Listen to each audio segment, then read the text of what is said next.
Yeah. All right, so we're gonna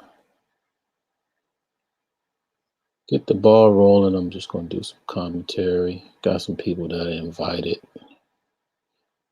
Let me go ahead and what the hell is going on here? Yeah.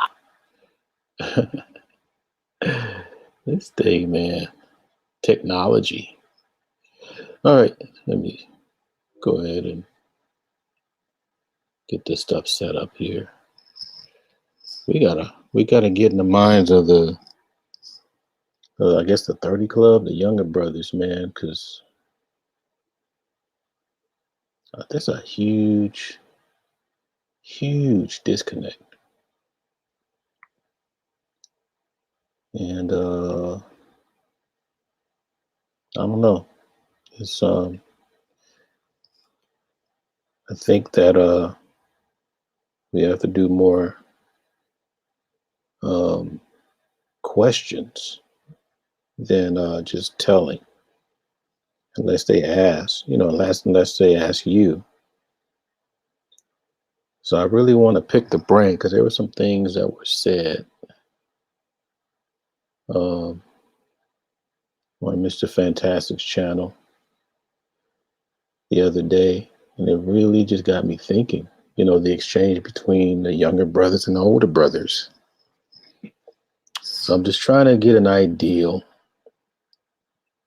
because even though the exchange looked like it was kind of heated and maybe a little bit unruly, I think there was some heartbreak in that. I think there was some disappointment. You know, that's what it seemed like. It seemed like there was some kind of, I don't know,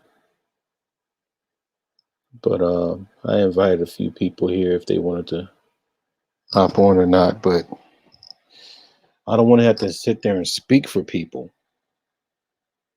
You know what I mean? I don't want to just be someone's voice if they're not there to represent themselves, right? So I'm kind of curious on that.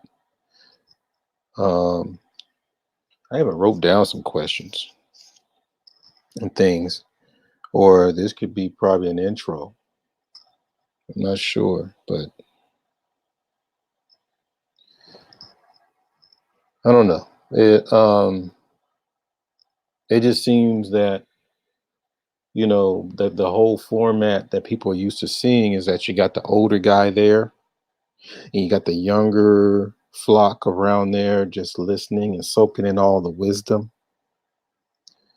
right? But the stuff that I'm hearing is just like, hmm, it just seems like it's like you don't have no wisdom. You don't have nothing to share with me. I don't want anything. Um, that kind of thing. It's a lot of pushback, but at the same time, I understood some where they were coming from. Um, I think there's some pros and cons to those exchanges, but the I think the overall thing is that the communication has to be open as far as understanding as well, right? For example, let me see one of my questions here. I think the one, LAR was there. Oh, here we go. Let's see. Asada Muhammad, Assalamu alaikum. Bam. DMV. Bam. Poetic Kales. Bam. Okay. So the topic, she's like, what is the topic? The topic mainly is, I thought I typed it in there.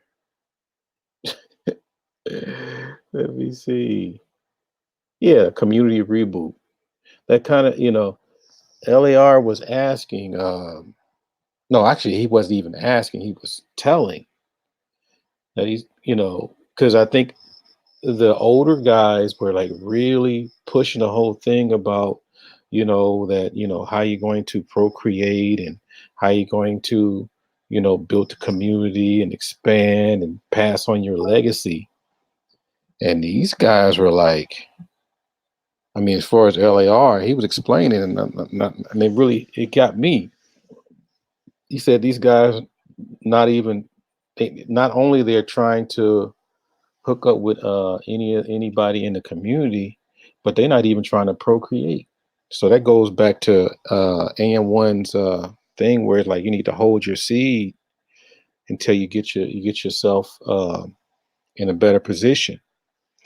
And so I thought about it. Could it be a possibility that ADOS could be erased?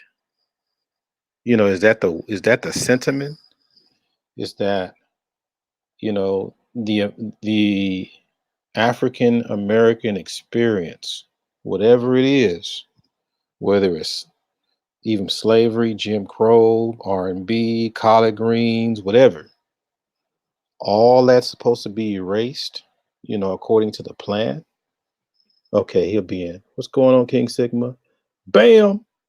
Yeah, because he's the perfect guy to talk to about that, is because, you know, like I'm in my 40s and I already have an outlook on a lot of things, but I really want to start getting in the mind of some of these brothers so I can find out what can I do to, to assist. But it's like a tug of war. It's like, not with me, I'm gonna always be good with the younger brothers, but it seemed like there's always some kind of tug of war with the younger brothers, because we're looking at the 30 club, that's the millennials, right?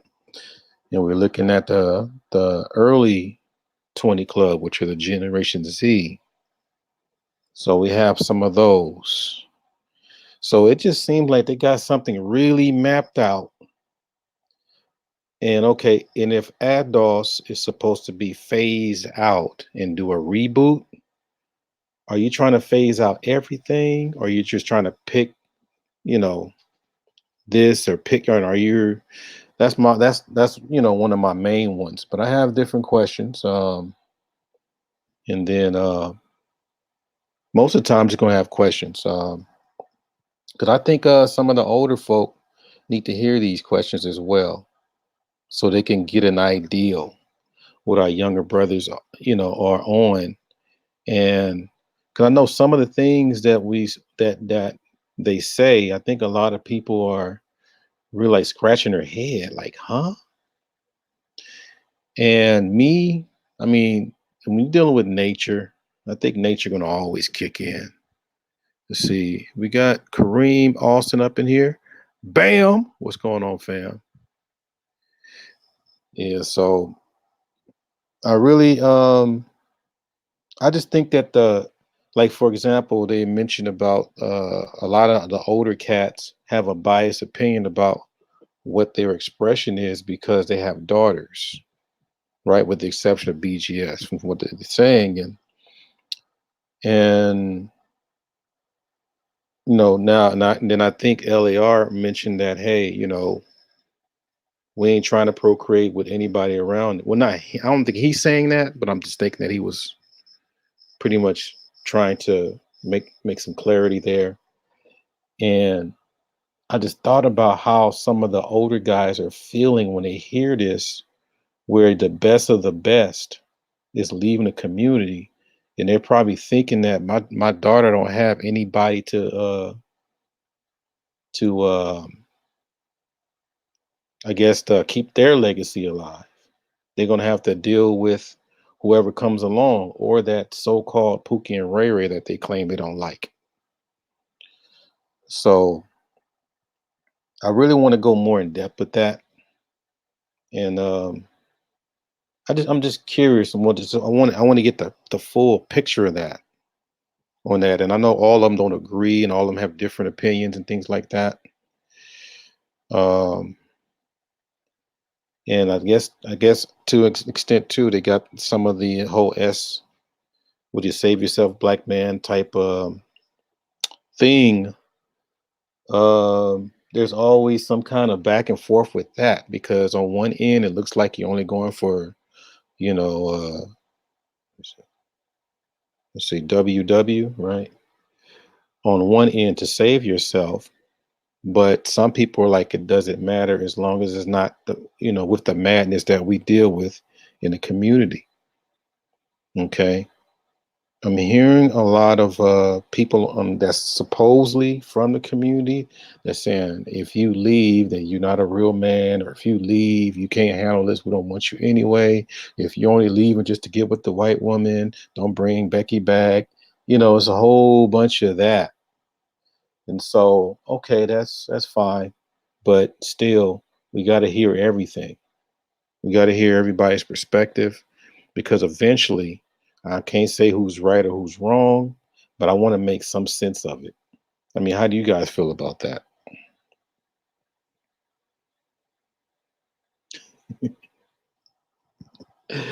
And I'm wondering, should I draw one? I mean, should I draw every time I do a live, or do y'all like that James Brown logo? I don't know. And I don't know. And yeah, I'm probably just gonna just hear the fellas for right now, and then maybe later hear what the sisters think about it, that kind of thing. Um, yeah, that's kind of big for me right now because I am big on legacy. I'm big on handing down tradition and things like that. And I'm just wondering, is there any space for some of the older guys to hand down our legacy to these younger brothers that have the platform? Do we have, I mean, is there something that we have that you could use? Or based on your outlook, what's going on, Smitty? Bam! What's going on, fam? I forgot about Smitty. I'm not sure if he fits this conversation, but anyway, I'll send it to him. But yeah, I really want to know how that how does that look? Because right now we're just talking about the future. It's just not here yet. But there's a such thing as cause and effect, right? There's all kinds of things. We got a 6 BBB scratching, BBB scratching up in here. Bam! So I just came out of my just I mean just it's just out of my head. I'm just thinking. So in a way, I already know that these cats have their own platform, but I really want to for them to come over here so I can really start picking their brain and start asking questions. If they want to know something from what my experience, whatever, I'm more than willing to impart of that. But in the meantime, I think I'm in the mode to where I'm just Yoda waiting for Luke to show up so I can give you all the tools and then just die later and let you be in triumph of whatever. So I'm sort of in that mode right there. Um, so but the thing is, who's Luke? Where are the Luke Skywalkers, Because from what I gather, and that's what I really want to know as well, how I mean, are you self-taught? You know what I mean? Are you self-driven on these different plans? Or are you just really trying to be very careful on who do you consider your mentor or a person that takes you under your wing? You know, those are things. I guess I'm just saying all this in advance, but I definitely will ask these questions because the boomer thing. Oh my God, the way these brothers talk, I'm like, dang, it just sounds like all the boomers need to die. So I throw out all my Aretha Franklin records and all my Michael and all these other different type of people, all these books, just throw it all out. Throw out all the different things that was set behind and just start from scratch. I guess I don't know. Yeah. So, uh, from what I gathered as well, you got some people that have a lot of sense of history, right? So we're not dealing with any spring chickens or people that lack in intelligence. From what I have now, if we're just talking about YouTube, okay? Because I don't really have these conversations. Uh, that not too many times. I mean, even my students, it's not really that intensive. But I'm going to just bet that these conversations are taken in other areas where I'm not really privy to go yet. So if that's the case, you know, why not discuss it so we can really find out, what part needs to be played by whom, right? Because I know a lot of sisters are sitting there listening, like, okay, what next? Or I'm quite sure some of them have something to say or whatever, right? Um, but you have to consider, okay, you already got okay, you already have children from broken homes. We got Al up in here. Bam! What's going on, fam? So we got a lot of children from broken homes, and they're growing, right? I mean, they're growing. And don't get me wrong, some of them have success stories, and some of them are, you already know, pretty much on the deep end to where they're causing havoc, and they're pretty much repeating the cycle what got them in that situation, right? So it's like, what do you do with those people that are already in circulation through the school system, the work for first or whatever? Um, if you are the leader, if you have these leadership positions now, where do you go from there? You know, and then at the same time, um, we already know. I mean, let's just keep it 100, ladies. The submission thing, and that's part of it, right? The submission thing is part of it, but there's more. There's more to it. But at the same time, I don't know exactly what they're talking about, but the whole encouragement part plays a role. Uh, the patience that plays a role. All these things, because every generation, men have to constantly reinvent themselves, just like women do, right? And so, from what I gathered, a lot of these young brothers just they're just tired of eating oatmeal every day, like in prison. They want to try something different that will work, because that suffering story is just not, you know, it's just not sexy. It's not. It doesn't give you that badge of honor anymore, right? So I'm very curious about that. Um, I think we got 5 more minutes, probably, or maybe less, until they start showing up. Um, but what do you guys think? What's you guys take on it? Oh, we got Smitty. What up, Art? What's Hey, going on, fam. brother Smitty? Hey, how you doing?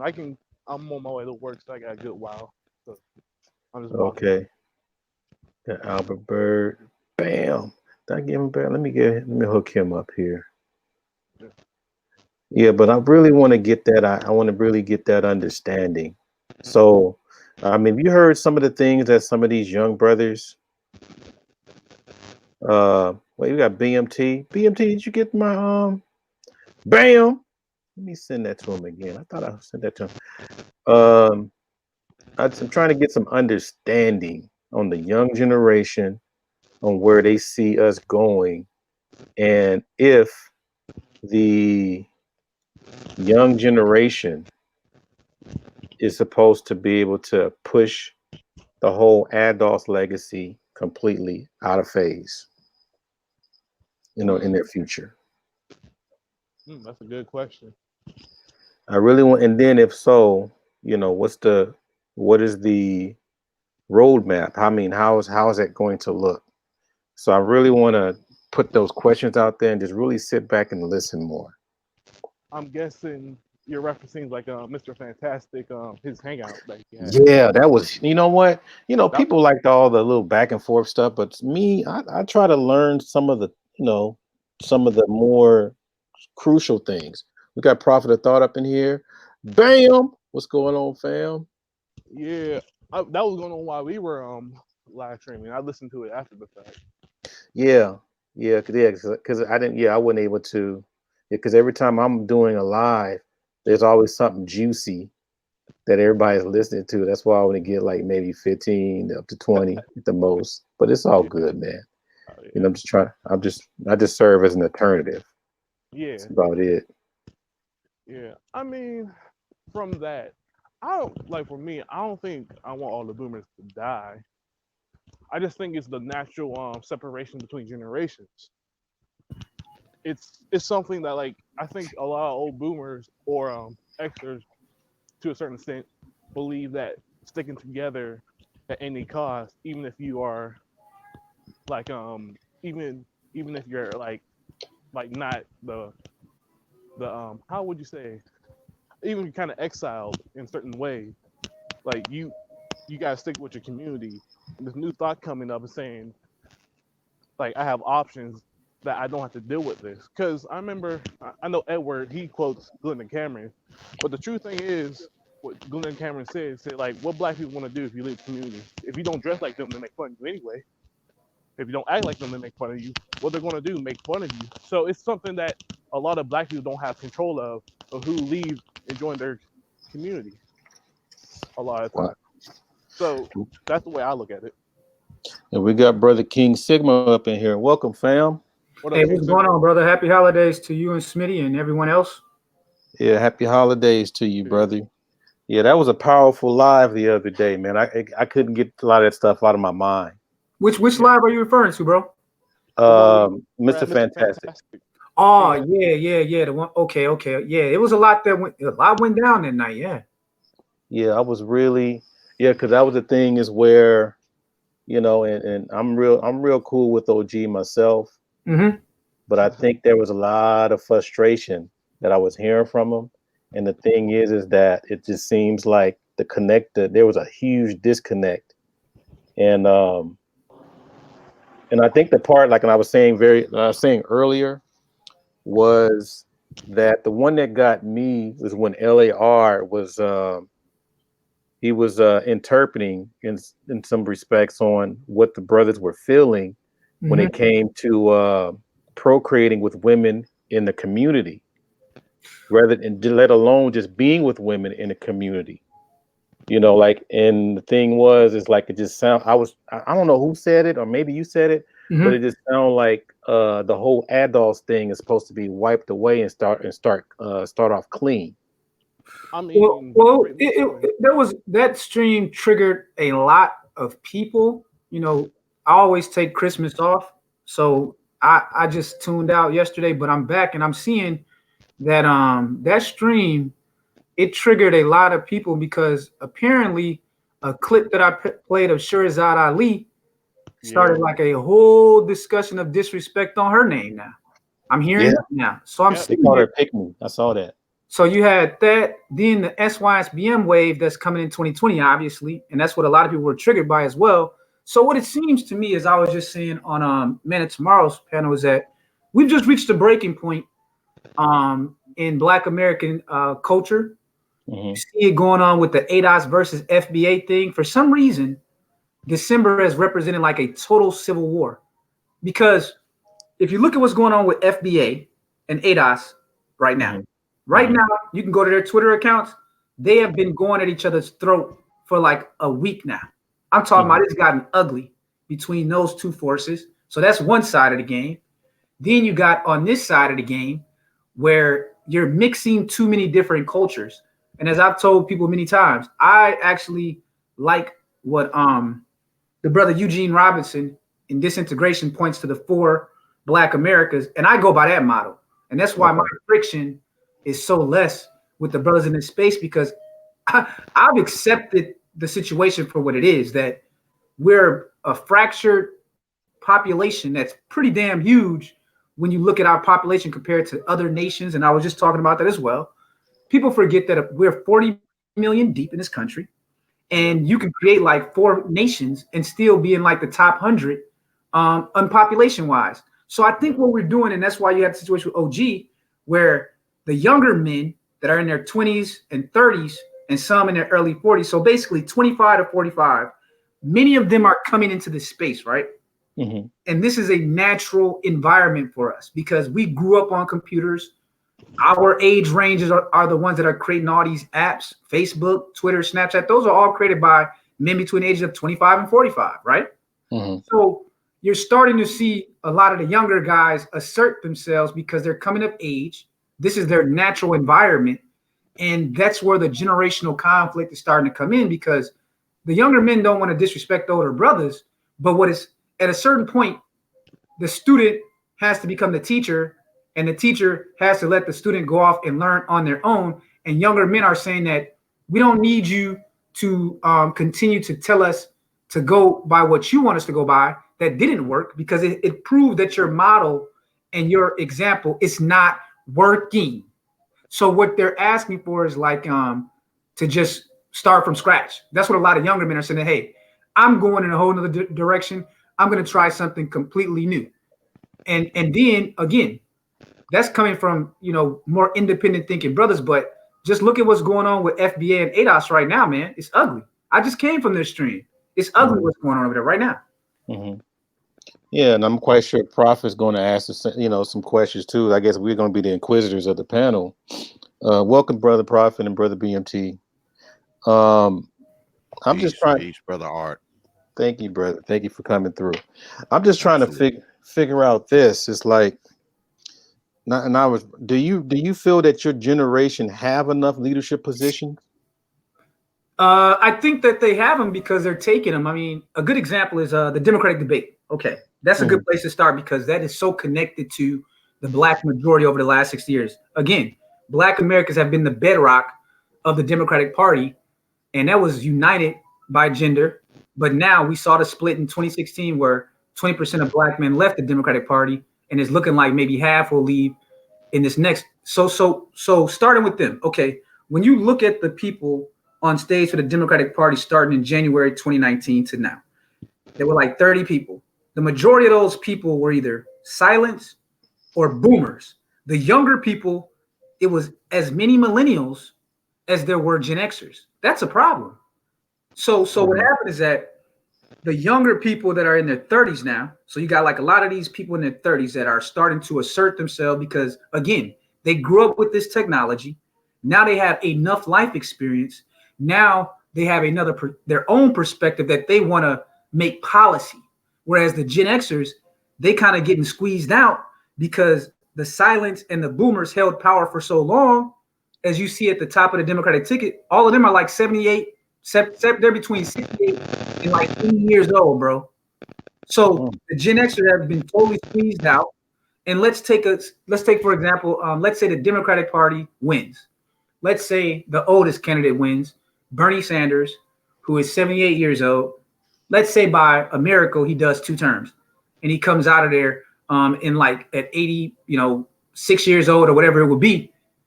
At that point, today's 30-year-old millennial will be 38, and the oldest millennial will be like 47. That's the age where people want to assert their power. So I think that the people that really got squeezed out more than anyone was Gen X. But that's Hmm. my thought on that. So I'm because I'm hearing baby boomer a lot.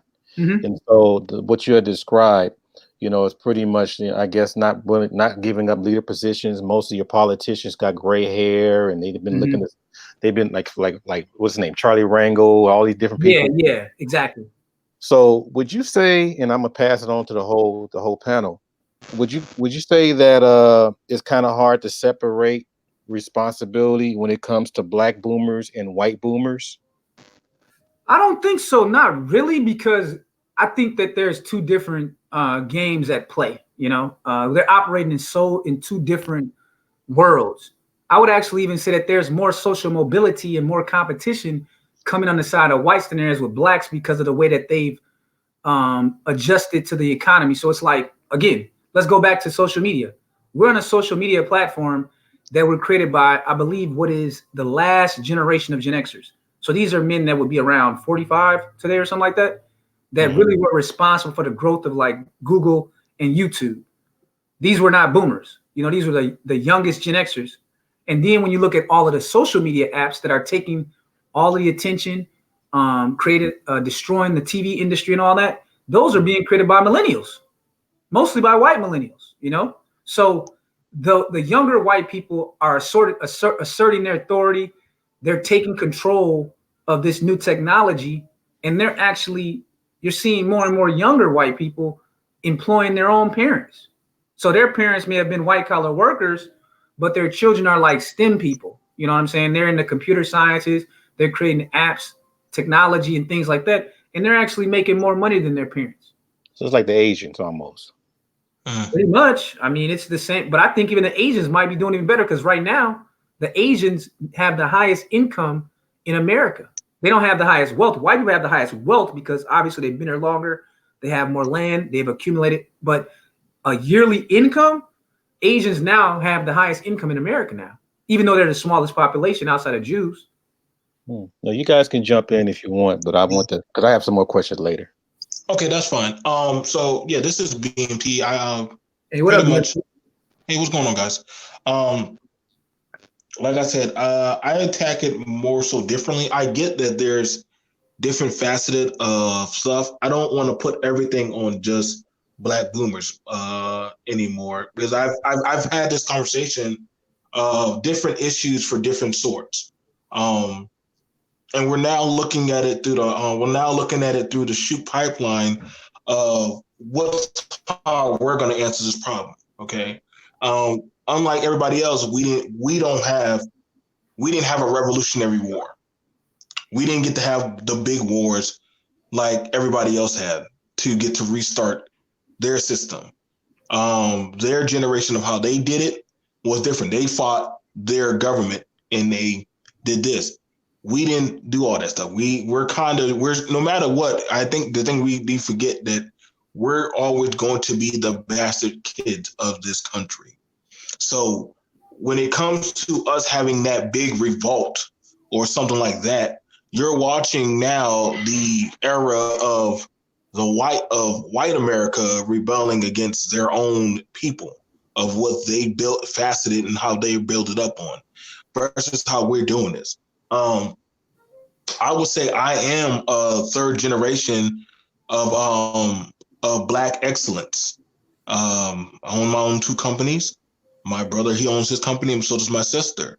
But that was generationally handed down. As far as it goes for the Democratic talk, the Democratic and Republican talk, depending on where you're at, because I live in the Carolinas. That's like I said, that's a red state. However, it's no secret that the schools in the South are, guess what? They're segregated still. Yeah, whites and blacks can go to the same school. However, the spread of resources isn't equally shared. It's not equally shared or spread out. So it would mean that Black people would earnestly, and I believe Prophet lives in North Carolina, so he's seen this. Majority of people who live in the South live close by family. They live majority in family areas. So the resources kind of circulate amongst the families, and that's how it pulls out and grows. So being that we're doing that, I would say it doesn't look as strong. I mean, no offense, but we've had the most restart buttons hit on us than any other pool of people. And I know I used to always say, hey, let's get our shit together. And I still do say that, but I cannot cripply turn blindside because I said, well, when it came to us fixing that Black school, Prestige Miracle Academy, Black people, we got quiet on that. We got quiet on that. There's been different black schools, establishments that have been set up, not colleges, schools, private schools, that we literally could have our own. I just did an interview on one of these schools.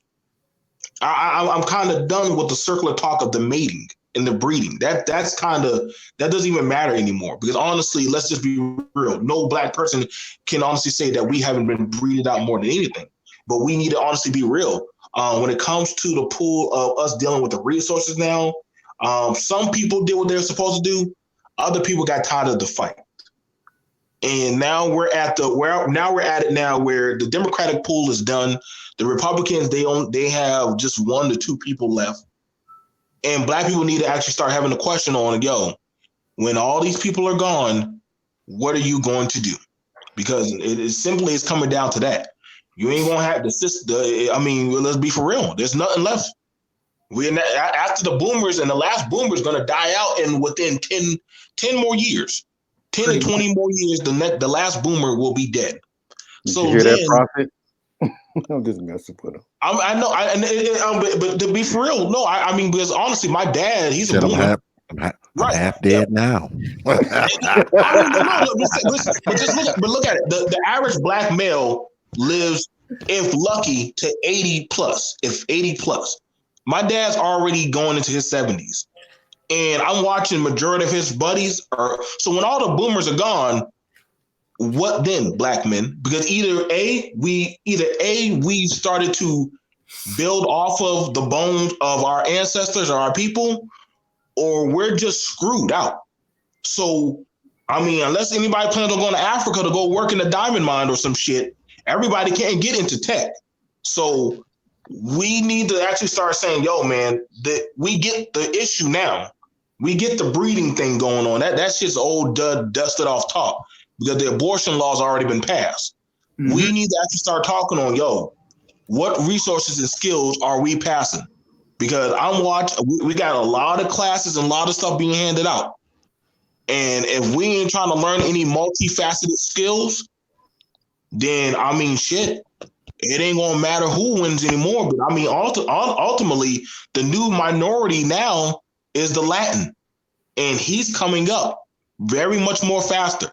So we're still talking about breeding and shit. I mean, that's just a watered down talk to me now.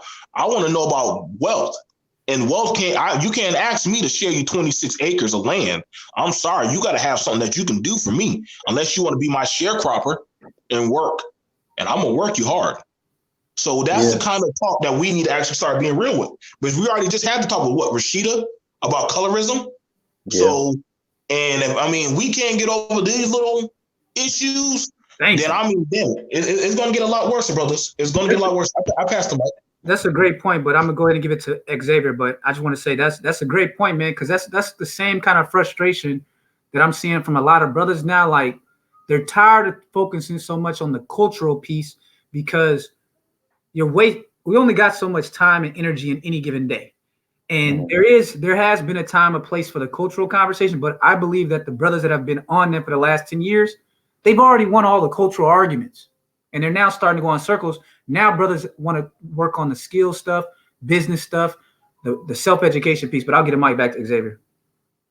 Go ahead, Ed. First piece. Thanks for having me on. Brother Art was good. Brother Sigma, BMT, Brother Smitty. Sorry to hear about the channel. Happy holiday. Some happy. Yeah. Hey, brother. Yeah. Yeah, I got hit. What's going on, Brother BMT? Yeah, I got hit with some hate speech nonsense, so they shut me down for like a week. Yeah, I got a community strike. So I was supposed to go on my other channel tonight. I was actually supposed to have Cynthia G on tonight, but that didn't work out. So I'm gonna try to get her on next week. But next week we back up and running with the debates and all that shit. But I got a backup channel, that I could use, in stressing times. But but far as this, man, the whole community reboot thing, man, I think a lot of the rebooting has to be done mentally. I mean, a lot of us inside Black society, man, we got to reboot our thinking, and we also got to ask, what does a reboot mean? because a reboot for one section of black society, it may be a different reboot for the next section of black society. Is the reboot for our educational system? Is the reboot for financial? Is it a social reboot? Is it a political reboot, or is it a combination of all of those above? I mean, there's parts of black society that are never going to be rebooted. They're just going to travel in circles. We've seen it.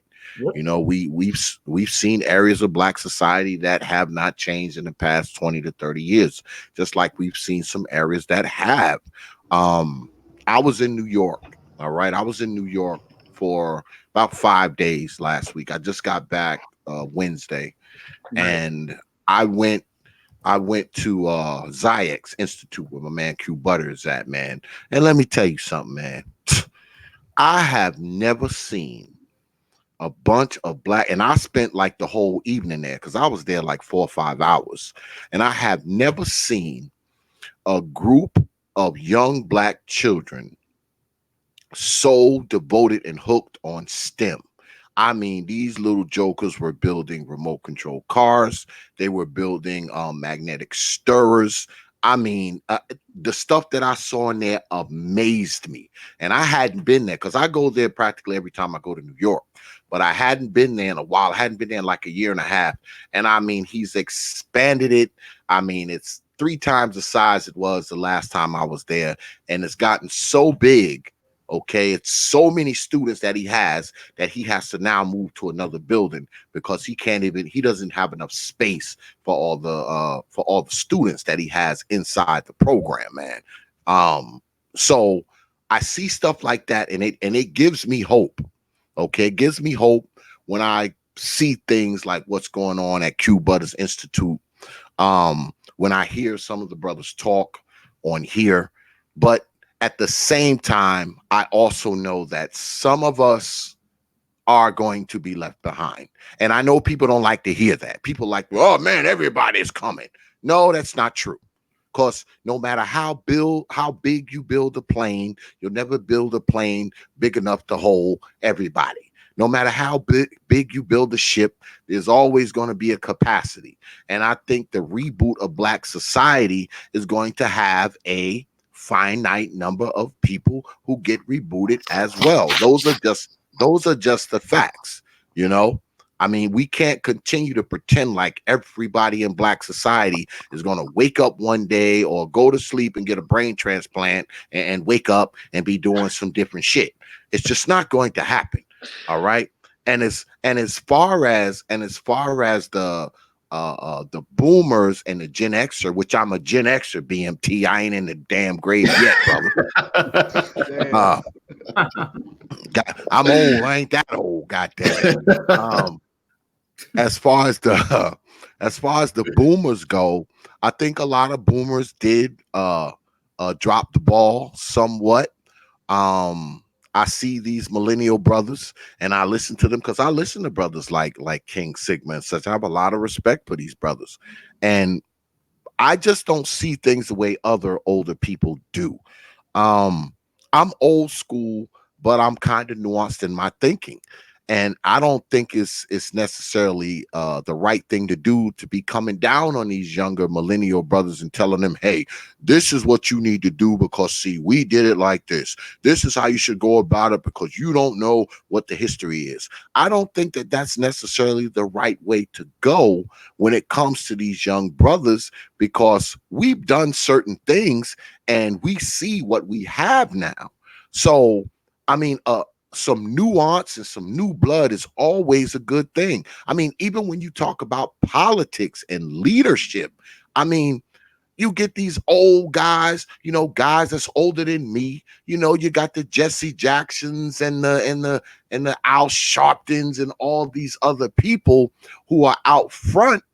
And I don't think they necessarily need to be out front. I think they need to be sitting at a table as a tribunal where you get some of these younger folks and this newer blood. They come to these people for advice. They come to these elders for counsel, for discussion, to mill ideas over.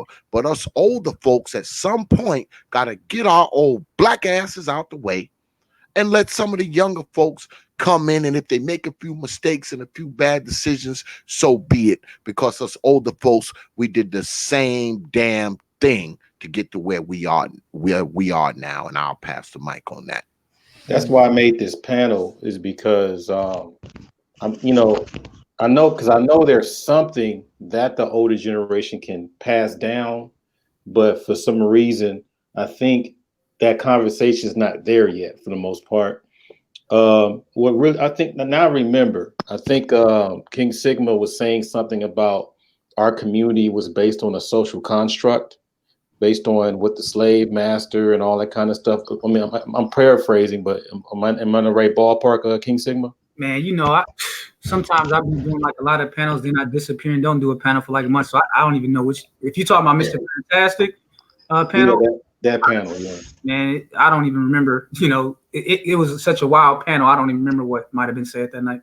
Yeah, because of what I was gathering, it was like, I don't know if, like I said, I probably had to hear it again, but it was more like, okay, it's not really our culture, because basically the slave master put all that stuff down to where it's something where you can't really hold on to. Okay, yeah, I know. So, well, one of the arguments that I have with some brothers is that they say that Black people don't have a culture, and that's not possible. Is my argument. My argument is that every people has a culture, because all the culture is what has become the norm, and what kind of ideology you pass on from adults to children, and how that ideology translates into behavior. So we have a culture, but our culture is a response to the dominant society and the lack of sovereignty that Native Black Americans have. So that's my argument. Whereas others say, well, Black people don't have a culture, which doesn't make any sense to me, because everybody has a culture, because we're doing culture right now. Culture is just transfer of information and how that interacts in reality. So it's like we're talking right now, and this is shaping how we think, and how you think has an impact on how you behave. That's basically all culture is, in my opinion. So that's what I was referring to, is that Native Black Americans as a collective group population have never been sovereign. We've never had our own land. Our whole thing that we call Black struggle has been a response to the different kind of legal and social obstacles that's been put in the way of Black Americans for whatever 400 years. And it's been different depending on where you rank in the socioeconomic order. So that's been my argument, is that most of what we call Black culture is a response to the greater society and their culture. And then over the last 30 years, the shit just kind of man, it's so degenerate, man. It's so degenerate. And where I disagree with you, Art, you were saying that you may not see that this conversation happening between the younger people and the older people. See, here's the thing. It is happening, but the older people that was saying what younger people needed to hear, they've been silenced by the Black redneck majority culture. For example, I just mentioned how on that Mr. Fantastic, so a lot of people got triggered because I played that Sister Shirazad Ali clip on that show. She triggered the hell out of a lot of these younger Black women, man. I mean, they're just destroying her name. I'm not a Hotep guy, right? So I don't spend any time on that area, but sometimes people will send me, YouTube links, man, you think you need to listen, and I'll listen for like 10 seconds and I'm out, because it's not where I'm at culturally. But something like that is a good example. So you got people like Dr. Francis Quest Welsing, you got Claude Anderson and Mr. Newton Fuller, and Dina Sharazad Ali. I listen to these older people, but then it's interesting to me that they're the ones that get shitted on, that were actually trying to help all the generations. They weren't just trying to help boomers or silents or Gen X or millennials. They were trying to give you a program that could fix the whole regressive culture. Now, right now, as I speak, they're shitting on Shahrazad Ali's name. I think that's blasphemy, man. I don't want to be a part of a culture of people who shit on people like Dr. Francis Welsing or Shahrazad, I don't want no parts of that culture. I want that culture to go up in flames because it's not doing anything for promoting healthy black families. It's not going to get you a bigger piece of this American pie. It's not going to allow for a foundation for a global relationship with other nations. The whole thing has to be rebuilt. So I have a good question for you guys then, because you mentioned Dr. Francis Welsing, you mentioned Dr. Shahrazad Ali. We can even throw in Neely Fuller with the 9 areas of activity. Mhm. You know, we have all those things. The question would be, would you say that their messages were supposed to be a remedy for the community? I mean, I felt Yes. it would be better than what we got today. The reason that we don't Yeah. know if it would be a remedy because Black America never had a chance to test it as a group, as a culture, because they rejected it. They marginalized those people. They laughed at those people. And again, they're shitting on them right now. You know, it's funny. The reason why I'm asking this is because it seemed like most people that gravitate towards that message are leaving the community. Exactly. Like my family mostly been raised on those kind of messages. And if if you want to truly reboot the community, you're gonna have to take all the kids, no matter what age. Like I remember Prophet of Thought saying he was going to the school where the brother has up in New York. Yes, that's good for a couple hours, but what do they do when they go back to their neighborhoods and everything? That culture is still pumped into them more than that STEM culture. So really, it's like talking about commuting. I'm sorry, excommunicating a lot of that hatred and a lot of that jealousy out of the community, and that a lot of that lacking to willing to listen to people that have superior knowledge and that's trying to help the community. Like I always told the story right here. A lot of these people don't care what's happened to them tomorrow. A lot of them think that they deserved it. Like I was watching this video about my hood on Lincoln and Lorimer. Like they're talking about all the shootings. So yeah, we deserve it. So it's like, how do you get that mindset out of the community? Really? Well, my thought is that what has happened is that those people mentioned in their day were considered radicals. They were considered black militants. Now, what has happened over the last 30 years, they have become the conservatives. That's why being the younger people that listen to these people leaving because that ideology, whereas back in the 90s and the 80s and all that, that was considered a radical black militant ideology, has now become the conservative ideology. Because what is now considered the more liberal leftist ideology has to do with family destruction, radical feminism, bringing in all these illegal immigrants. That's the stuff that a lot of those people support.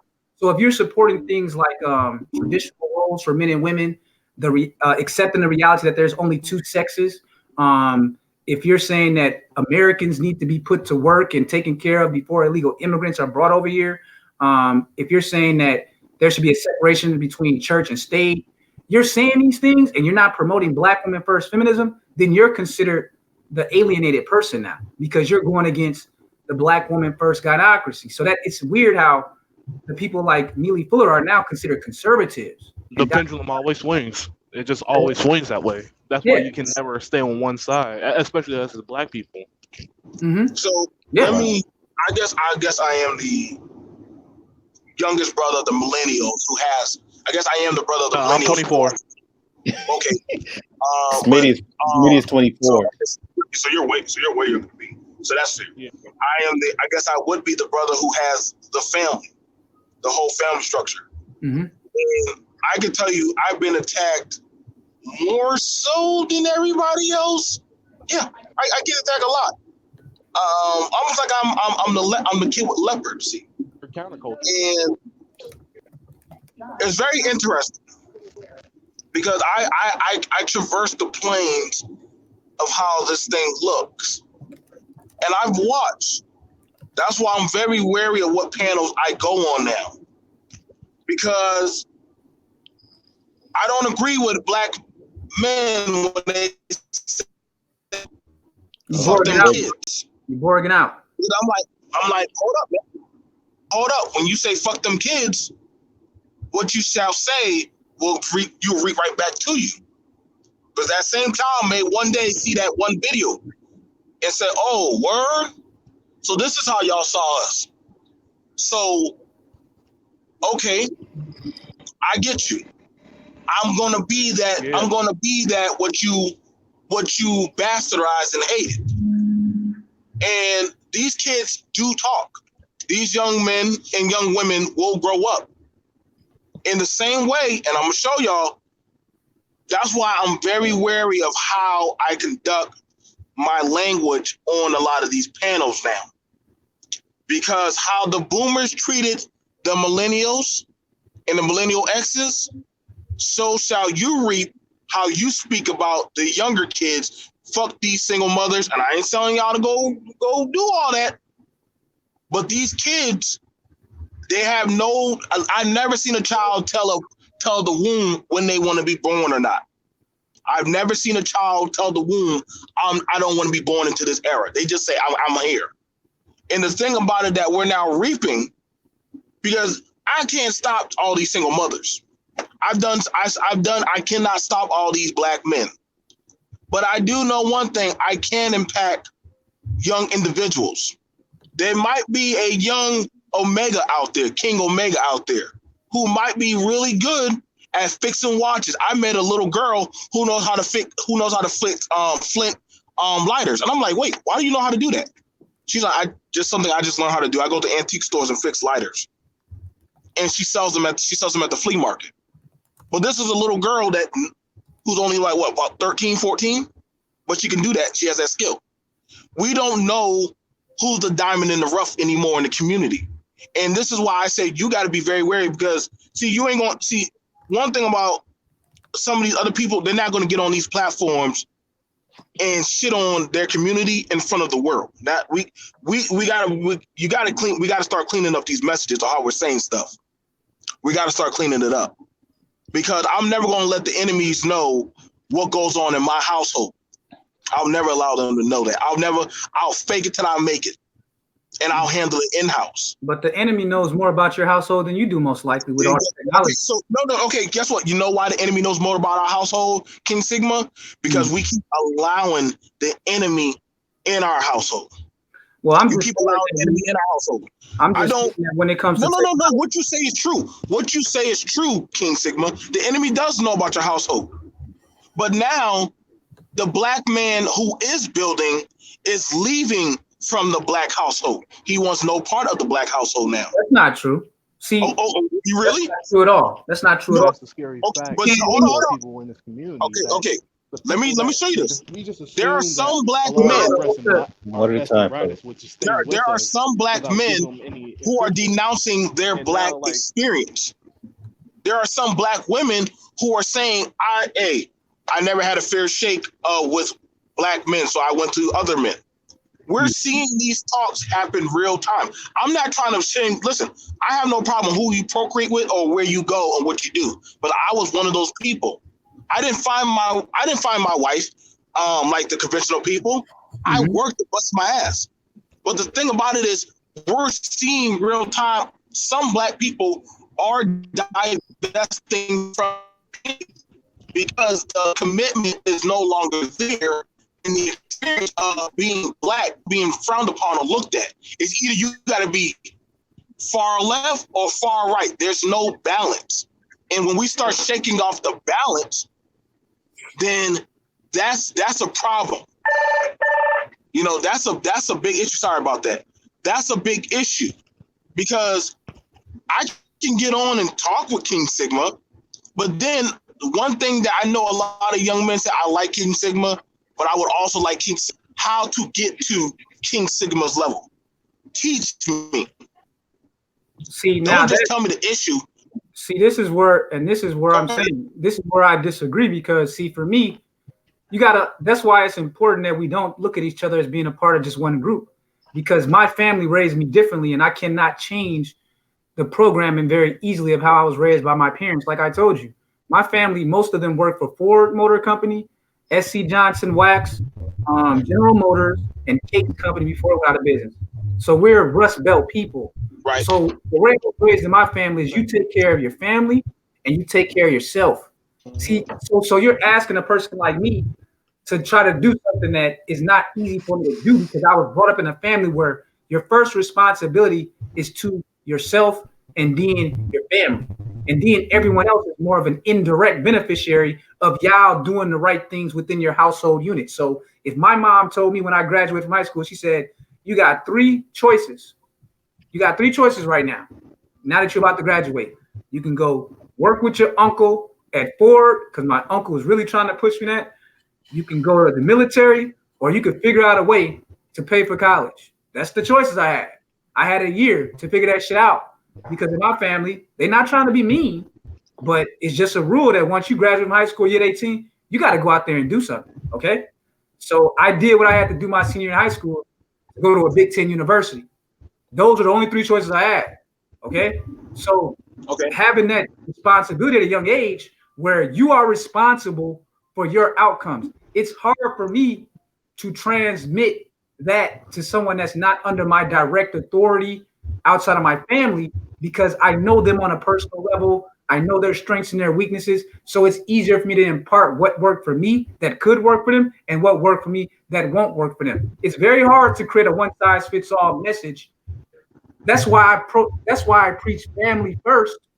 That's why I preach wise family planning and birth control, because it starts with the decisions we make and who we're going to have as the mother of our child or the father of her child. It starts there, because then what happens, you produce these children that you're unfit to raise, that you're financially unfit to raise and emotionally. And then you say to the community, it's your responsibility, schools. It's your responsibility, taxpayer. It's your responsibility, random black man. It's your responsibility, random white people. That shit is not working, bro. It's not going to work. It hasn't worked. You got to try something new. Okay, so right now, I am now, and my wife as my witness, and I think I've even talked about it a few episodes ago. I'm on the school board now. Mm-hmm. Well, congratulations on that. Now, okay, so here's the thing about it, and I always ask black men, it's not enough just to. I always ask black men, what are you doing? You want to see a change? I want to ask you, how do you go about? But I don't think under no circumstance right now I'm planning on trying to go for president. Mm-hmm. But I want to go for things that are going to directly impact children and my town, my area. See, when I go to a PTA meeting, I don't see that many black men.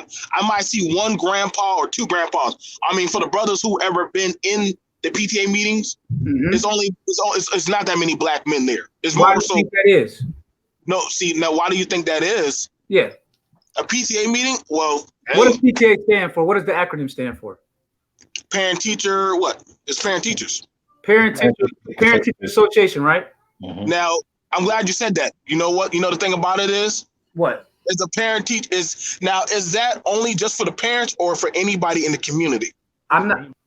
Well, I'm just going. The acronym says Parent Teacher Association.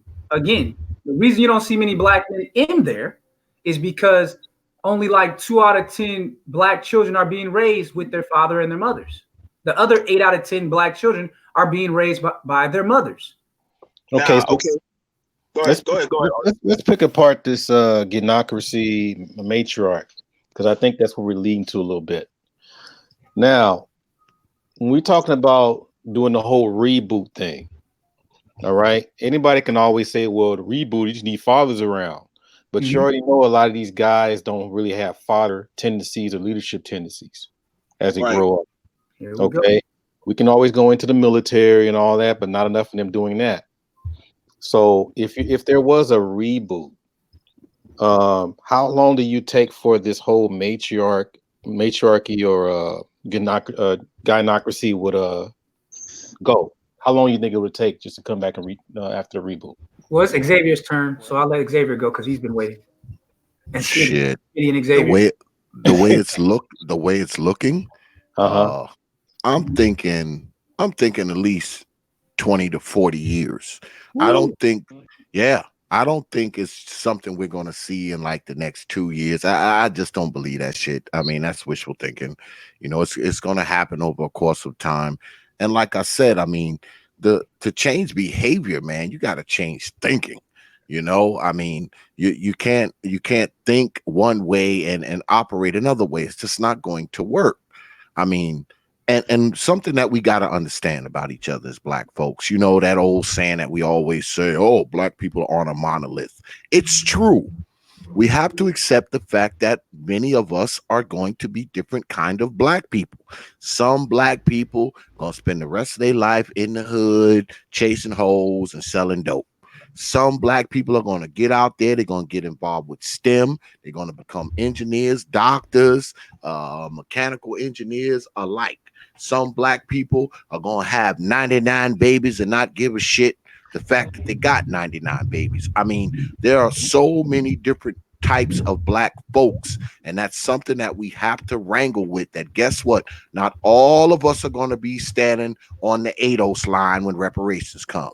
Not all of us are going to be standing on the cheese line. Not all of us are going to be getting into these STEM programs. I mean, we have a lot of different types of black people, and what we need to ask ourselves, what type of black people are the most beneficial to the future of black society? That is the question. That's the Now, question. I now, think but real quickly though, I have a lot, but this is kind of important because I don't really hear this question being asked often. But let's say that we did, you know, take care. Wait a minute, he watches Bobby Hemming. Me too, man. But we, let's just say that that whole thing with the community has been reboot. All right, you got lots of women there ready. I don't even know about ready, but they just there for some kind of direction or what have you. So Mhm. how does that look? You guys in your 30s, the younger generation. How does that look and then how would you be able to carry that on? What would you do? What would you add in there? I'll let Smitty go ahead because he's been waiting. can you like how would it look to me? Yeah, how would it look like? Everything is already cleaned out and whatever. There's no more the whole Pookie and all that kind of stuff. That whole narrative is gone. I mean, chitlins are gone. I don't know, whatever, right? It'll like Wakanda now. He said Yeah, chitlins are all gone. those stereotypes. The Steph and Fetch is gone. All that stuff is gone, right? You Shoot, know. So that's when you come back, how would you be able to have? How would it look when you come back? What things would you put in place when you come back? That's what I should ask in the beginning. honestly like you got to give the children to the father, because having children will force a change of character on people that they never thought they'll be. Like I think giving the children to the father will institute a lot more stricter discipline in a lot of You mean ways. single? I mean Yeah, single parent children, yeah. or Because if well, it's that's gonna the be thing. That's clear though. That's gone. That's what I'm asking. I say that's oh no, gone. oh man, if it's gonna look That's like not a reboot though. That's a fantasy. But I You would. said, But I you would. said reboot. You didn't say like that you was a magician, yeah. man. Yeah, like for me, that's something that I've seen in other cultures. Like the best representation is like China in Africa, where that the woman still has power, but it's through the man. That she's dependent on the man and dependent on him trying to succeed and respect his wishes. So you will see probably honestly a lot more men with multiple women that's controlling the environment and controlling the education and everything. So there'll probably be separated school for the sexes, probably boys schools and girls school. There'll be actually a lot of the fashion. There'll be probably less entertainment and everything. So it's something that honestly I'm trying to think. All I can have is examples from other races and other societies. So for African American, because I'm trying to figure out because I know we're going to have our own swing on things. Or our own style to things. That's going to be a lot of entertainment if I feel that we would do it this way. Like, how could we get to that place? I honestly don't have a question, don't have the answer right now, to be honest. So I have to kind of pass that. But honestly, I'm probably just gonna listen because I gotta get to work. So I'll talk to y'all fellas later. All right, Smitty, you have a good night, bro. All right. I guess for me, that's a good one what Smitty was talking about because it did used to be like that where the men got the children in divorces and things like that. That's a good start. But for me, I always go back to the family planning piece, the uses of birth control, the promotion of safe sex. And from there, I would have to look out at the situation because the reality is that 60% of American black women are responsible for 80% of children by 20% of men. So that's where we're starting from. Um, we got to get those 20% of men working, That's one thing. We have to create a system where those that are non-violent offenders, especially related to the drug war, have their records cleaned as long as it wasn't like a murder, killing, and things like that. If it's non-violent, we know that most black people, like 60% or so, are blue collar. So I think that they need to aim at taking over an industry that's easy for black people to take over right now, which is the trucking industry. Black men right now, if you were to get the politicians, if you made that one of the platforms, is that you get the low level drug offenders nonviolent, get their felonies wiped off their records, and get them like free trucking training and some business and some basic computers. Black men could take over the trucking industry in 10 years. And the reason why is because black men are already overrepresented in the trucking industry. There's a high turnover in the trucking industry. Their average age of truck drivers is 49. So there's a lot of young black men in prison. So they could be in there 10 years, boom. And you get some of the more business-minded black men to start forming their own trucking companies. Black men could take over the trucking industry in 10 years if they were to get these kind of policies. So that's one place that you could start. And the second place that I will look into is how are you going to go about dealing with the women that are still young, that don't have children? What do you do with them? Now, this is a controversial thing, but for me, if I was in control, and we're just speculating here because this shit is fantastical as far as I'm concerned, but I would go out of my way to match the good fathers out there with the other good fathers and start having an arrangement where they match their most beautiful and fertile daughters with older men who are between ages of 35 to 45. So I would try to match younger women in their sexual prime, because this is what's killing them. They're getting so smutted out in their 20s. And then by the time they hit their 30s, no man wants them. And a lot of women are pissed off about that, but that's just reality. Your chances of finding a husband after the age of 30 and then at 35 is very slim if you're an American black woman. So what I would do, and this is very controversial, I found out amongst a lot of the older black women, I would focus on getting the younger women matched up with the men that are on the rise, because men peak around, I think, 50 economically. So their earnings reach their peak at 50. So what you want to do, you want to put the younger women in their early 20s with the men in their early 30s. Because after a man is 33, that's not going to happen. We even got charts that could show you this. So, but that's very controversial amongst the feminists, and I understand that.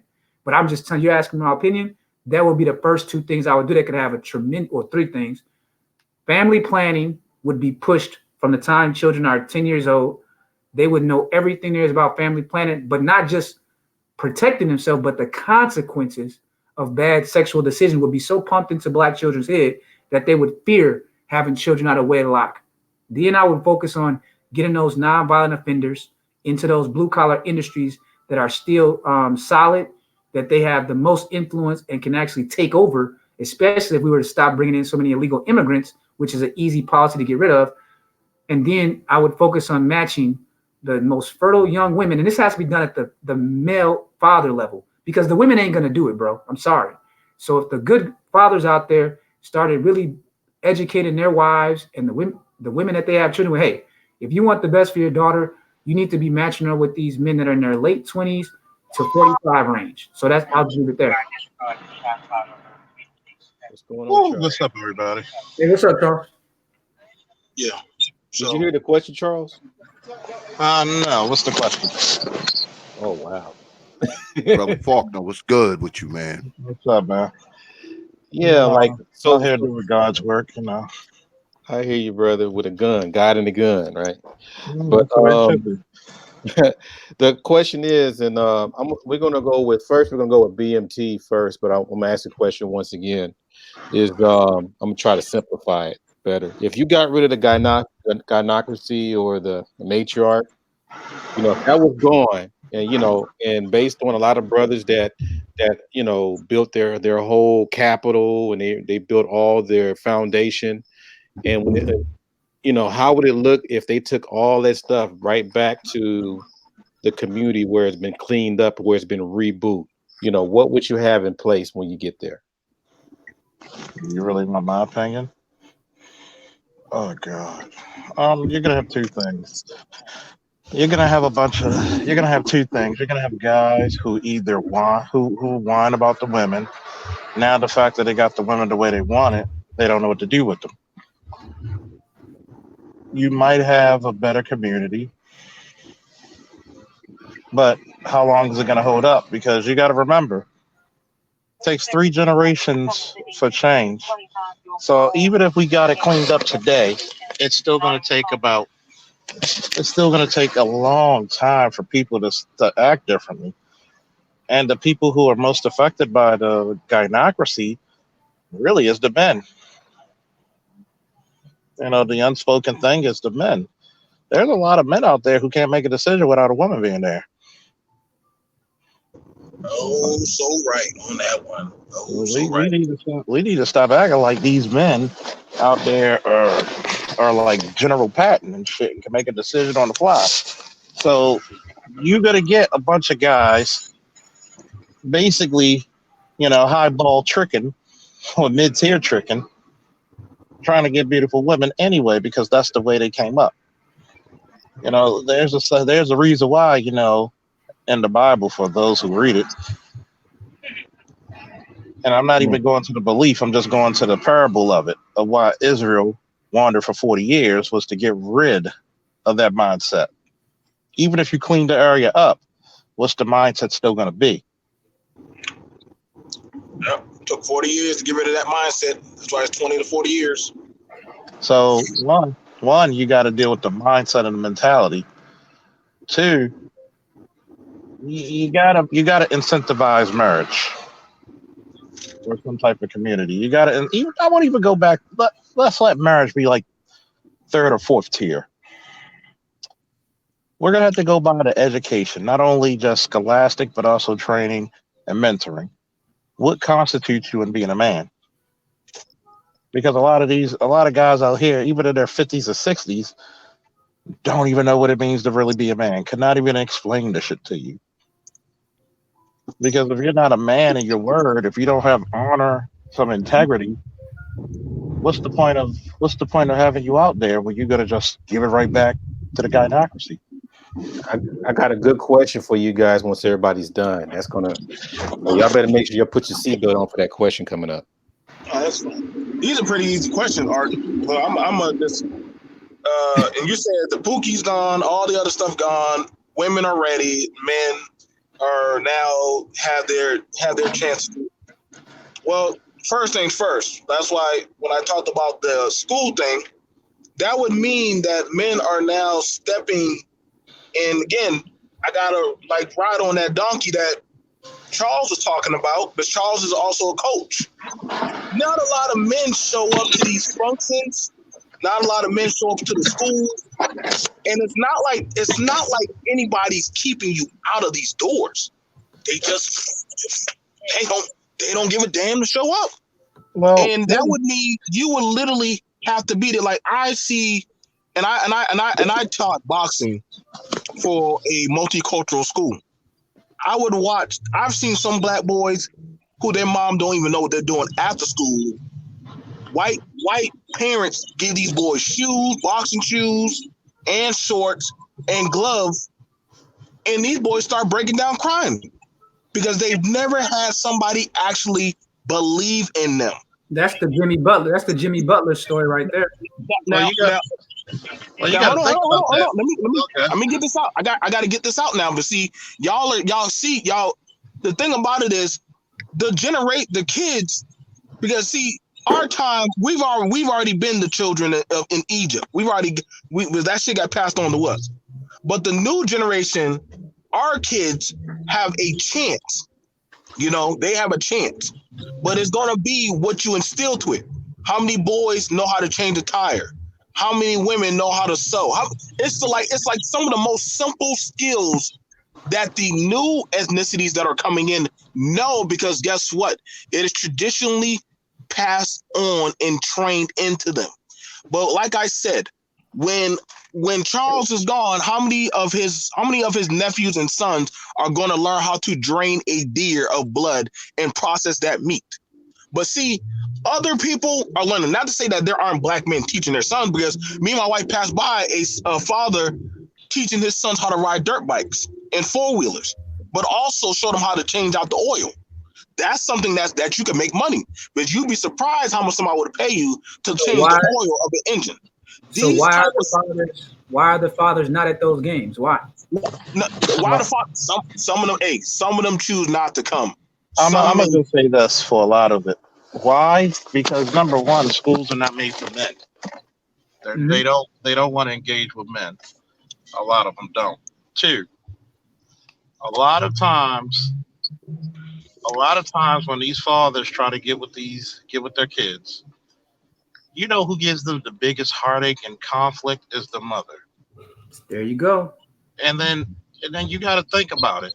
Most fathers, most fathers, once again, most fathers love their sons being in combat sports.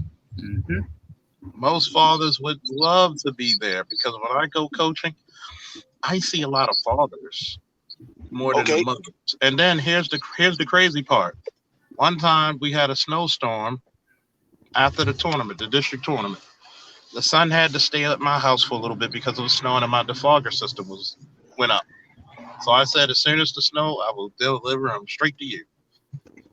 And as soon as we got there, mom wanted to cuss me out and do all this other shit. I said, hey, whoa. So, and I had to go into my my inner Aries and say, where the hell were you the whole school year? And she looked at me like, what? No, where the fuck were you?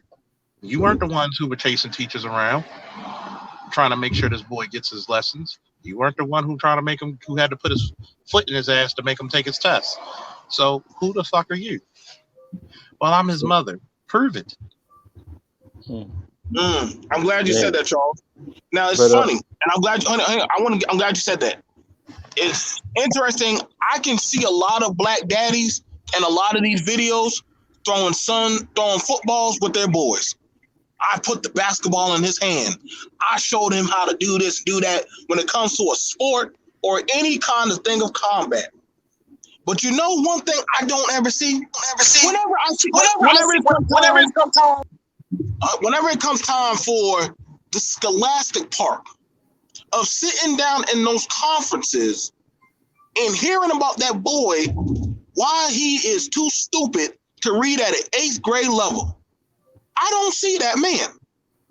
And thing about it is, I've made calls, or hell, I've even had to go by the gas station and say, you know what, you should come by and see your son. Maybe if you see him, he probably will calm down in that classroom.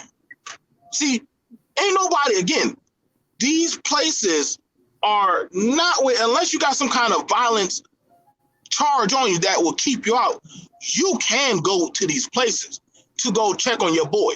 My daddy wasn't always in the home, but one thing I knew about it, I never knew when he was going to walk through the doors of that school. I never knew. And if not just him, I had any other man in that community that could check me. Now, the thing about it, we got to ask ourselves, black men, y'all care a lot about these boys when they running that football. We always see these ESPN stories, but see, I would love more to see black men teaching and mentoring and actually helping these boys become more student. Because it's no secret, black men, when it comes to the scholastic part of education and finance and economics and shit, y'all fall by the wayside by horribly, okay. So, poorly. so Prophet, you want to take on this question before we go on to the next question? Okay, so we've gotten rid of baby mamas, degenerates, and all that kind of nonsense, right? Yes. So we've started with a clean slate, and I'll piggyback off of what all the brothers said. Number one, I feel that men should be considered more pertinent to the children's lives.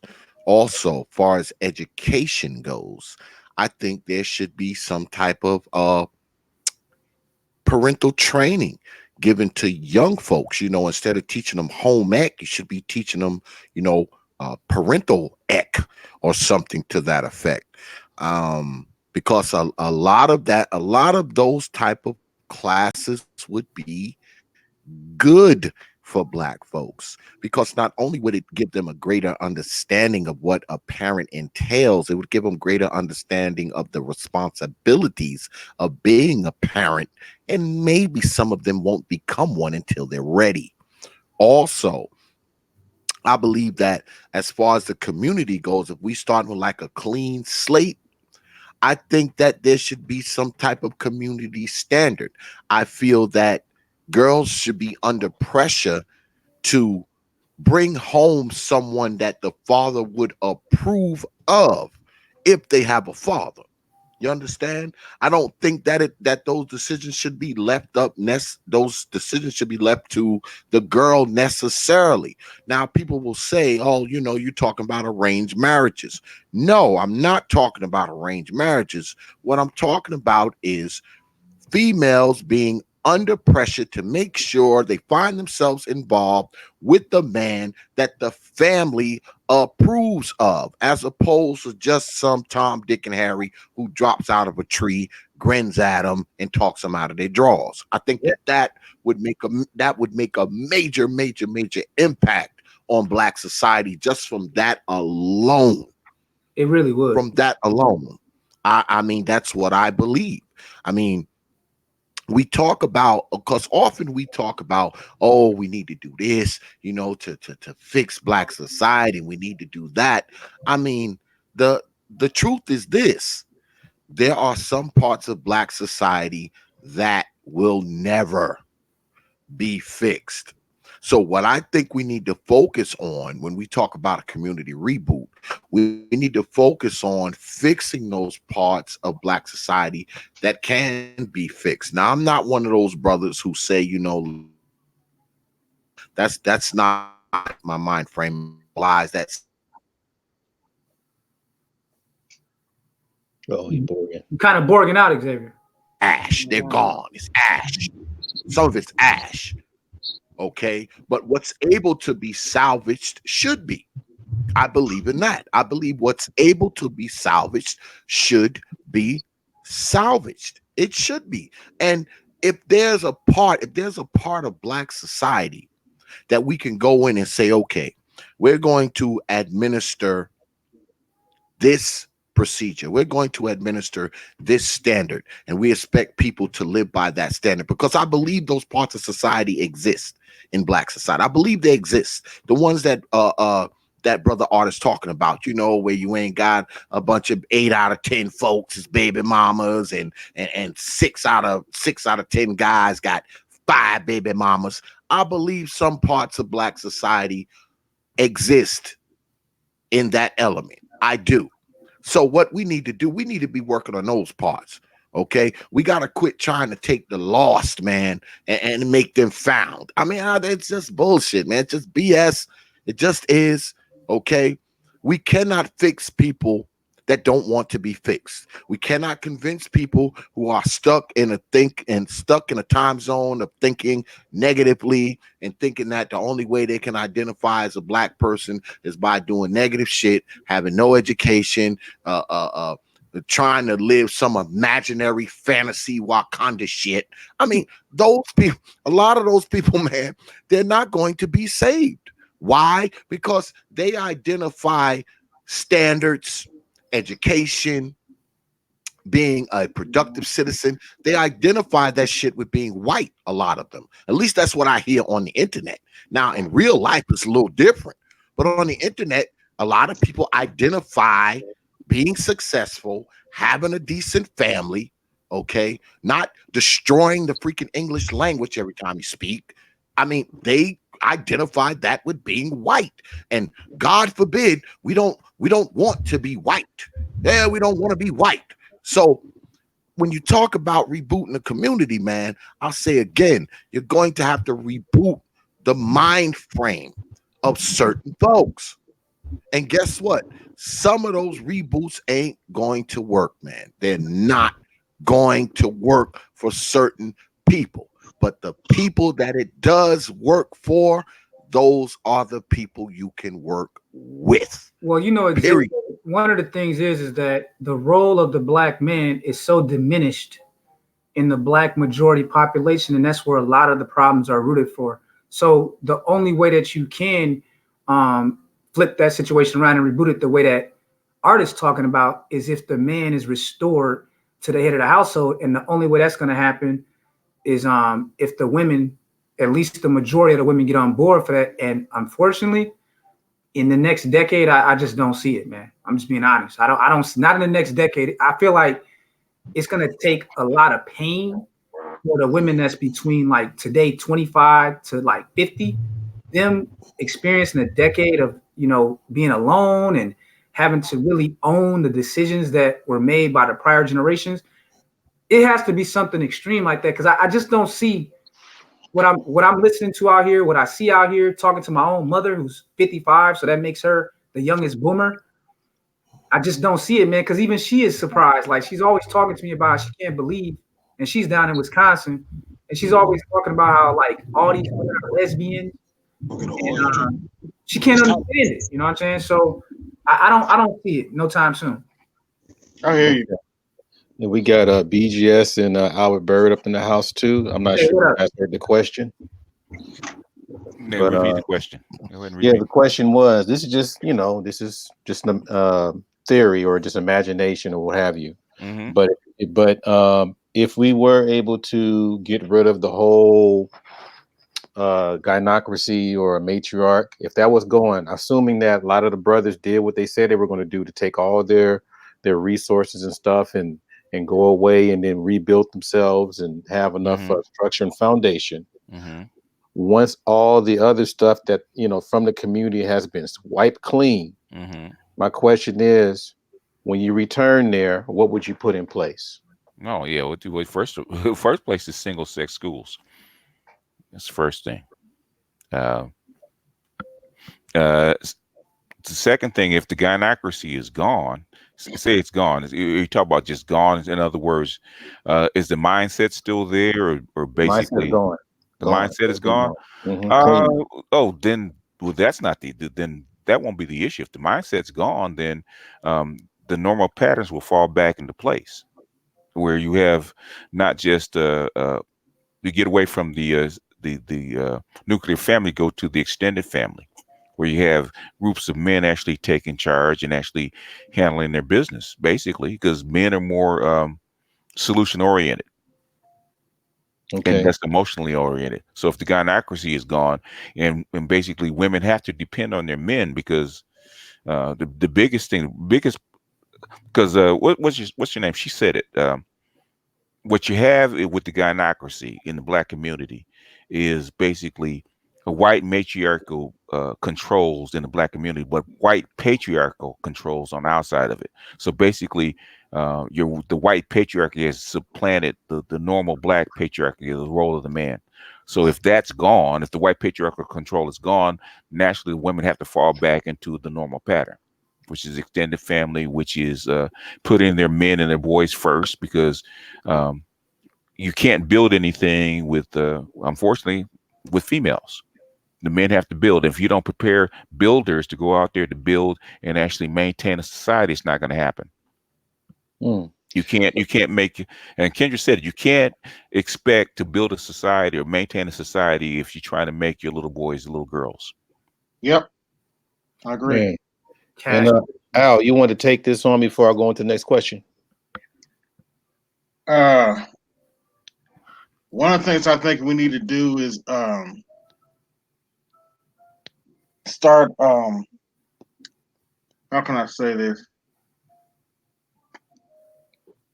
Start having punishment for people that we know are just that are traitors to the community. Interesting. Okay. Now, I want to ask you guys too. Now, this is a continuation, and sorry, Charles. Charles is waiting in the back. But you know, assuming that we, you know, brought all our resources back and did and put things in place, I think the thing that a lot of ladies want to know, what would be the benefits for them, and also what kind of rules would you have in place for them?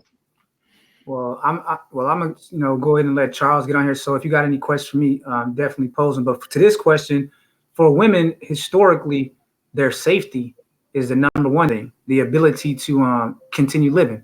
And the reason I say that is because there's an assumption that everything is going to stay the same, that there's always going to be this large welfare state, that there's always going to be this castrated part of the population that's going to back these women. But unfortunately, I don't see anything in history that shows that that period of time lasts very long.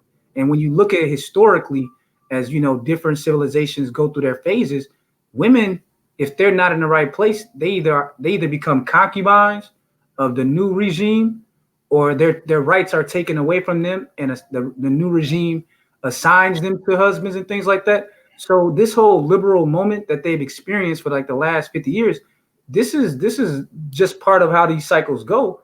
And for them, their safety is the biggest benefit of them actually getting on board with the changes that are coming. And again, all we got to do is look to the UK, what just happened a week ago. All of the social justice warriors, all the feminists, all the open borders people thought they had this election in the bag. They thought there was no way that the party of against all those things could take over in modern day Britain, because for the last 60 years it seemed impossible that their form of socialism could be overturned by the more patriarchal conservative party. And that's exactly what happened by an 8-1 number. It just happened. That's temporary. That's temporary though. Oh, you think so? Yeah. So what kind of rules would you put in place? I think the ones that the brothers already mentioned. I like the idea of single sex school. That's a good idea. I like what the brother proposed in terms of the marriage with the children going back to the father, because again, one of the ways that those societies kept women in check is that, see, they had to keep them in check by like creating like a social fence, right? So there was, I call it the 3 C's: coverture, chivalry, and the church. So the church played the role of setting like the cultural norms and stigmatizing whorish behavior. Coverture had the laws where like the children went to the men and no alimony. Those things were put in place because they knew without those safeguards, women will just leave a man at the drop of a hat based on the next dude just got her pussy wet. They've been knowing this stuff. Then chivalry was put in place because it put pressure on men to put the interest of the group and through their family before themselves. But because every man was guaranteed a decent woman, they were okay sacrificing for the good of their family first and the greater good, because they saw themselves being rewarded for their sacrifices. So you got to put back in those safeguards and take away the incentives for women to walk away from men just because the pussy got wet, and for men to be willing to make sacrifices. But all those safeguards are gone right now. Everything's gone right now. It's like total chaos out here. Wow. Yeah, who else wants to tackle this one? So I'll let the brother Charles get on here. But you guys have a good night. Thanks for having me on, Art. Yeah. I'll definitely. Thank you for coming through, brother. So I hope you don't be a stranger. But we'll have more. We'll definitely chop it up again, man. Yeah. All right. Good talking to you, King. Appreciate you coming through, brother. All right, have a good one. Have a good one, King. So none of any and everything that we're saying, it really wouldn't hold a staple because we don't have a circular economic system. More money pulls out of the community than actually stays in the community. So it's almost like there's nothing, it's like a dying goddamn elephant that we're trying to steadily keep alive. And there's no economic system. So to have protection, everything costs money.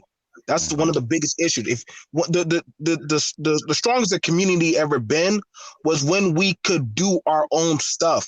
Like you didn't have to go outsource to go find a blacksmith or an iron worker. You'd go to your next door neighbor. You didn't have to go somewhere to go find a mason or a teacher. You had them already in your community. We don't got them goddamn things. We don't have those things anymore. So this is why our people are leaving out or divesting out, because we don't have this. We're more nomadic than anything because the stuff that we need are scarce.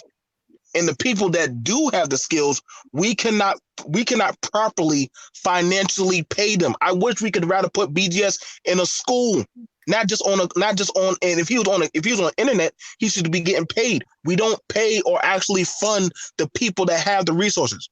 Profit should be getting paid. the people that we do have. So when we talk about protection and different kind of things going, the reason why our people, women and children are leaving and don't look to the men, and this is no shot to the men, but we gotta be for real. There's not that many of us that are the providers or the alpha males that are literally the go-to guys. And when you don't have the go-to, that's one thing about it. That's one thing that they personally always did. Look at every time. What was one thing that they always went for? They went for black stores, black general stores, mom and pop businesses, things that literally the black community could in-house, did not have to deal with anybody else. They would destroy those purposely because guess what? If you saw the strength of your own dollar, that means you didn't have to deal with anybody else. You didn't have to go to anybody else. So we don't got that. And because we don't got that, people understand, guess what? Then what y'all saying is for naught. If the only thing you good at doing is doing hair, but guess what? The Asian person could do that now. Hell, they're cutting hair like the black barbershops now.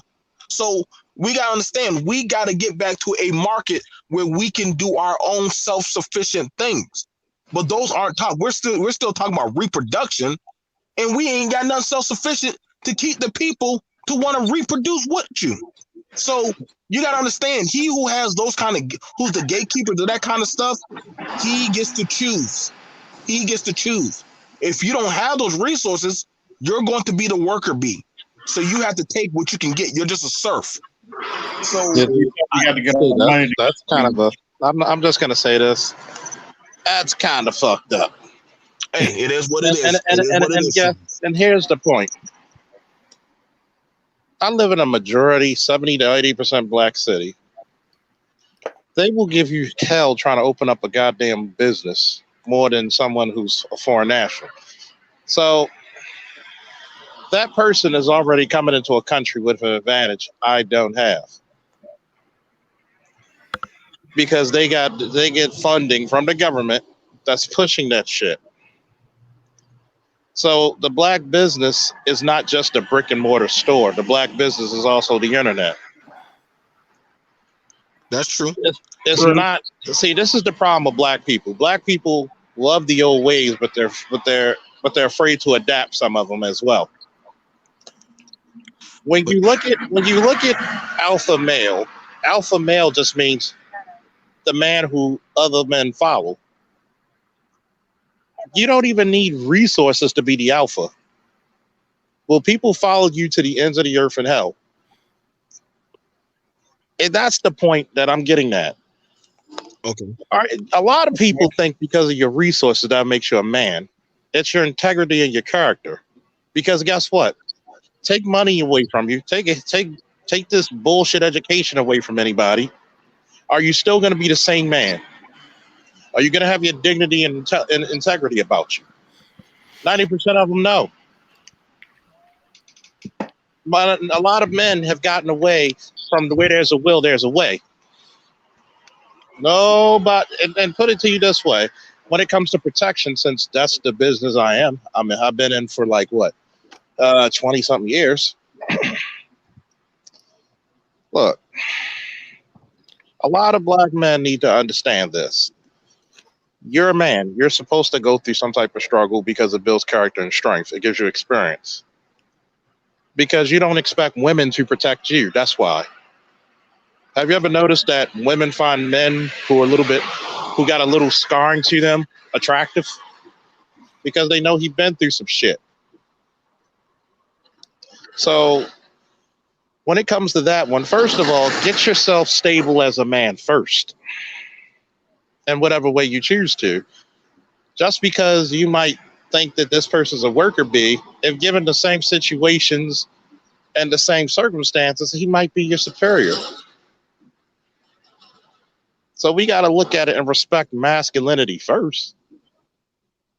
So the question, I'm gonna go more a little bit more in depth with that question because I'm to just keep hearing mainly just resources and protection. But the is there anything that you guys want to go specific? Because the reason why I'm asking this is because we're really going back and forth with a lot of women on panels about this particular thing as though we can't do anything. So it's Do, like, do we have do anything that we can itemize? either it's one or two things. That's what it comes down to. One or two things. Either women are actually going to do the job. If they want to lead the community, lead it. If you want the community to get better, you're in charge. Do that. There's three things. Lee Iacocca said it. And I think it came from a general in the army. Lead, follow, or get out of the way. Which one are you going to do? Hmm. If what you're doing is working, then keep doing it. If it's not working, then you need to follow. Do you want your community to get better? Are you going to get what kind of resources you get? It doesn't matter. What you're doing is not working. You need to do something else. You need to work with your man. And if you don't want to work with him, what you need to do is get out of the way so he can find some woman that will work with him. What do you want to do? Put up or shut up. Put up or shut up. Yep. And shout out to BG. That's how you doing? Hey, Charles. Yeah. And basically, what are you going to get? You're going to get your man back. That's what you're going to get. If you don't want him, then he'll go someplace else because you're losing him right now. That's where I'm at. It's up to you. Do you want your men? Mm-hmm. If you don't want your men, just say so. Wait, I'm because I'm at the point. I'm not promising you shit. Thank you. I'm not promising you a goddamn thing. Okay. Just unless you bring in a whole bunch of resources, I'm not buying you. If you're supposed to be my woman, no other man on the face of the earth buys his woman. Okay. Nope. I'm not buying you. What I feed will never bite my hand. Yeah, I'm not gonna buy you. We work together. We build a community together. If you're not getting the kind of men that you want, you need to produce them. They don't come out of nowhere. So I'm not here to serve you. So I can't buy Nicole Murphy. You can't buy Nicole Murphy. You probably can't. Yeah, man. In the words of that famous prophet Ted DiBiase, everybody's got a price. I think we got to get out of this entitlement piece to the master teacher too. We got to get out of this entitlement mind state, man, where we feel like something's owed, and I think we get that mind state from these women because we've taken up their frame of thinking that something's owed. I mean, man, nothing's owed. You owe your damn self. No one owes you. No one owes you a life. No one owes you a family. No one owes you a marriage. I mean, you got to get out there and earn that shit. Just like a man got to get out there and earn whatever he wants. Mm-hmm. He's got to earn it. Again? Can you say that fucking part again? I mean, because I was just telling somebody that shit.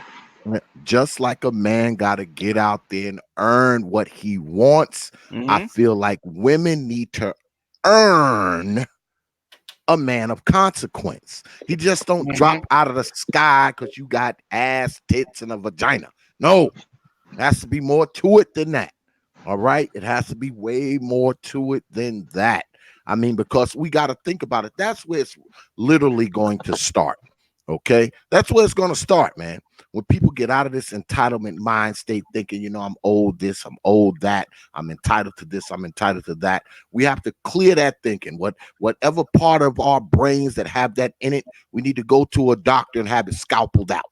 All right. Scalpel that part out and start off fresh. Because see, that's the only way things are going to change, man. If shit stays the way it is now, people will still be having these conversations 10 years from now. If it stays the same way it is now. Yeah, well, I mean, basically, they don't want to. I put up that piece that. No, I didn't put it up. I actually have Art put it up. That piece where Danielle said, "Okay, the biggest thing is that black women don't want to do it. They don't want to do it. They like things the way they are. They don't want to do it. But they want to admit that they don't. I keep on every time the question came up, I said, go to the schools. Well, the woman. I said, go get a resource. Well, the woman. I said, well, go do this. Well, the woman. I'm like, well, goddamn. If I always thought of that woman, I would never get anything done. I don't know. No woman or nobody with a vagina controls my destiny. I chose what I wanted to do. I was not whatever.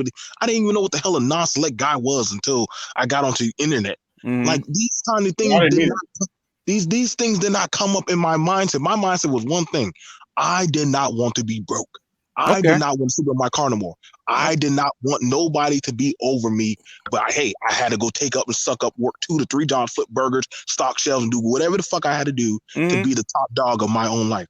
And the thing about it, I ask black men, if you want it so badly, what are you willing to do to get to that level? But at the end of the day, that's something I ask my sons. My son said, hey, daddy, I want $10. Good. Go outside, grab that trash bag, and pick up trash. Yeah. When you pick up that trash, guess what? $10 may just approve and come in your hand if I like your work. And you see, that's the thing about it. I'm done talking to the women. I can give a shit talking to women anymore. But I understand this. In 10 to 20 years, in 30 to 40 years, BGS will not be promised to be here. A lot of the older men like Art, Prophet will not be promised to be here. Let's just be real. And there's not no slight to the older men, but when they're gone, that's it. They said, hey, I done my fight. I fought the good war. I done my shit. I don't owe y'all jack shit, none. I raised my kids. So at that point, it's going to be like, hey, y'all, what are y'all going to do? Because now I have to tell the men, listen, y'all, either you're going to get your ass up and you're going to build yourself a career or a skill to pass to your sons, or you're going to forever be somebody else's bitch. And then y'all got to understand, it is what it is. And if you can't get that shit done, then hey, you're just fucked. Because the Mexican man is teaching his son to kick your ass. The man from Africa is teaching his son to kick your ass. This is not going to be a fair game of basketball 21. This is going to be either the best man will win. So we got to be for real. So, I mean, a lot of men, it's coming down to that point now. But in the 2020 election, black men, you are no longer a thought in any of these politicians' mind. That is why when I said, hey, if we're going to talk about this election shit, you better go get some money and you better be able to put that money on the table and say, this is a napkin of shit that we want. This is $30,000 and this is what we want to see. Or you get together, use the tools that are available and turn the table over. I agree, BGS. I have no complaint against you, brother. I have no complaint. But see, that's one thing. I'm saying, basically, the Arab Spring was not caused with people with money, was it? They turned over how many governments during the Arab Spring? 5, 6, without a dollar. Basically, it's called people power. Money only moves people. Okay, you pay people with money. Okay, at the end of the day, money is just a medium of exchange. If you got people, you have money. So saying that I said I'm broke, we need money to turn on policy. No, you don't. You have to use the levers of power. You have to pull yourself together. The thing is that in this system, that's how you entice people to actually do something. Okay. But if you pull a segment of people together, you will get change, especially in this environment. The thing is, where are the levers of power and can you use them? So we have to start thinking. You don't have a lot of money. You don't have a lot of influence. But the thing is, how do you get it? How do you influence people? Where are people vulnerable? In other words, it's called martial arts. Hit them at vulnerable spots. And as far as women are concerned, Art asks us a specific question about women. That's how come it's about women. Because I said, basically, your mission and your purpose are above women anyway. So what you want to do with your life, whether it's have kids, have a legacy, whatever it is that you want to do as a man, that's what you should do. Okay. If women want to be part of the discussion, especially black women, we need to hold their feet to the fire. Okay. Do you want your men? Because we're not obligated to be your men. Okay. You didn't earn the protection. You didn't earn loyalty. Okay. Because look at your, the woman's biggest chore is to raise children, right? Yep. Propagate good, healthy, successful children. Look at the stats over the last 60 years. What any other person having that job would have been fired a long time ago. So for you ask us to give you more to do what? The same job that you've been doing? Come on. Usually when you give somebody more, they'll do even less. Yep. And for people that are in an inferior position, which black women are in an inferior position, otherwise they wouldn't be hollering and screaming and coming to your channels and bugging you. If they were in a superior position, they would ignore you. They can't ignore you because they're not. Yep. And black men do have choice. And I think, are you willing to exercise the choice? You have kids, BMT. When you set down the law and you set down a punishment, um, and your kids go foul, step over the line, do you not have to exact that punishment? Whatever it is that you set down, whether it's timeouts, taking away privileges, whatever it is, as a man, to be respected by your kids. You got to do that. Same thing with the women. Yeah, the reason why these questions are being asked because of the, black male leadership, and it seems like a lot of people are kind of scratching their head about how it looks. Because you're too damn afraid. You're too afraid to stand up to your woman. Yep. That's Oh, what it yeah. is. True. I That's what it is. I think that as men, I mean, men should be giving themselves more and giving women less. I mean, that's that's my frame of mind. I'm gonna cut Giving you them- for a second on that one because I've said this on Edward Anderson's channel. You're asking for shit that you can't provide. I said eventually you're gonna have to stop whining. When I said you need to improve thyself, well, it's not about. I said first of all, get your ass to a gym, educate yourself, take yourself to become a more worldly man in world trouble. Well, Charles, you're an exception. Then nigga, be exceptional. True. I'm tired of all these bullshit excuses. All the women this. You know the reason why I don't have that many problems with women is because I'll fucking ignore you. You know what my woman did to the other day? She disrespected me, and I'm at work. I kindly put myself into a corner and lit into her ass for 20 straight minutes. You know what she did? She was silent. I said, "Am I not good to you and your children?" Yes. So how the fuck do I do not earn your respect? By the time I got to her house, I had a plate so goddamn big it took up the table. Because a lot of these niggas, let's say it, they're not only are they the garbage men of the dating world and they settle for anything as long as they got a hole for their dick to go in, but they also have low expectations of their goddamn self. When I told Edward, like, why don't these men get into a gym? Well, that's not the. I said, yes, it is part of the thing. You want a non-woman and you look like a 3 because you got money. Fuck that. She can get a dude who's a non with money. I said, you don't buy respect, you earn it. Just like I'm not gonna have a woman disrespect me, nor will I disrespect her unless it's warranted. See, the difference is that's called that's not even disrespect. That's called correction. Once you disrespect me, I'm going to correct and check your ass. But a lot of men who are scared that the pussy's going to go on the wayside because they all play pussy politics, like BGS said, for the last 3 years I've been around them. They've been scared to just walk away. They keep threatening to walk away. What's the point of having a gun if you're afraid to pull a trigger? Yeah. Yeah, true. Also, just to pick it back off, you said it a while back. We have to start being the heroes of our own narrative. Goddamn right. So, when we're looking at all this on the table, Mm-hmm. and we're talking about the younger generation, Mm-hmm. and from what I'm hearing, it sounds like they do have a plan out there somewhere on what to do and what. They're taking the best woman that's available for them. That's what they're doing right now. Well, And you in that's- LA, Art, you see it every day. Oh yeah. So basically, we're shucking and jiving and ignoring the elephant in the room. We're talking about people that are over 30. Basically, the people, the kids, the men under 30 are choosing the best woman available. They're not even playing. Yeah. If you're not on the agenda, fine. Guess what? Next. They'll keep saying next till they find her. Yep. And that's exactly what I told him. I said it's a man's duty to search.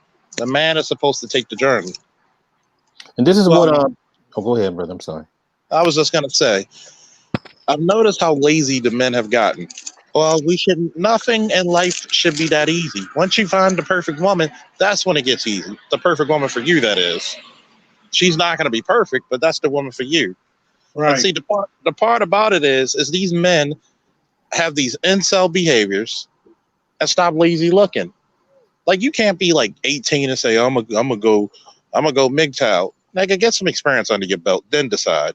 Go through some shit first. Learn how to judge women, because all you got to do, as BGS once coined the phrase, a lot of these niggas are just one blowjob away from being a simp again. Hmm. And this is what I heard on I believe it's Mr. Fantastic. Some of y'all heard the Mr. Fantastic's panel the other night. Hmm. And Michael Coleman was there, Edward and OG it was there. I think Black Guru. You know, Hmm. all these different. There was a continuation from what you were on BGS from Hmm. Gabs, Hmm. and I was the other thing that I took away from that conversation. I forgot who said it. I don't know if it was King Signal. I don't know if it was LAR. Somebody said that usually they discluded you BGS, but they were saying that most of these older guys with daughters have a Hmm. very partial way of looking at the way they see things, Hmm. because they may, most likely they may feel that their daughter may not have anybody to be with. Okay. So I'm trying to find out, is do you think that's the case? Or because I never heard that before, that's the first time I heard that.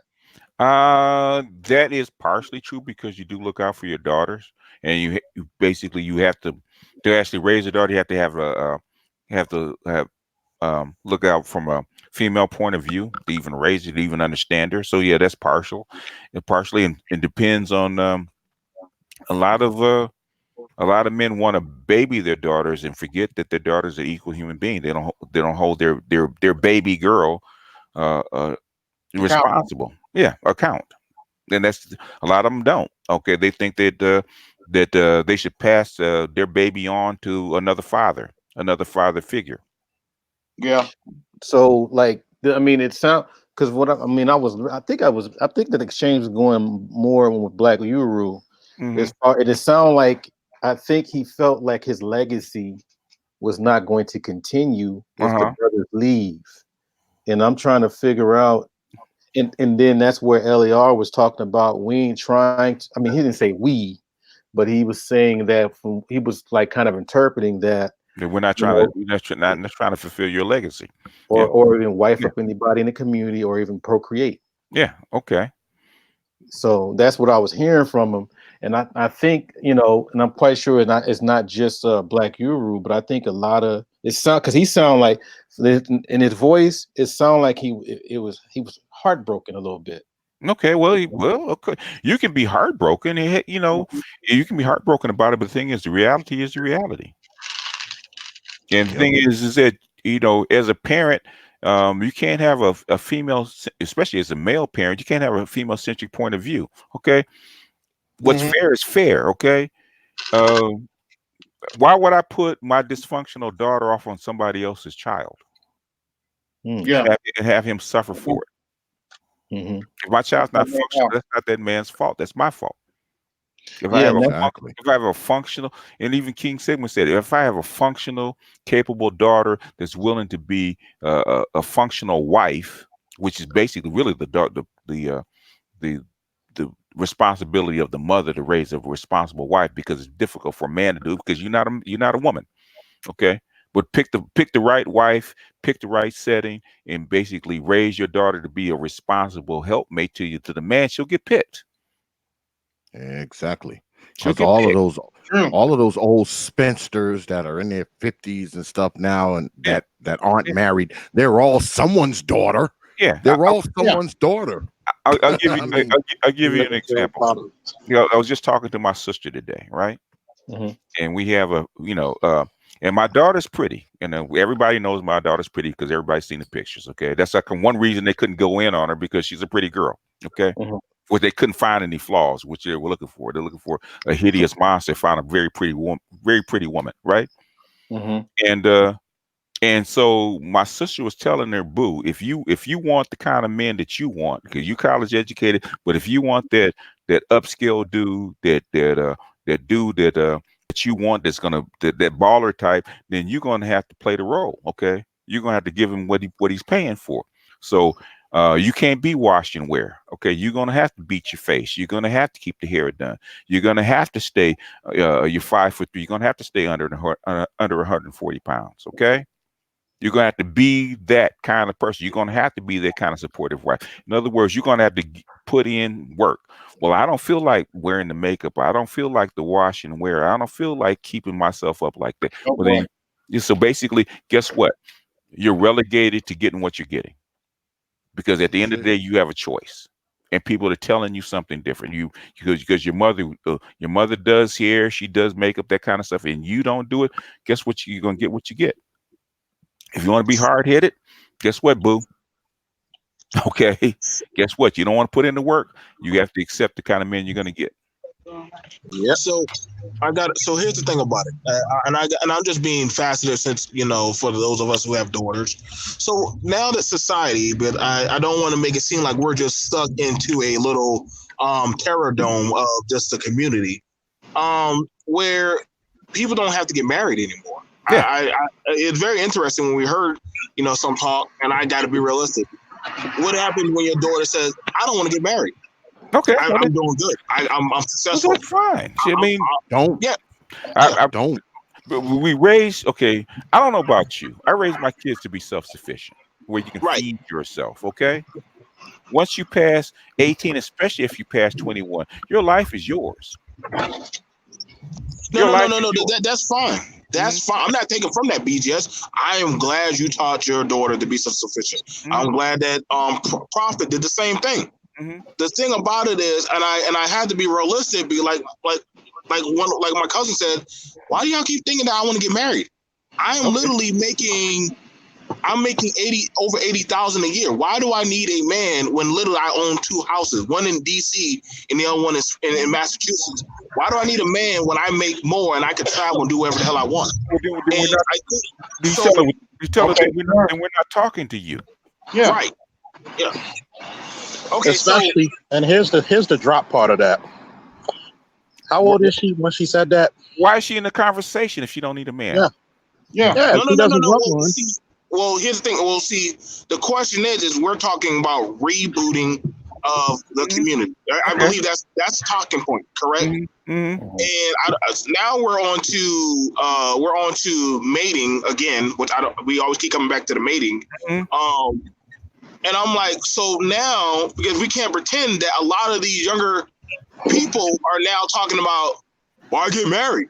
Why do I need a family? I can do good all by myself. Do you know why? If you reboot the community, first I asked Art, are the mindsets still the same? Yeah. And he said no. So if the mindsets aren't the same, we're building from scratch. Okay. Mm. So I don't need a man is gone. So all that That- stuff. Right. Okay, so that would mean no outside interference, and pretty much we're self-sufficient in this bubble of the community. It was hypothetical. That's why he's asking. Okay. Oh, okay. All right. You gotta I'm tracking, but you know me. I think of all algorithms, and I Yeah, always like to but think of them. well, the thing is, you got to think of all the parameters when you think of your algorithms, right? You mentioned one. Yes. Yeah, because I don't think we have enough of this conversation of once we get there, what would we do then? We keep talking about why we got there, what's holding us back. But I'm like, let's have more conversation about what do we do when we get there? When we, because that needs to be put in place as well. It's basically this. It's been studied for the last 60, 70 years about what to do. Okay. The thing is, how to convince people to do it. Okay, Right. I think there should be arranged marriages because as we see, like X says, basically we found out that young people don't know how to pick their own mates. They Yeah. don't. Nope. That's obvious. Why do they have arranged marriages for 100,000 years? Because young people can't pick their own mates. It's been proven. I'll be honest with you, BGS. 5 or 6 years ago, I may have disagreed with you. Not anymore. Why would you disagree with me? Some type of arrangement for marriages and some type of parental preparation Yeah. is in order. Yeah, I mean, Because if like X, see if you agree with this, X. You can't expect a man to be a husband or a woman to be a wife if you haven't trained them from childhood. exactly. I mean, we have to start grooming. We have to start grooming husbands and wives. Mhm. And if people say if your son or your daughter comes to you and say, "Hey, look, Pop, I don't want to get married." Fine, don't have no damn kids, then, Negro. You know that we have to be having those talks too. Yeah. Have to have those talks too, and those are tough talks. Yeah. Those are tough talks. But black society needs tough talks. We've had enough stroking. We need Yeah. some tough talks. The problem with that is usually there's no accountability. We're not taught to be accountable people. It's Nope. always the white man's fault. Nigga, Oh nobody, yeah, the of white man course. ain't It tell you is. so, dude. It is. He's suffering from the same thing we're suffering from. It is the Yeah, white man's fault. it's like this. Part of it is, No, but here's all the of it. problem. Most of it is okay. Yeah, most of it, really, if you think about it, yeah. But the thing is, but that's the But see, environment the we live thing in. is, the chickens are coming home to roost with his ass. Yeah. And a lot of it is like, well, I don't want to get married. Just to answer, I forgot who broke that part of it. See, the problem with that one is this: if she's 25 and she says that, wait till she gets in her 30s, and that should have changed up real quick. Mm-hmm. And see, the problem with that is, yeah, you make all this money, you got all these houses, Mhm. but there's a difference between men and women. Men don't get as lonely as women do. Yeah, Oh, that's well, true. They're the ones who got to compete. See, men get better with age, women don't. Hate to say it. No, actually, I don't. Well, it's easy to change your mind. I mean, if you're a 20-year-old girl and you're in college and you're getting prepared for a nice career and you say, hey, hey pop, I don't want to get married, and then you get to be 30, and some cobwebs is building up between your legs, and you're like, well, maybe I want to get married now. You have to adapt or change into whatever it needs to be to get wifed up. I mean, it's not one size fits all when it comes to something like that, because you're more likely to find a suitor when you're in like your 20s than you are when you're in like your mid to late 30s. So if you're trying to get married in your 30s, you're going to have to change some things around, and you may not necessarily be able to think the same way you thought when you were in your 20s, Right. because you're at a different place now, and you're Hey, probably going to attract a different suitor now as well. So when you do these arranged marriages, so what would be the youngest? Like when you remember we cleaned, we rebooted the community. So what would be the youngest, or actually, what would be the largest gap that you would be able to settle for as far as arranging the marriage? Would they both be the same age, or would the guy be older? I mean, how would that go? I think with me, that would depend. I mean, one of my daughters is already married. But if I had to choose, if it came down to me choosing somebody for my daughter, um, I would kind of want him to be a little older, not a lot older, but I would want him to be a little older. You know, I want to be a little older. She's 21. I could kind of see him being 30. I wouldn't have a problem with that. I wouldn't have a problem with him being 30 if she's 21, 22, 23, and the guy is 30.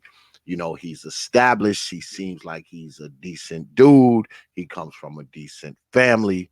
I wouldn't have a problem with him being 30 if she was, say, 22 or 23. I wouldn't have a problem with him being 30 at all. I don't know if I would go the way with, him being 40, 45, 50, like that. I don't know if I could go that. I don't know if that route would be the best route. But if he was, say, 30 to her 22, I wouldn't have a problem with that at all. I just wouldn't. Anybody else? I'm gonna be honest, because like I said, I've seen arranged marriages, and I don't like taking away choice. But I guess we're doing this hypothetical talk. I'm gonna go qualification. If the man has the finances and the standards, then I'm not gonna. And I mean, yeah, I'm gonna honestly do that. I'm gonna sit down and it'll sit down and be a dialogue of resources and assets of what he can do and what's capable. Just because he's older don't mean he's mentally capable. That doesn't mean anything. But I'm seeing older men knock up young girls, and they still useless as hell. And I'm seeing young men who literally are getting with older women, and they're more mature and handling. And I'm granted, because they being pushed in these kind of slots. So I would honestly rather say, like, I want to see the merit of what this man is honestly doing and honestly being able to set about provide. Uh, that's just being honest. Like I said, there's a lot of these guys I'm seeing getting screwed up, and on these systems, they're like older men doing young men stuff. But I mean, that's so we got to actually look about it like, hey, what are you doing? Are you stable and are you mentally sound to handle that? Because see, you could talk a good game before you get a family. But once the baby start crying, the woman starts setting in, all that training and shit goes out the window because now you in that house and you got to be your own man. See, that's something that we forget. You're broken a little bit. I know I'm in Walmart. I got to get the hell out of here. So He's in after a while, Walmart. Okay. yeah, I'm doing shopping right now. Yeah, that's called being a man. You're wrong. Your days never stop as a father. The Walmart man. Go ahead, brother. Go. So the thing about it is, we got to find where's he at as a father and where's he at as a man. You know. So I'll pass it over. I'll pass it over to you guys. Now, what about this? Oh, go ahead, Al. Yeah, I hear what you're saying, B, but I kind of lean on BGS stuff with the arranged marriages because not just for the girls, but for the guys too. Because I've seen some guys, you see the women they pick well, those videos we were watching the other day. Case in point, that dude with that messy woman in our nasty house. So I think personally, I'm not against arranged marriages for men and women. I think we need to get to that point to an extent. Okay, so now if you have a son, let's say if your son is about what, 22, 23, you know, remember this is your society here that you have built as men. You know, what kind of age you think that would be compatible for your son? To get married? Yeah, to get If married. If you're arranged. If he's 22, he don't need to be getting married. He need to be concentrating on his damn life. He need to be trying to build something, have something on his own. I mean, getting married should be the last thing on his damn mind. You know, he shouldn't be thinking about getting married until he's about 30, because by then he's out of school, he's setting a career, he has a trade, he has a skill, he has some money in the bank. He's got something at 30. At 22, you ain't got shit.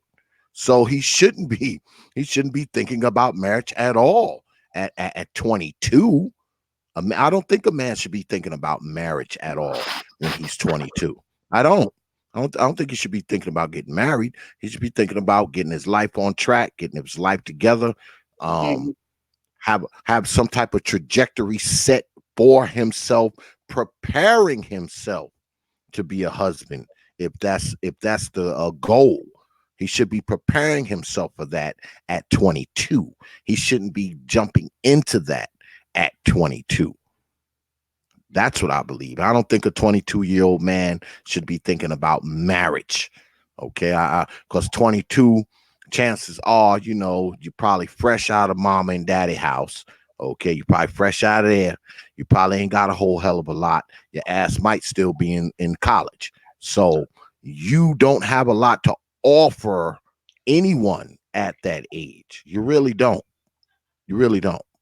Okay, yeah, because I remember I'm still going on the part about cleaning out the whole granocracy and matriarch, and so I'm assuming that our sons are a little bit more advanced than now, so that's why I was going that. And plus, they do all that arranged stuff at a very young age, and all these other cultures, I think even Jack and Jill society. So I was just kind of curious on how would you guys deal with that? If that ball was in your court. But thanks. Yeah, I mean, 22 is young. Even if we wipe out all the baby mama-ism and we knock poverty down to 1% and all that kind of shit. I mean, even at 22, I don't believe you're as a man, you're really ready, to get married, or you're ready, to be someone's father, or I don't think you're really I ready. was. You're really not. There may be some exceptions out there, some one-offs out there, but I mean, you're not really ready. You're better suited at 22 to be building onto your life than to be trying to be somebody's husband or trying to be somebody's father. I think building on your life is a better trajectory for you. I agree. Okay. Anybody else want to take that one? I think it just decides on the individual because 22 for some people is 42 for others. So when you get guys out there who are about their shit at 22, because you got to think, I was in the military at like 17. So you got to say, But this guy's but you're probably. a one-off. You're a one-off though, brother It Faulkner. depends. It depends because if you got proper parenting, you're self sufficient any damn way. You should be shit. You should be ready to take care of yourself if you have proper parenting. Just like people say, yes, I know a woman should get married by at least her, at least by her mid to late 20s, because that's the most beauty she'll hold, at least till 20. But it's like this: a lot of women out there. Let's say if we had it, they're still, even good girls still get that party phase at that early 20s, late teens. They're still partying. I ain't thinking about the goddamn marriage. So if that guy was that outlier, what have you, that had all his stuff together at 20 something, should he marry younger or older? For me, Yeah. the outlier, I think the outlier should get somebody that he could grow with. So it's similar age, at least no more than a 5 year gap. Yep. No Yep. more than a Yep. 5 year gap. He should get somebody similar to age. Because the problem with now, you get a 30-year-old man now and a 20, 22, 23-year old, they don't relate. The gap is different. And it's going to be very difficult because he's going to be more like, why are you always going out with your girls? And that's going to plague a problem. I've seen it before when I seen a fucking 7 year gap. So a 10 year gap or a 15 year gap, you're going to have some issues. So I think it's a 5 year gap. No more than that. More than five. Yeah. Ugh. If if Yeah. he's an exception, if he's an exceptional young man, okay, like Mhm. brother Faulkner said, if he's 22, 23, and he's mature, he's got his shit together, he's got a decent career, or owns a business, whatever case may be. Now that's one of our exceptions. Let's be honest. That's an outlier. Brother, people like brother Faulkner are outliers. Where they go to the military, they come out, they come into a law enforcement career, and they stay straight and narrow. A lot of those brothers are outliers, man. They're one-offs. Even though there's a lot of them in their geographical location, they are one-offs. Okay, so say he's a one-off like Mhm. brother Faulkner. If he's a one-off and he's young and he's got his shit together, I agree. He should be marrying someone close to his age.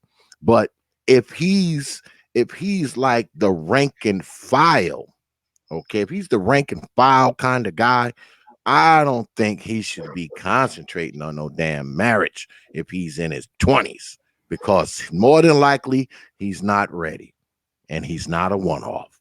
So you don't want him marrying nobody until he done grew and established something first, or that utopia that you created, brother Art, Mhm.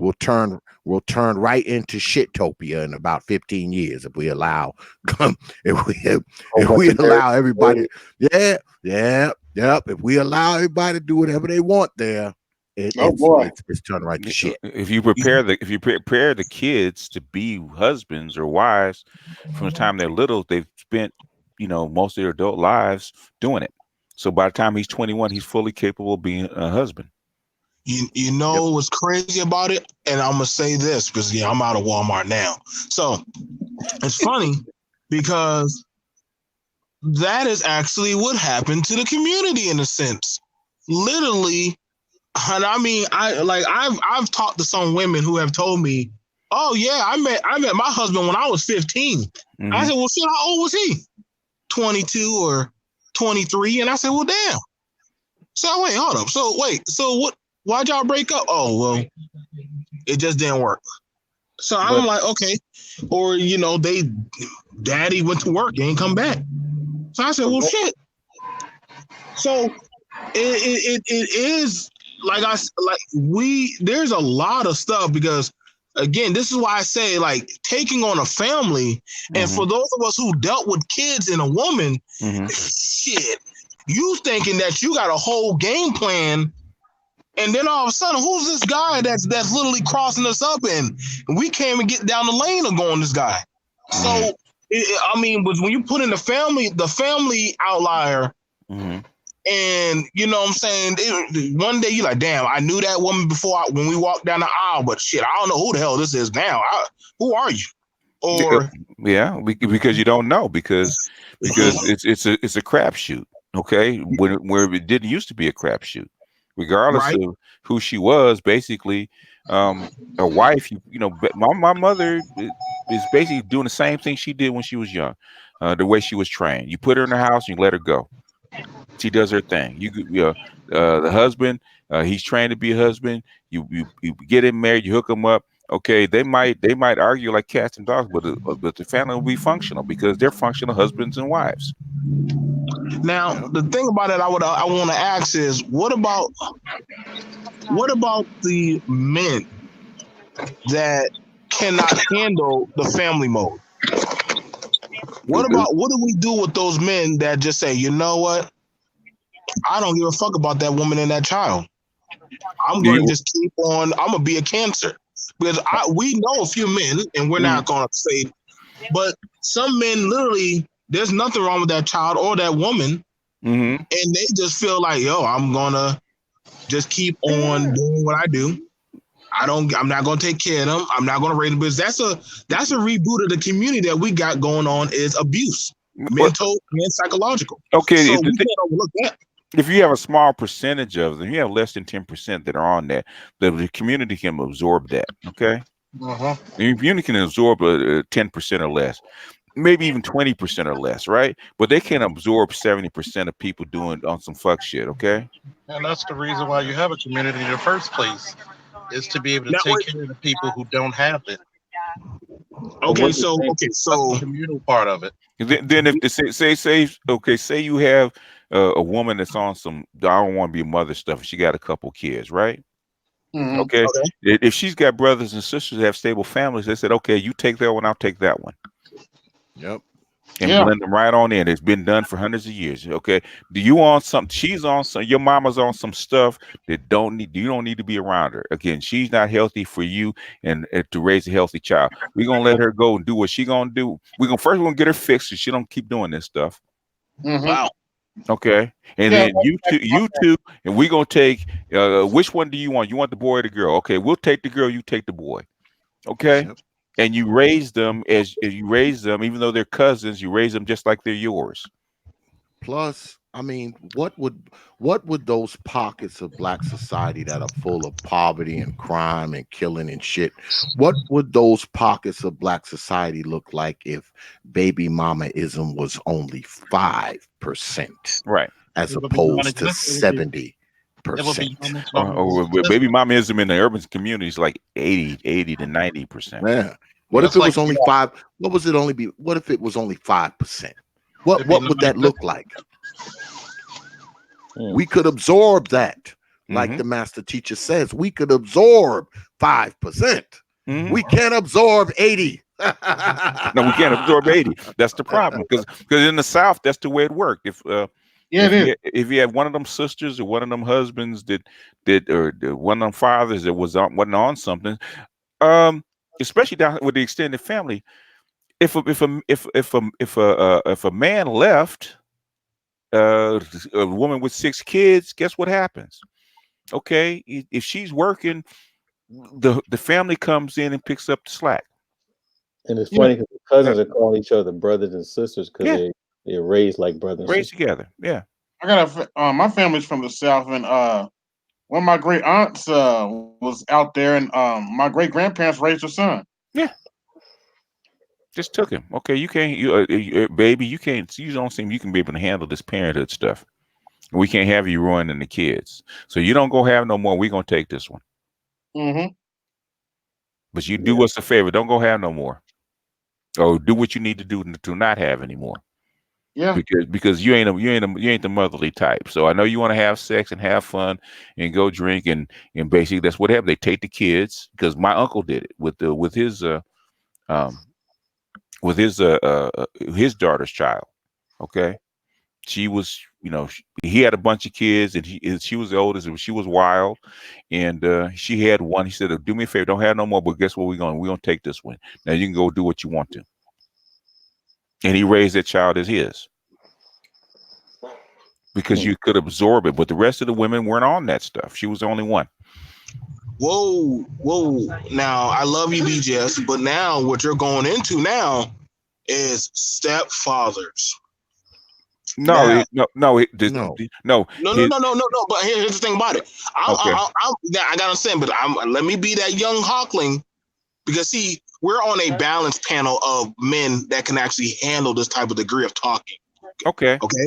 What, So, but I'm saying I want to chop it up and mince it up to where, so where the stepfathers come into this with what I said?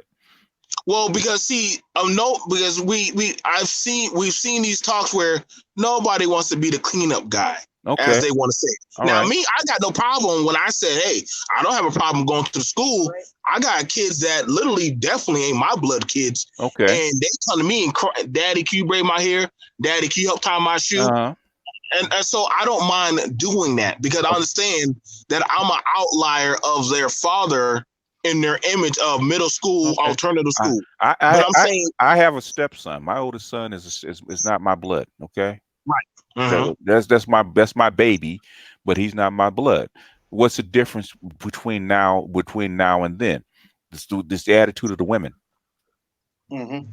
Because Culture. basically back then I could tell you because I've seen it many times. Okay, 40, 50 years ago, a stepfather would come in and basically Hmm. um, basically he come in he'd be the patriarch of the family, and the woman and the kids would get in line behind his agenda.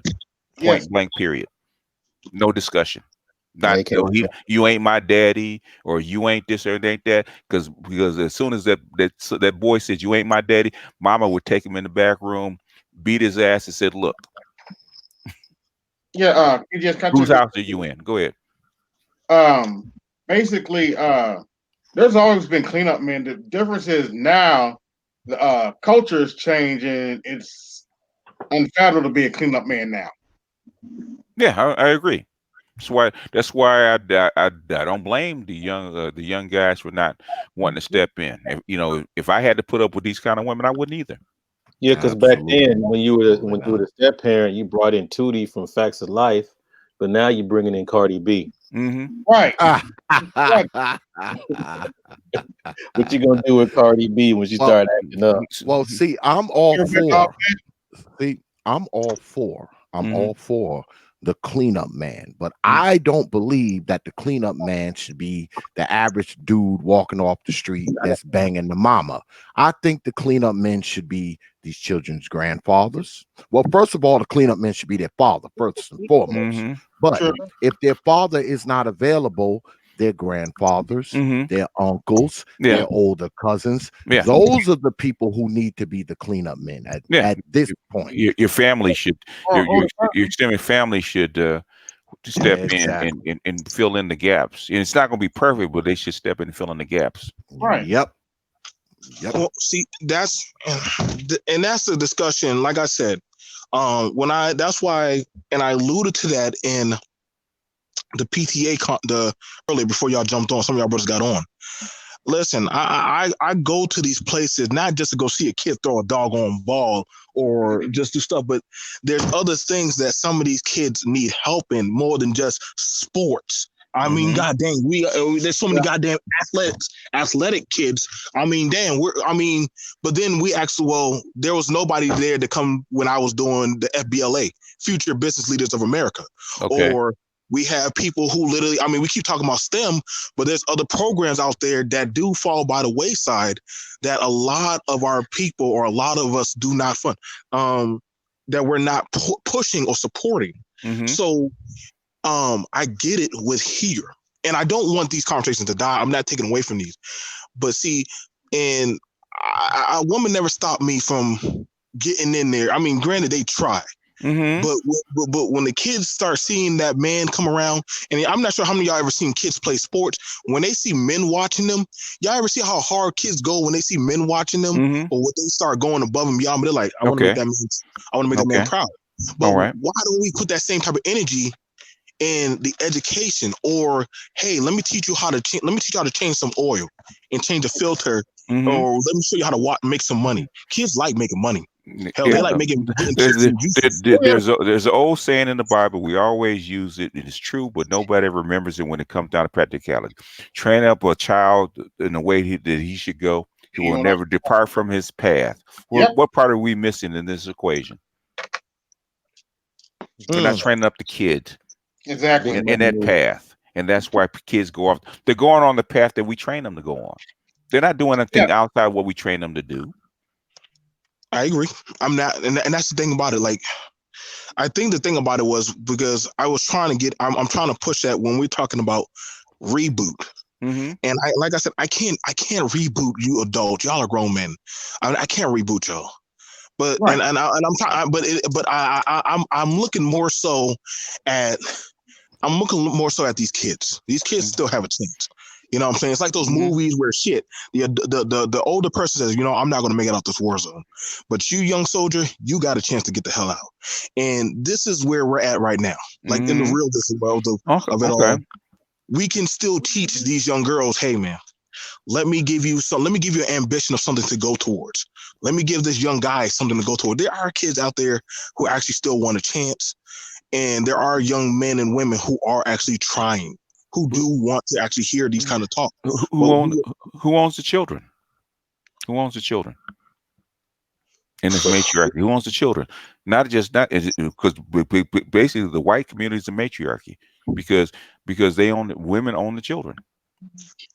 Yeah, they run the school system. The white women. White women run the schools. They run the children basically. So basically, without their permission, you can do very little unless you're going to take it from their hands. Okay, but I'm gonna ask you this: when you were raising your children, did you ever say, "Well, my woman owns the children," or "This is my son"? My freaking attorney told me who owned the children. Okay. No, but what did you? No, but I didn't ask you what your attorney said. What did you say? What did I say? I deal in reality. She owns the children, and she told me she owned the children, and the law backs her up. Okay. They're my children. I do the best that I can with the under the circumstances. But at the end of the day, when Mama puts her foot down, and Mama has put her foot down, the children go with her. Okay. And they follow her lead. And I can do things to kind of incentivize her not doing certain destructive things. But at the end of the day, she owns the children. Okay. Do all of y'all feel like y'all woman owns the children? I'm not taking from anything. I'm asking y'all of y'all intake of y'all experience. Like I said, I can't take from none of y'all brothers. Y'all are grown. But only thing I'm saying, because right now, like I said, I have a lot of young men that come to me and ask me for solutions on, you know what, BMT, how do I do this? How do I get property? How do I get this? They want to know. I don't want to have to go through the same hurt and pain that Granddaddy BGS went through. So he's not a bad man. I just know grandma, because as kids get older, they see what goes on. They find out the truth, right? They're going to find out that, hey, mama kept us away from you, daddy. So the thing is, it's going to be up to you to teach your boy and teach your girl, hey, let me show you what to do so you don't have to go through what I went through, right? Isn't that not what you would do, Charles? All the rest of you brothers, I know we all have some You bad can try. You can try. but You now, can okay, try, and sometimes they got to walk through that gauntlet. I don't know. My son's going through it right now. He don't believe fat meat's greasy. You're Because he, battling. You're battling for the mind. mm-hmm. That's You're what she battling for had. the She mind. had the mind. now, okay, so are we gonna so now the thing about it is, Mm-hmm. and I would have to ask black men, are we going to try? Are we going to try? We've been trying. You're No, trying. Okay. shit. So are we gonna fight the impossible fight to the death, or what are we gonna do? What do you want to do? I'm gonna keep fighting the impossible fight. Okay. So is that for everybody? Hey, I mean, hey, listen, if you don't pick up a sword, if you don't pick up a sword, then I'm not mad at you. I listen, I'm not mad at anybody. If you choose not to pick up a sword, I'm not mad at you. But if I'm gonna pick up a sword, if I'm gonna pick up my shield, listen, don't tell me how to fight. Don't give me no instruction. Okay. Hell, don't even. That's one thing I tell people, Mm-hmm. because I'm like, if I'm out there and you're not out there helping me fight, why the hell you here on my battlefield with me? You That's just where you. it is. That's where it is. BG. I mean, not BMT. We don't support each other as brothers. Mm-hmm. We'll find out something. We'll find out how to do something, how to tweak things. We keep our mouth shut. So, you We don't share. but see, and I'm not taking mm-hmm. from that, but I'm saying that. But I'm not. Mm-hmm. Listen, like I said, I love all you brothers on this panel. I don't think we don't collide heads like that. But I'm just saying Mm-hmm. that, damn it, like I said, I see, and then this is for me as the millennial X guy. A Mm-hmm. lot of brothers don't talk on what I talk on. I'm just saying, Mm-hmm. and that's no shade to any of them, but it's like I'm the only marital man that's talking about, yo, man, like either we're gonna get in back in the ring after getting our ass kicked for the last damn 3 rounds. I know Okay. shit, we behind in points, or we're gonna just say fuck it, we lost. And I mean, I'm sad to say, but damn it, when my kids come talk to me, Mm-hmm. I mean, and shit, they're gonna ask me like, well, daddy, did you fight?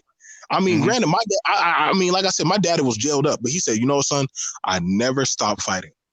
And if Mm-hmm. he didn't stop fighting, I can't do that. I can't say that to my son or my Okay. daughter. Like, shit, I quit Okay. giving a fuck. Not to say any of y'all gave a fuck. So I don't want nobody to take it like that. And I never listen to the men or the women in chats. The Mm-hmm. only thing I say is, listen, if you're going to fight, fight. If you're not going to fight, and I've had this talk with Prophet. I said, Prophet, why you keep hiring black men? He said, it's just my heart. It's just my desire. I'm gonna just keep doing it. Mm-hmm. Some men are going to be stubborn. But I mean, BGS, they told you to stop teaching. You Mm-hmm. never stop, Mm-hmm. because it's your passion. You know that somebody's going to come and sit down under the tree and listen. Mm-hmm. So I mean, we all have our own fight that seems impossible. That's the Yeah. whole point of war. But Yeah, it's going to be. but you don't send all your troops on a suicide mission. True. You don't. You know? No, that's true. Everybody, but see, not everybody's true. Everybody ain't built to pick up the sword. You Mm-hmm. just might be the blacksmith just to sharpen my sword. Yeah. The other guy might just be the guy who puts together the armors. The other guy might just be the guy who feeds the troops. Everybody Okay. ain't made to be on the battlefield. Okay. The thing is, when you go into battle, you have to have a mission. What are you fighting? What really are you fighting for? And is it worth fighting for? And that's what when you have to rally the troops. The two things you have to convince them. Okay. That the one that you're fighting for an outcome, and you're fighting for something that's just. Mm-hmm. Is it can you convince the younger people of that? Okay. That what they're So fighting for is fair and just? Fighting for. Is it worth fighting for? Well, let me say this, because I'm gonna jump off, Art. I got some shit I gotta do around here before I cat my ass to bed. But I mean, when you talk about rebooting, I mean, when you say reboot, that reminds me of rebooting a computer. Mm-hmm. And what happens when you reboot your computer? You you're gonna start let it. It start. Yep. It starts off from you get a clear, fresh slate. Some of them old garbage files fall to the wayside, Mm-hmm. and guess what? Your computer come back and it's operating just like new. And unfortunately, with parts of Black society, if you're gonna do a reboot, some of them old garbage files gonna have to fall to the wayside. Some of them are going to be deleted and discarded. And guess what? Mhm. What you're going to have to do is interject new files, new programs, new apps, because those other ones weren't working correctly. Yeah. And unfortunately, parts of Black society are not working correctly. So when we reboot, we must delete them. Mhm. We must. People will suffer. Some people will lose. Some people might even die. But Mhm. when you're talking about rebooting, this is what you're talking about. Yep. On that, I'm gonna say peace. Thanks for having me on, brother Art, master teacher, brother Faulkner, BMT, brother Albert. Man, I see y'all on the other side, man. Peace. Thank Have you a for good one. coming through. Always welcome. Yeah. So like I was saying earlier, I hear a lot of this stuff that's going on, but I'm like, okay, I'm just trying to get people to get an idea on where to go from there. You know. Yeah, most of the people, most folks know. They just don't want to do it. Yeah. Most folks know. I mean, um, just saying dating and mating. What does it cost a black woman to actually be nice and smile at at their men? What does it cost? It's free. It's free, but they don't want it. Why? How come they don't do it? Yeah. All right, I guess. I don't know. Yeah, they don't want to do it because there's other reasons why they don't. But they don't want to do it because they don't think that you're worth it. Well, That's why I'm kind of taking the black pill on. Okay, we don't think I'm worth it. Bye. Yeah. I'm Yeah, gonna just talk. if you can't make my vagina wet by looking at you, then you're not worth it. Now obviously that's programming, right? So Yeah, Yeah. partially. Yeah, yeah. how do you know? So basically, I know it sounds like a repetitive question, what have you. So let's how would you be able to dissect that so you can really start taking some of that programming away in our position today? How- Walk away. Homeschool, what? Homeschool would help. Yeah, It's you might as well difficult. just go do homeschool. It's difficult to retrain the mother. Well, charm school would help. Put Say in charm school. if you could get her if you could get that a little girl, say just a little girl around different women, okay, and not the retelling of the same stuff that's been passed down. It would change a lot Mm-hmm. because trust and believe most black women know how to code switch when they're on the job and they have to be polite and congenial and all that kind of stuff. They have manners. They just don't want to use them. Not to you. Well, y'all better start teaching. I can tell y'all right now, homeschool. Y'all better get ready to start doing that then. You Oh, should, yeah. yeah. But they should have changed the model years ago, but they're just not getting to it. Like I Um, said, I got a buddy that's a teacher. They're doing what you're talking about, separating the boys and the girls in the 7th and 8th grade. Hmm. I was like, oh, wow, that's awesome. like I Because said, because be- because they know it was the model. They know the model works, and it's just a Yeah. matter of them getting the women, well, the feminists getting desperate enough to where okay, we got to try something. We got to give into it, even though we don't want to, because trust they're doing it reluctantly.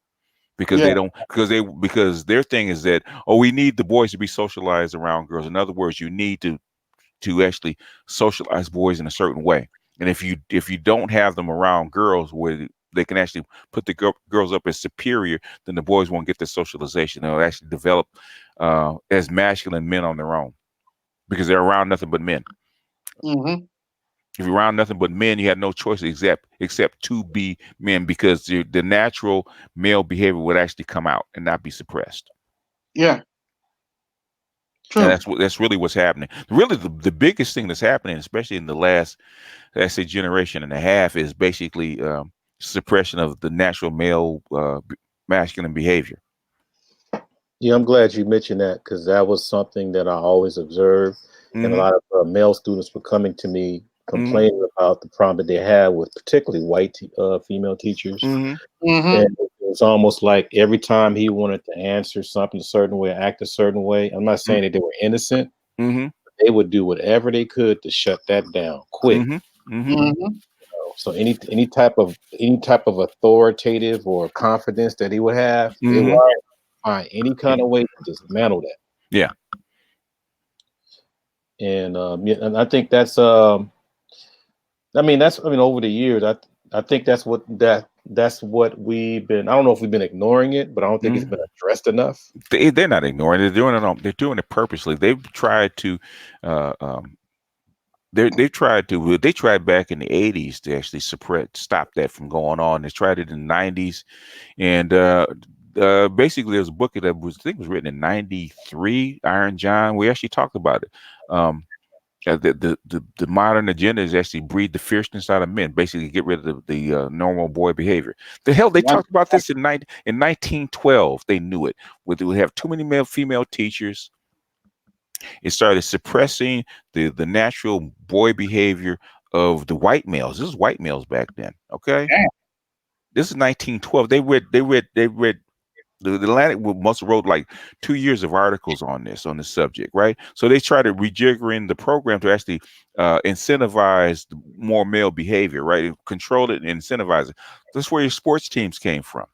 Sports teams came from actually trying to funnel and focus the natural competitive male behavior instead of it spilling out onto the streets as gangs. So put them in sports teams, start sports teams, so that Mm. that male behavior will have some place to go. Hmm. So I'm looking at the stats. Let me see. They were saying that yeah, black males they said that the suspension rate for black males are way over proportion Hmm. than Yeah. anyone else. Uh, I believe it's just to make up to 14%. Good lord. Yeah. Yeah, I remember. Yeah, I remember back in the 80s. Rael was right. I remember back in the 80s when they were they went on a binge to actually kill the same sex schools that did exist. The feminists actually went targeted all those same sex schools, same sex colleges, same sex high schools. Um, they wanted to eliminate all those, and they did. They didn't want the women to go into these campuses to be the first. They came in to actually kill the same sex education. If the women were there, then they have something to complain about. Okay, now you have to change the rules because the women are here, so you And Mm. can't for have the all male campus. and They for a came. while, Go ahead. go ahead. No. I was gonna say for a while they got rid of home ec, Yeah. home economics. Oh yeah. That was the what was it called? I can't remember the name of the plan that the Congress passed because they knew that independent women would become single mothers, and single mothers needed to have a way of providing for their children. So they home ec was built for wives, right? Yeah. And basically, if the wives are going to get divorced and needed the independent skills, they needed to go into trades. So I think I can't remember the name of the thing, but they passed this in the mid '70s, if I'm not mistaken, where they trying to funnel all these women into trades instead of home ec.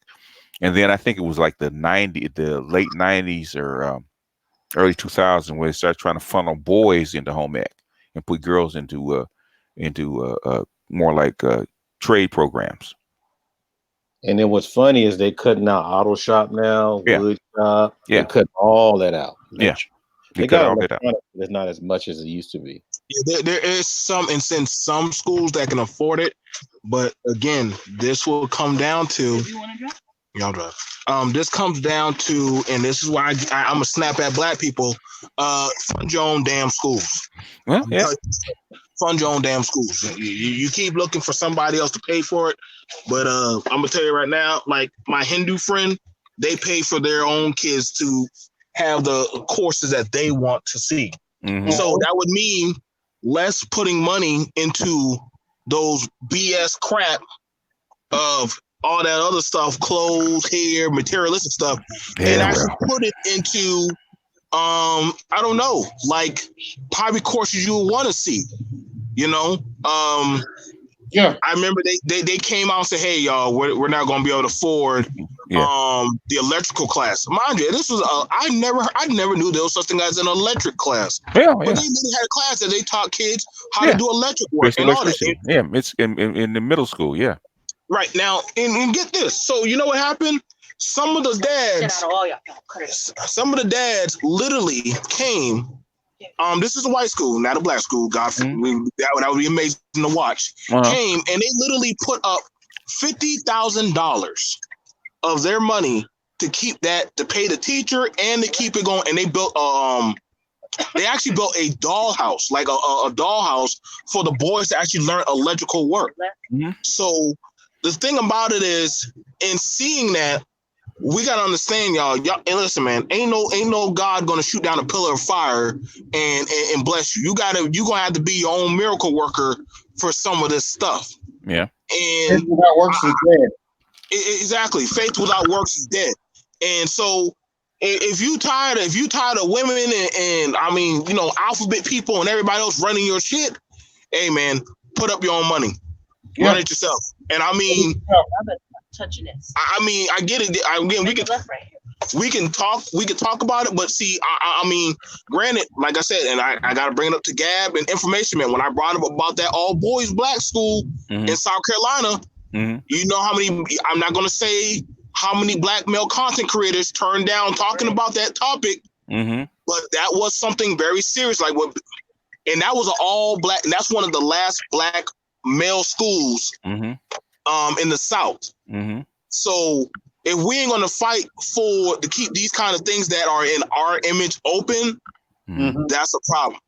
So you know what I'm saying? So that's something I mean, I bring up, mind you, it's also, they have a program where if you're a father, the lady along with the state allows the men to come and spend time with their sons, because they know that some of these boys been chock full of Ritalin and different other drugs, and they literally have it where the fathers can come in and sit down with their sons in counseling and help these boys. So I donate to that school. My wife and some other people, we're trying to help that school, but it would be more amazing if we got more of our people just to fund our stuff, our programs. Basically, Group the cheapest, so what? Group economic. The cheapest way to do it is take over your doggone school board. I'm on the school board right now, BJ. It's just so funny you talk about. I'm on there right now. Take over bad black people come and take over your school board, and then you don't have. Then the state can fund it because you directing where the dollars go. If you want an all boys school or single sex schools, you can implement it. Yeah, because you have unanimous votes. Yeah, unanimous votes. Okay. As long as you given the curriculum according to the state, within parameters, okay, you can have an all boys school, you can have an all girls school, you can separate them any way you want, with state dollars. Like I'm just saying, I did it within a year. I fought and I got onto the school board. Yeah, now you need help. And, like I said, I'm on here. I would like to see other men fight for these positions. You know what I'm saying? I've been trying to talk to some of the men, like, listen, I get you're a community football coach or a community basketball coach. Listen, bro, but you can do more headway and have more of a push. Jump onto the school board. Yeah, draw. You know, get with a whole bunch of folks that know how to do this and draw up a plan. This is what we need to do. This is where it works. So I need you. This is the plan, but I can't do it without you because we know this stuff works. The thing is, I need you on the school board to actually push this stuff through. And it's going to take a while. The thing is, if you take over the school board, the first thing the feminists did, you know what the first thing the feminists did in Title IX? You know, the first thing they did in 1917 when it passed, they went after K through 12. They didn't go after colleges or worried about sexual harassment on the job or any kind of. They went after the kids. They went after the kids. They went after K through 12 kids when nobody was looking. They started brainwashing them kids from K through 12. Yep. They went after the school boards. Is it too late to reboot the minds of these kids now? Is it too late to reboot them? As far as what age? I mean, like I said, they're still babies in school. No, what I'm saying is, if you look at the role of the all boys high schools, right? These kids come from all over, okay, and what they found out is from 14 to 18, they can actually undo a lot of that damage that's been done in the previous 8 or 9 years in those 4 years by putting them in an all male environment. The military does it all the time. So Don't you got they have to like realize a this. 90% graduation rate? It's like 98%, like 98%. You got to think about it, right? and 90% of them go to college. You got to think. You got to think about it like this. Boys are naturally going to tend to want to be where the men are. You have to. They're forcing boys to be among girls. Even teenage boys don't want to be around girls if it's not sexual. Mm-hmm. That's the only reason. Very true. That's the only reason. And as soon as they leave, they're going back to their boys to hang around and talk about it. Mm-hmm. So when you put these boys in these environments with men, they're gonna. Why you think I can't get rid of motherfuckers in my house? Mm-hmm. Hey coach, I got nowhere to go. Oh fuck. Well, I Yeah. have a wrestler from Iowa who's visiting, and he's staying in my house. Like shit, they want to be around men because that's who they get judged by. That's what they want to. They want to confirm their masculinity. If he says I'm a man, I know I'm a man. So it's very possible. Yeah. So Go ahead. I would want to ask Charles, you coach young men. Why is it that some of these boys and how do you reboot some of these boys' mind? But I know some of y'all deal with young men. How are y'all doing it? How are y'all doing that? Maybe y'all could teach me some stuff. How are y'all rebooting some of these young boys? Foot in the ass politics. Yeah, that's true. Part of it. Part of it's foot in the ass politics. Yeah. See, it's a cratocracy, okay? Men rule off a cratocracy. Mike means right. If I'm wrestling around with kids now half my age who are faster, that means I got to be smarter and better and stronger. Mm-hmm. When they see that you're the strong older guy, they respect that. Why? Because they say, in their words, oh, he can fuck me up. That's a level of respect that men get. Women don't have that type of respect because they're protected. They don't understand danger the same way men have to. They don't. Yeah. So, and men always set up a meritocracy. The best wrestlers, the best athletes are going to get the best positions because they earned it. yeah. Right. And it's also, you got to put responsibilities and accountabilities on them. Mm-hmm. And you have to, and as soon as they break the rules, you have to be swift with it.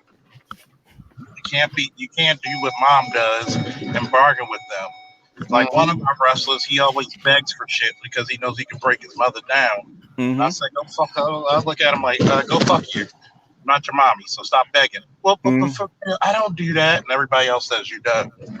Like, nah, what you gonna do when you mess up something? Clean this shit up. Mm-hmm. Look out of turn, you're doing push-ups. Why? Because it makes you accountable. You always got to be a sympathetic ear, meaning you got to listen. I'll give you your time to talk, but you better be talking about some good shit. You can't whine about bullshit. You strengthen them. So a lot of the times is you got to do completely the opposite of what a woman would do. You can't coddle them. Like, look, if you live with me, you got to be in the house by 7 or 6. 6:01, there's consequences. Mm-hmm. So the next time he has to learn. You know what? Back in I wish I could find some of the stuff that I read years ago. Back in the 90s, there was a guy, a general in the Joint Chiefs of Staffs, right? This was back in the 90s. He said, we just ruined a whole crop of boys. He's talking about the millennials. Yeah, the whole crop of them. The whole crop of boys, yeah. And you know what the millennial mindset is? This is the reason why they whine so much, because they've been around women so much, and they think that's how they're going to get shit. Mm-hmm. They're trying to wind their women back into control. You can't outwind a whiner. So the mentality is, that's why they're so afraid. Well, these women need to get back and, like, dude, first of all, if I got time to whine about something, that means I'm losing time of improving myself. Right. So especially when I go to channels and I'm like, well, how you suppose that we could get? I said, number one, go to a gym. Last time I checked, A man who's in shape never have to talk. You don't even have to say shit. Because you're physically appealing, you're gonna get women. Mhm. And women are gonna bend because they love that physical, especially black women. They damn near on the same level as men when it comes to looking at bodies. So when you're physically appealing, that bends women to your will more. Because if you're a slob, she's gonna treat you like a slob. And when you treat yourself, and one thing about physical fitness, it's a mental note to people to say he's not going to take your shit because he takes good care of himself. He thinks highly of himself.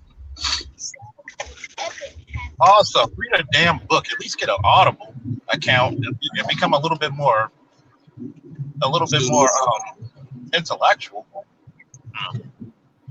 But niggas don't read. Niggas think they're smarter than what they really put on. And when they actually meet these women out there, and they're like, you have nothing to talk about that would entice you to a better class of women. Mhm. Now, y'all need to start donating to art right now. We're preaching right now. Go ahead. God damn it. Oh man. No, Yeah. I agree with you 120% on a lot of stuff.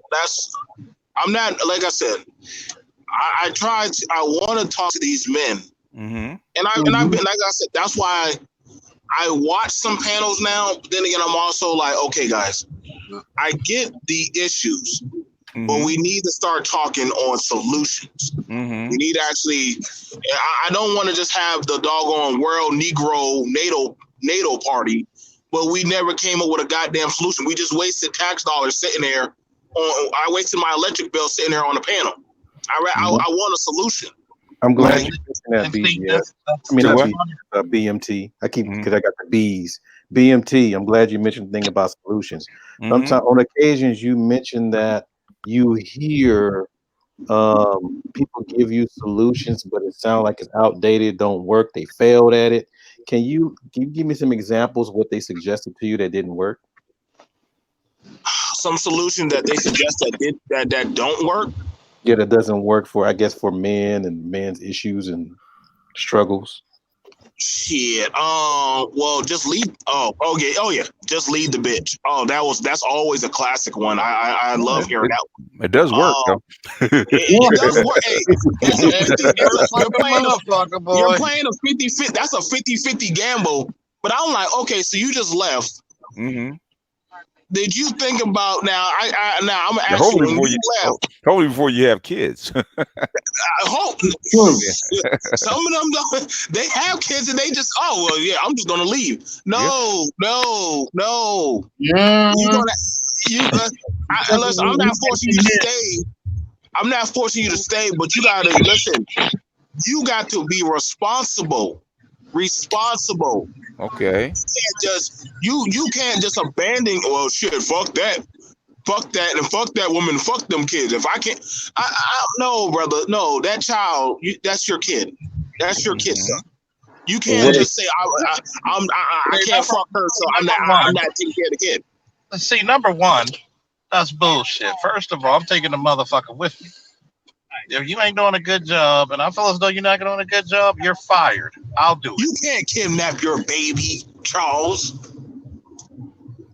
So let me ask you this. I know you're being comical, but I'm gonna tell you the same thing I told her.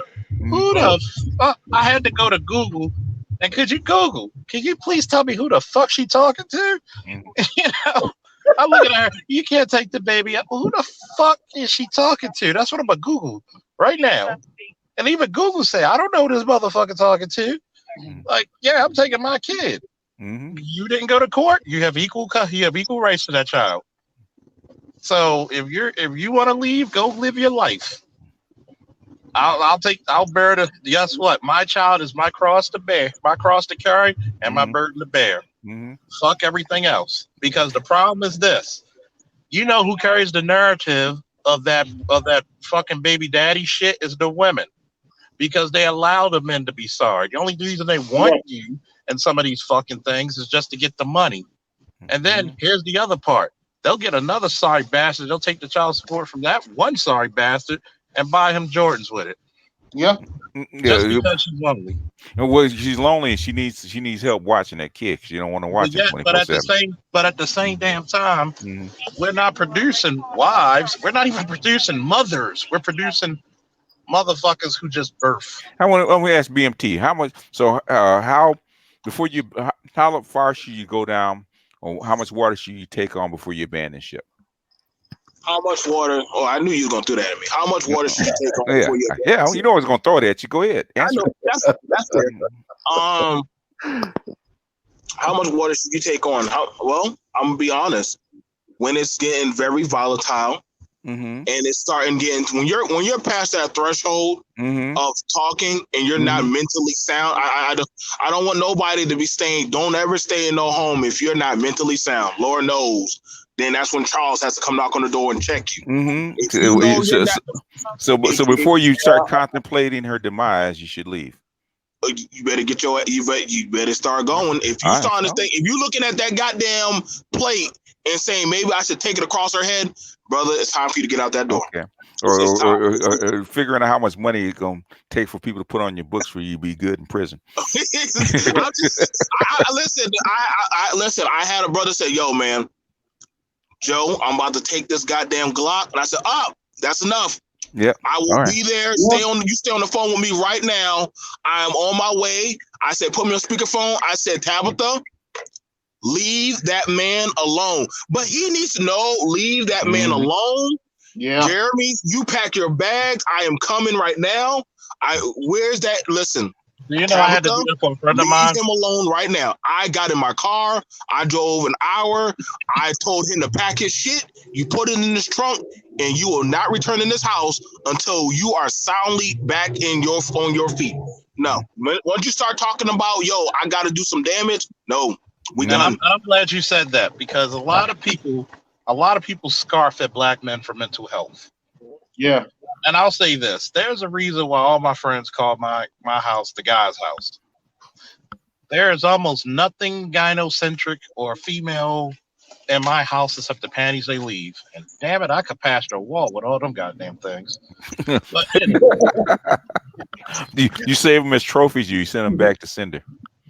Oh, trophies, just right next to the rest of it. I send them back. I don't want no trace, man. Yeah. But the problem of it is we look so light in the black community about a black man's mental health, and like he said, listen to what he said. That was key. He needs to hear no, motherfucker. And I had to tell my girl that you're not gonna disrespect me and talk to me like I had to tell her. Number one, I come from a block in Baltimore. I don't care how proper I sound. I'm 100% Baltimorean. It's in my DNA. You talk to two Baltimorean motherfuckers in a certain way, you in the street rumbling. And I had to tell her, look, unless I said, I will leave you completely the fuck alone. You will be dead to me in 3 lifetimes. Okay? Or would you like to be treated like a man, like an equal? Step your ass out in the street. Yeah, that usually solves it. And I told her, step your ass in the street. No, you think I could beat you? You talking to me like you can. So I'm like, that's why she took that 20 minutes and didn't say shit. I had to do that to my ex. She got the either she got nose to nose with me. Say either you back up or put your hands up and defend yourself. Which one is it gonna be? And I tell a lot of these dudes, man, stop letting people play with your mentals. You know, you need to get help. Call your boy. If your boy ain't gonna pick you up, fuck that nigga, because he ain't your real friend anyway. So find somebody who's gonna get you out of that situation. And other men need to help men like that in that situation. Like you did. Because we keep this is like a circular argument. Everybody knows that black women are not good for black men. Okay. In this current iteration, okay, I'm not going to say anything about the past. In this current iteration, the majority of black women are not good for black men. Why do we keep wanting to send these dudes back on this mission? Because I'll answer that. Go ahead, answer it, because I'm curious about that. It's a serious state of Stockholm syndrome. That's what it really is. It's Stockholm syndrome. They want to empathize and be guilted by their oppressors. No, I banned it. Sorry. I'm just curious. I mean, Art's pro-black, BMT's pro-black. I'm not. Huh? No, not make art, new stuff. Mhm. Okay, I'm just curious because I kept going at Gab left and right, left and right. What, in other words, what real alternatives are you really giving these guys? What are you really selling these guys? You know how these women are. Well, I know Yeah, how the sisters are. Why are you sending these guys back to this insane. this situation if you're not going to fix the women on the other side? It's But like here's the it's like thing. it's like for instance, VGS. Hmm. I get paid pretty damn good money to do my job. Hmm. Would you say my job is dangerous? Yes, it Oh can yeah. be, can be. So it's like this. You got to pay me to take that's equal or above what I'm going to go through Hmm. and give the benefits of why. If I get no benefit, then why should I be there? And I keep telling people like, look, yes, men should go out and find the best possible woman for them. But Mm-hmm. you're not going to send me out there to take trash and say this is for me mignon. No, that's bullshit.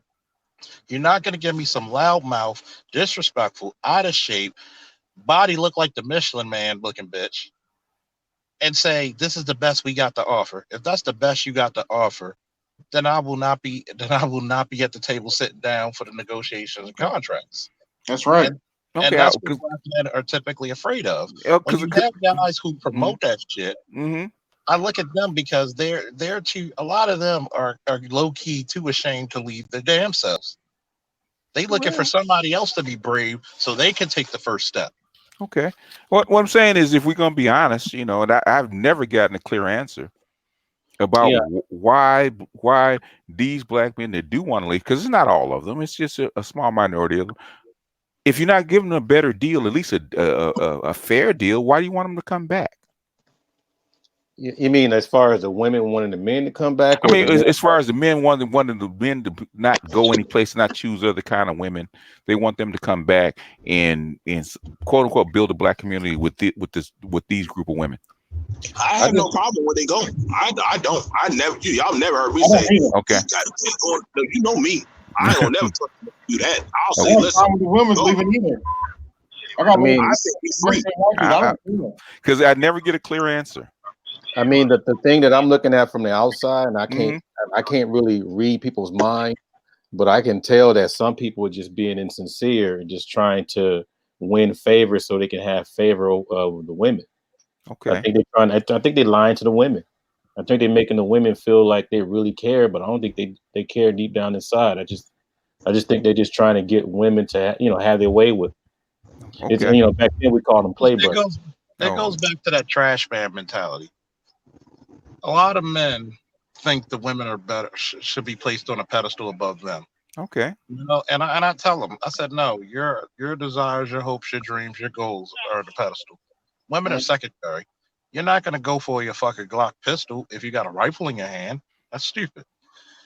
That's the primary weapon. So really, when you're trying to put men onto dysfunctional women, but yet you wouldn't want your son to do it, you're being disingenuous. Yeah. You're just trying to shit on men, and you're doing the same thing that a lot of women do. You're trying to undercut what the men are going through and what they're saying. You don't give a fuck. Like, oh, that's not that bad, nigga. You married. You've been out the game. How the fuck can you tell a 20-year-old who's dealing with the modern 20-year-old woman how it feels? You can't, Yeah, especially. Mhm. and basically, if you look at Gen X, early Gen X, or even late Boomers, most of y'all are not married anyway. The vast majority of you aren't. So how can you say that? Every dude that I know of has been around a number of men who have they've been married 10, 15 years, had their marriages blown up by black women. Mhm. Yeah, most of Or, my and then the other half that you do meet are miserable in their marriage because they have to put up Mhm. with this shit. yeah, Yeah. most people, people that I grew up with Hmm. are usually on their second marriage Yeah. Yeah. And or most they of the were time, married before. and most of the Uh, time, I mean, fess up, Bart. You don't have to call no names. How many times you hear married men that are married that on the outside look happy, man? They get around brothers, and all they do is complaining about their women. Yeah, it's It's, always a it's complaint. the same Complaint. the same the same stuff. The same stuff. Animals, cars. Yeah, same stuff that single men say is the same stuff that married men say. The only thing single men say it out loud because they can. Damn. Yeah, I hear complaints. Sometimes I gotta try to, half the time I try to talk them off the ledge because Yeah, Liz. I don't feel like having anybody come stay with me. I'm like, Yes, dude, work out, Right. bro. Work out. because Art is the original SYSBM. Guess what he did? Yeah, yeah, but I just had my circumstance. But yeah, I happened to be out and took Mhm. advantage of that opportunity. Hmm. You know, And yeah, I'm sure you get some hate from the sisters as soon as they know she ain't Ados. yeah. You know what's crazy though? I appreciate Art. Out here is Yeah, it's LA is a cool. little different. Yeah. Yeah, it's cool. Sisters are. I mean, that's all my wife hang around is sisters. Hmm. So it's cool. I just YouTube. I don't know. All kinds of What's stuff. so funny is that I look at this hate, and it's like the hate. Like you're gonna laugh at this. You ever notice the reason why Homer Simpson hates Ned Flanders? Because he's happy. Yeah, that's Mhm. the same reason why. It took me a while when I watched a couple of episodes of The Simpsons, and I looked at how Homer Hmm. looked at Ned, and Hmm. he's happy. He's Hmm. in better shape, Hmm. and Yeah. Ned's actually chronologically older. Hmm. And he's like, stupid Flanders with a stupid happiness and a stupid good family and Yeah. stupid smart kids. Yeah. Yeah. Even after his wife died, he was still happier than Homer. Huh? Huh? Even who? Even after his wife died, he was still happier than Homer. And I swear to God, an epiphany, you could call it like the light of the creator, whatever the fuck it was, it just dawned on me. That's the relationship of black American women and black women everywhere else. Or even white women. They just, oh, you can't be happy. Or black men, period. They just don't want us to be happy because they will never find happiness within themselves. Hmm. Like it's very rare I come across a black woman who's not broke. Yeah, that's the thing. I have some conversations with some, and it's like I know what you're looking for. You want somebody to do this, you want somebody to do that. We're like, yeah, you know? Yeah, Hmm. and it's so funny because they feel as though they don't have to do shit to get the best possible man for them. Well, And I'm looking at it, and you wonder why yeah. they're insane. Like And my, it's my my my daughter's the same way. She feels she don't have to do nothing. I just and have to it's, be me and show up. No, and boo, it then don't work when you that way. find and then when people find out who you are, when you said to be me, narrative, we Mhm. don't like you. Hey, we I mean, we can like you, just not take you home. Yeah, or the be like, bottom. and a lot of times you find out you don't like the person, like their personality sucks. Like Well, my God, I see why cats run from you. yeah, well, it's one thing to have them in your household, and it's another thing to hang out, and have a beer with them. Okay, Yeah, Yeah. I had plenty of buddies that, hey, to have beer with them, hang out with them, they good fun. We can have some chuckles, but I'm not taking you home. mm-mm. You can't come live with me, bro. You can't be my roommate. Yeah. Yeah, the Like big question that should always be asked in any of these discussions is, does a black man deserve to be happy? out of all the shit that Well, black men you put know out what there, the answer is, and the answer for the majority of these panels is no. Yeah. the only reason they don't want us happy. You ever notice when a black man's happy, he doesn't complain about women. Yeah, But when Yeah. a woman has a man, she complains about men. You know why? She'll never be satisfied. Epic going in on Art. They getting on me. He going in on you. He said, Art low key, Art low key red pill too. You ain't slick. Well, funny is because all this stuff I've been hearing on YouTube, I already lived it already. Yeah, I went Yeah. through it. yeah. That's why I laugh when I see this stuff and they try to put me in a category. I'm Hmm. like, I'm the one that was around before all this stuff came up. I Hmm. went through all this stuff. Hmm. Yeah. I didn't start learning. I didn't start learning about a lot of this stuff until I came on YouTube and started talking with the brother. Like, I mean, my first show I ever did, I was literally trying to tell brothers, listen, let me tell you how to get an LLC. And nobody cared about how to get an LLC. or literally go get their own startup. But the minute I started talking about child support, everybody gave a shit to listen. Because And I was everybody like, got that damn. problem. Everybody got that problem. That's why. I was like, okay, so I was like, because in my mindset, I'm like, let me tell you how to become your own God.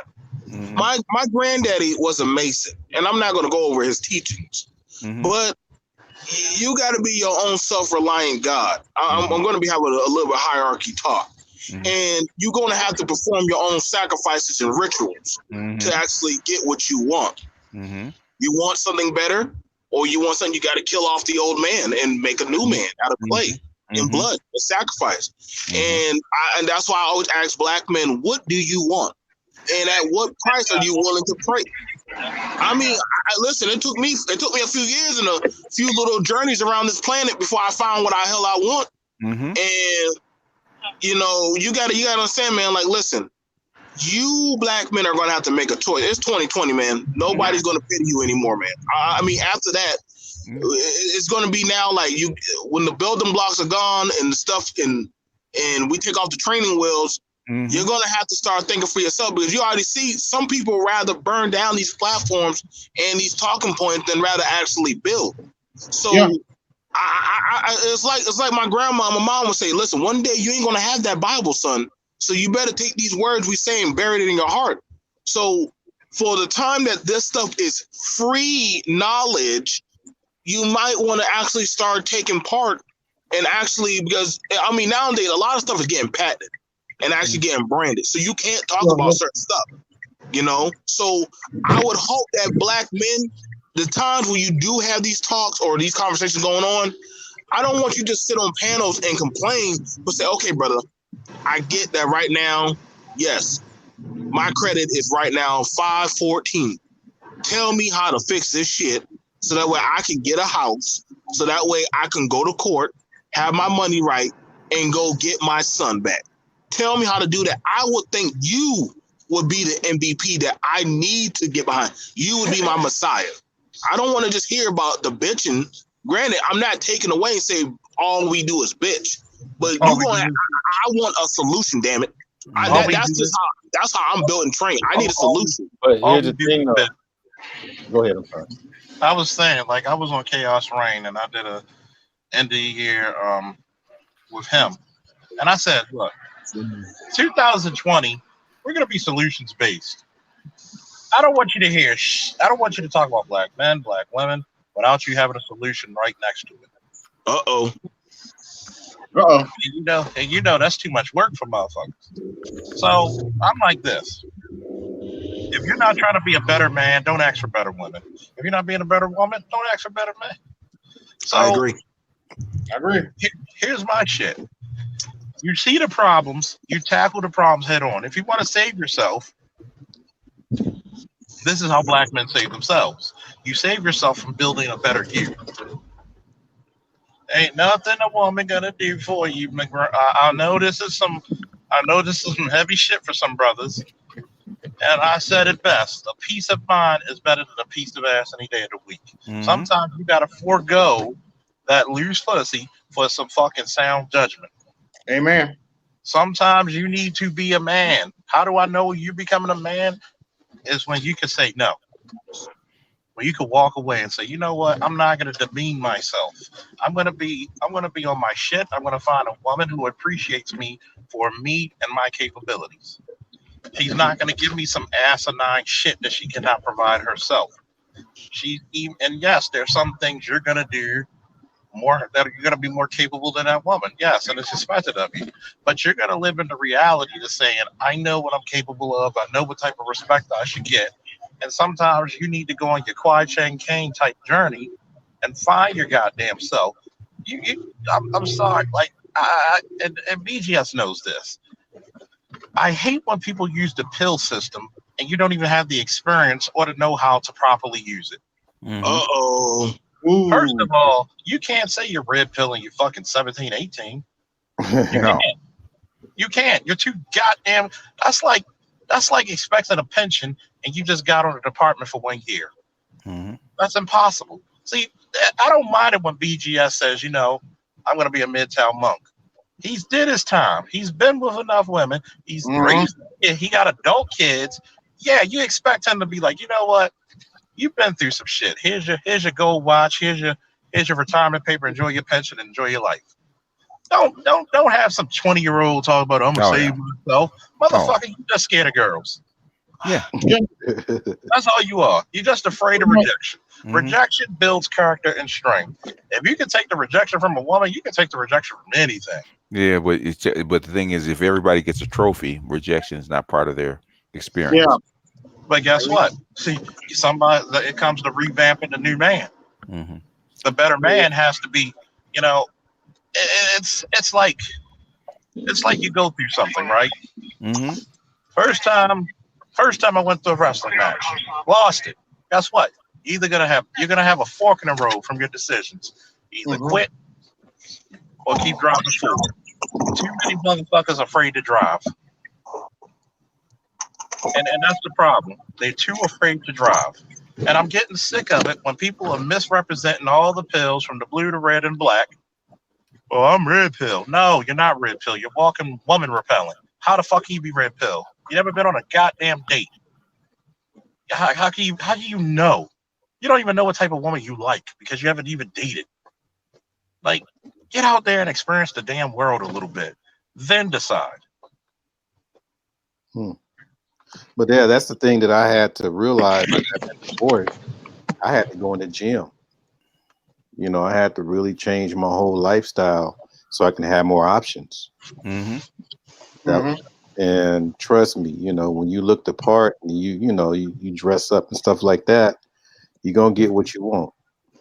I don't know why. There you go. Because I don't know why people are complaining when they're not really putting in the, like Kevin Samuels breaks that down sometimes. You don't look the part, so why are you complaining? Yeah. You get what you deserve.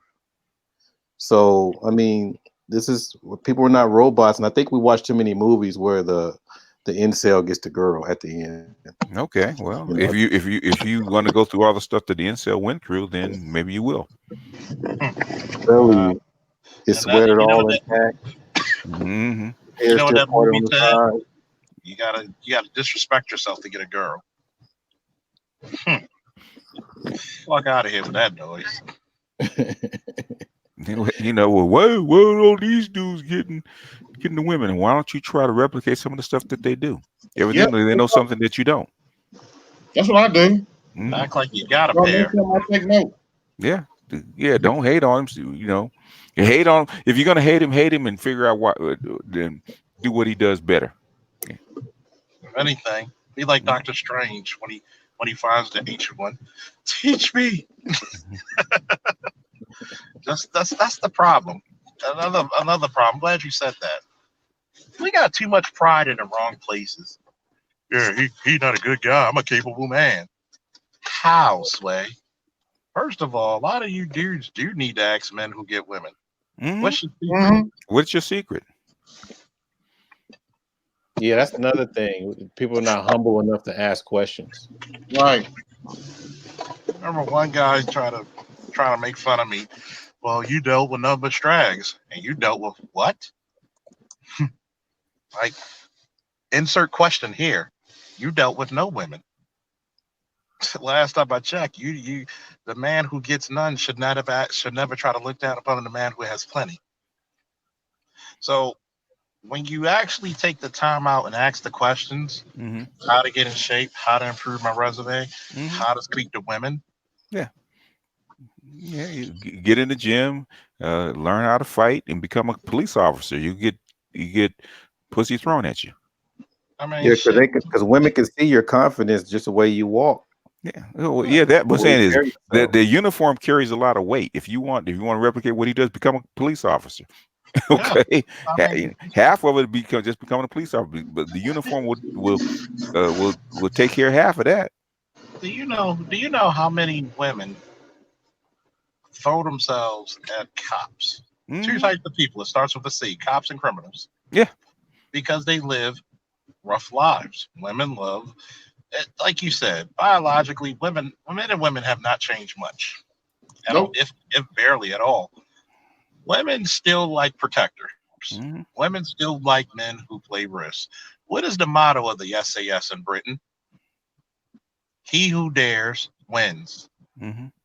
They love daring, dashing men. They, yeah, you know the reason why they read romance novels? The same reason men read comic books, because Mhm. they're exciting. Mhm. I told you, I got in a fight in front of my ex-girlfriend one time with two dudes and beat the hell out of them. Oh my God.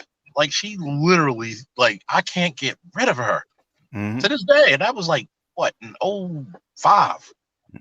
To this day, I can't get rid of her. She says, Mhm. hell no, I don't care if you married. I'm still going to be around you.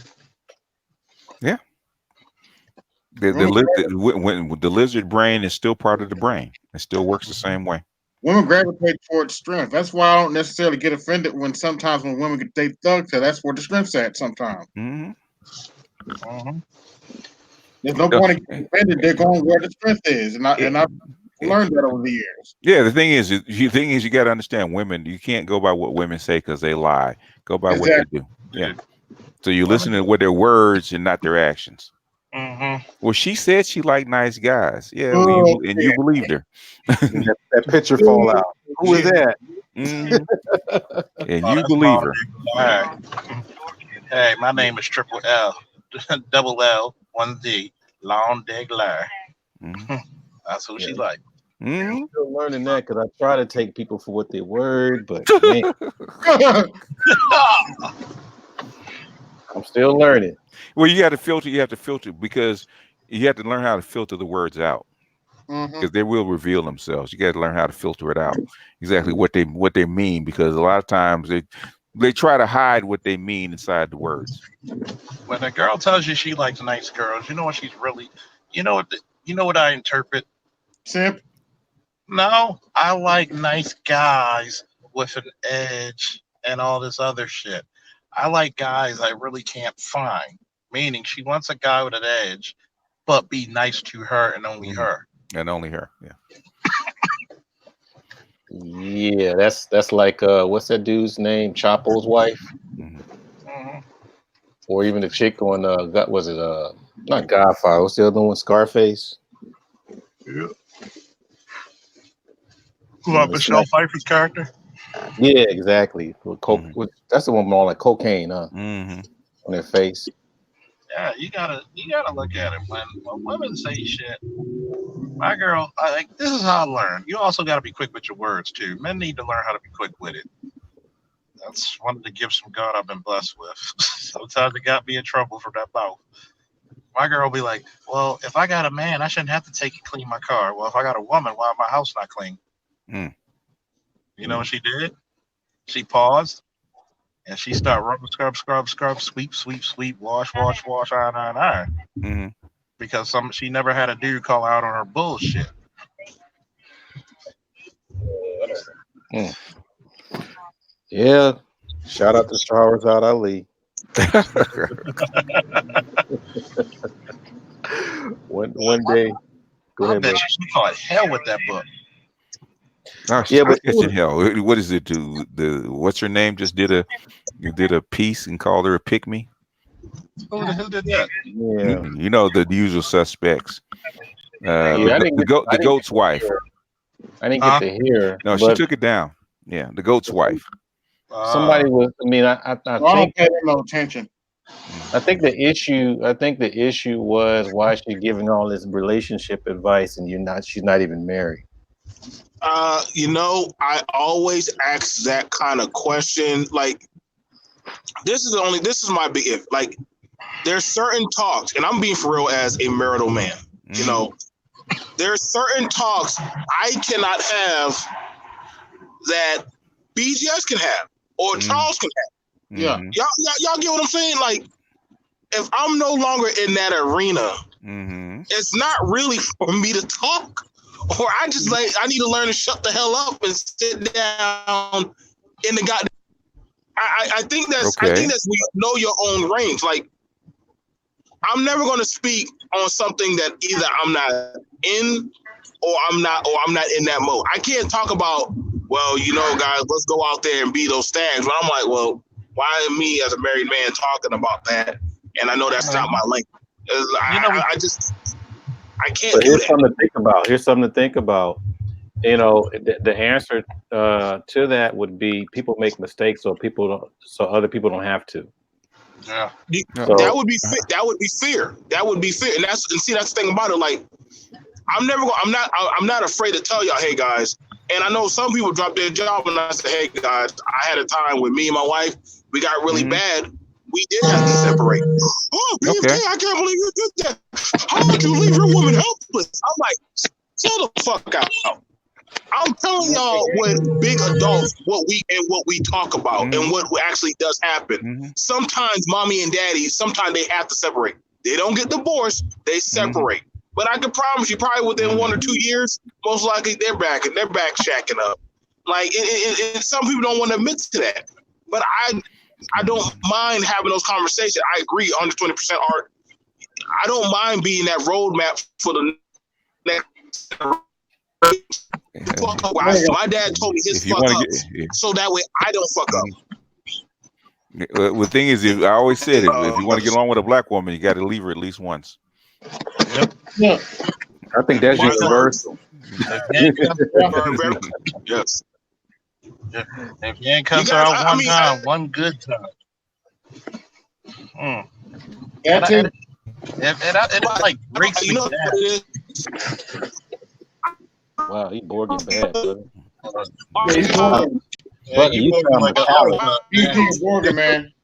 You sound like a transformer. A Silver Surfer. Good Lord. He's in a bad spot. I think he's driving. You're Borgin. He can't hear us. That's white automation. So that's what got him. Yeah. He's talk about put on his I'm gonna just say this. See, a lot of it relates to actually. The reason why they call her a pygmy is because she wasn't really just giving relationship advice. She was spilling the beans on women's fuck shit and how to keep it, put a cap on it. And that's the reason why they keep. Oh well, she's because of this and that. Number one, I love her. I wish I could give that woman a hug, for doing that because it took courage. And to her credit, I mean, I don't think she really went over how to choose a man in any of her books. I think she just went over how to be with your man, that kind of thing, how to satisfy your black. But as far as choosing one, I'm not sure if that was in her book. The thing is at the end of the day, is the information she's given right or wrong? It doesn't matter where it's coming from. Yeah, and they haven't debunked anything in her book yet. Yeah, a lot of sisters, especially today, really embrace her though. A lot of sisters. I noticed that, from the last 15 years or so that I've noticed. Yeah, it's a rebirth of the book because it had gotten lost for a second. Yeah, you said Art. A lot of them embraced her. Oh yeah, man. There was tons of interviews, and I guess Hidden Colors surfaced her up more too. So a lot of people start really getting into her material. And I was supposed to. I don't even know if she's coming out with another book or whatever, but she's supposed to get back with me if she wants to, if she needs some artwork.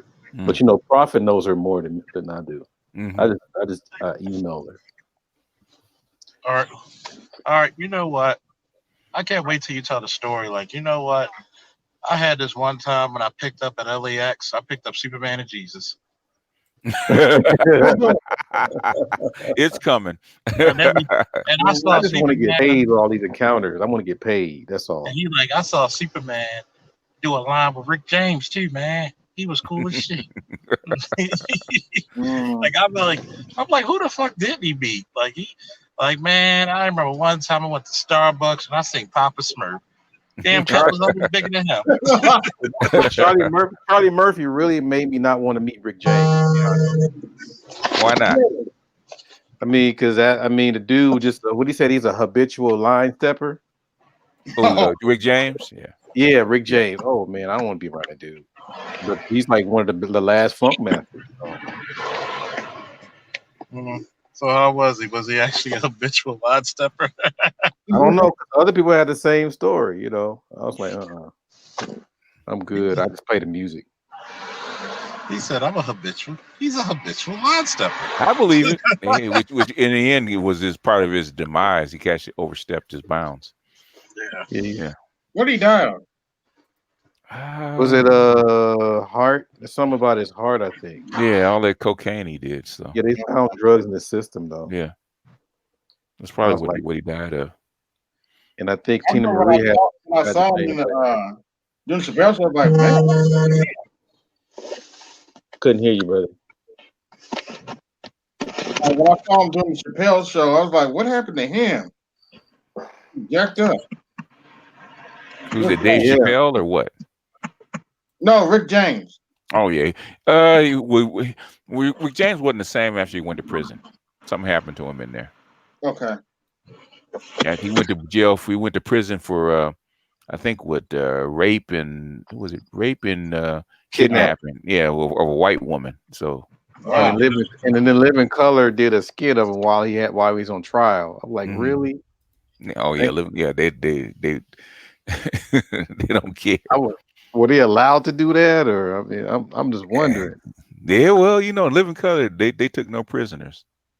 And that was a thing, going back on the whole feminist thing. Uh, people keep acting because it's every now and then we have these conversations about Oprah. Mm-hmm. A lot of people really try to say that Oprah was never, what do you call it, a black man basher and all that kind of stuff. Oh shit. But they did a skit of her doing that in The Living Color back in Mhm. '90. Mm-hmm. So I'm like, they did a skit, so it was a popular sentiment. Everybody knew that. That's from the '80s. Oh, they know that Oprah never met a black man that she actually liked. Yeah. And I still think that Stedman was Everybody manufactured. from Chicago will tell you that too. I don't think Stedman's for real. He's real. He's bought and paid for. Yeah, I just think she found him in the gym and said, "Your name is Stedman. You're gonna wear this suit. I got a hairdresser for you. Here's your lines, and we're gonna pay you every year to make an appearance." Mm-hmm. That's it's probably what it's down to now. But yeah, when it first started, no, yeah, because they say they have a law firm and all that kind of stuff. But I'm like, yeah, he was broke too. Yeah.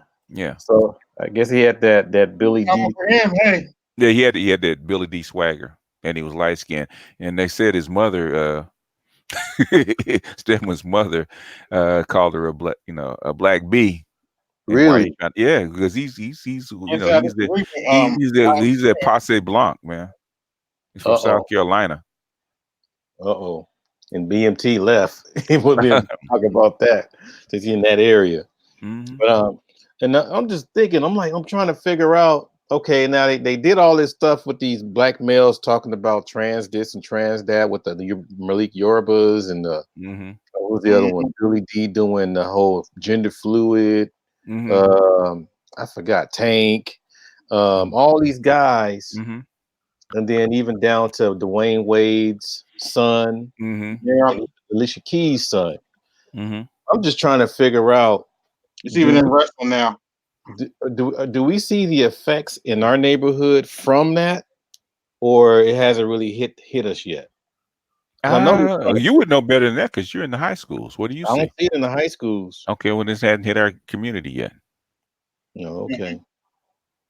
If you would see it in the high schools if that was the case. Yeah. Is it to the effect that maybe it's a little bit hard to sway some of these Generation Zs? It's possible. Yeah, because if you remember a lot of things that were coming out, all these different subliminal messages and all these different causes or whatever, millennials jump right on it.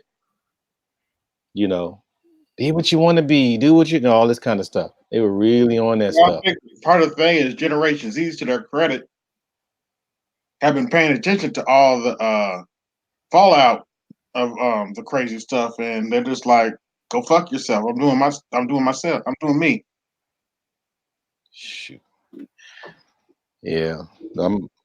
because that's pretty much a reason. I mean, like I said, I want to do these kind of panels where Mm-hmm. we just really start diving deeper into the younger generation, because I kind of keep hearing that, I kind of want tools, but I don't want your tools because you messed up before us. And Mm-hmm. I'm like, okay, then what you gonna do? What are you gonna use to move forward? Because obviously it ain't gonna be easy.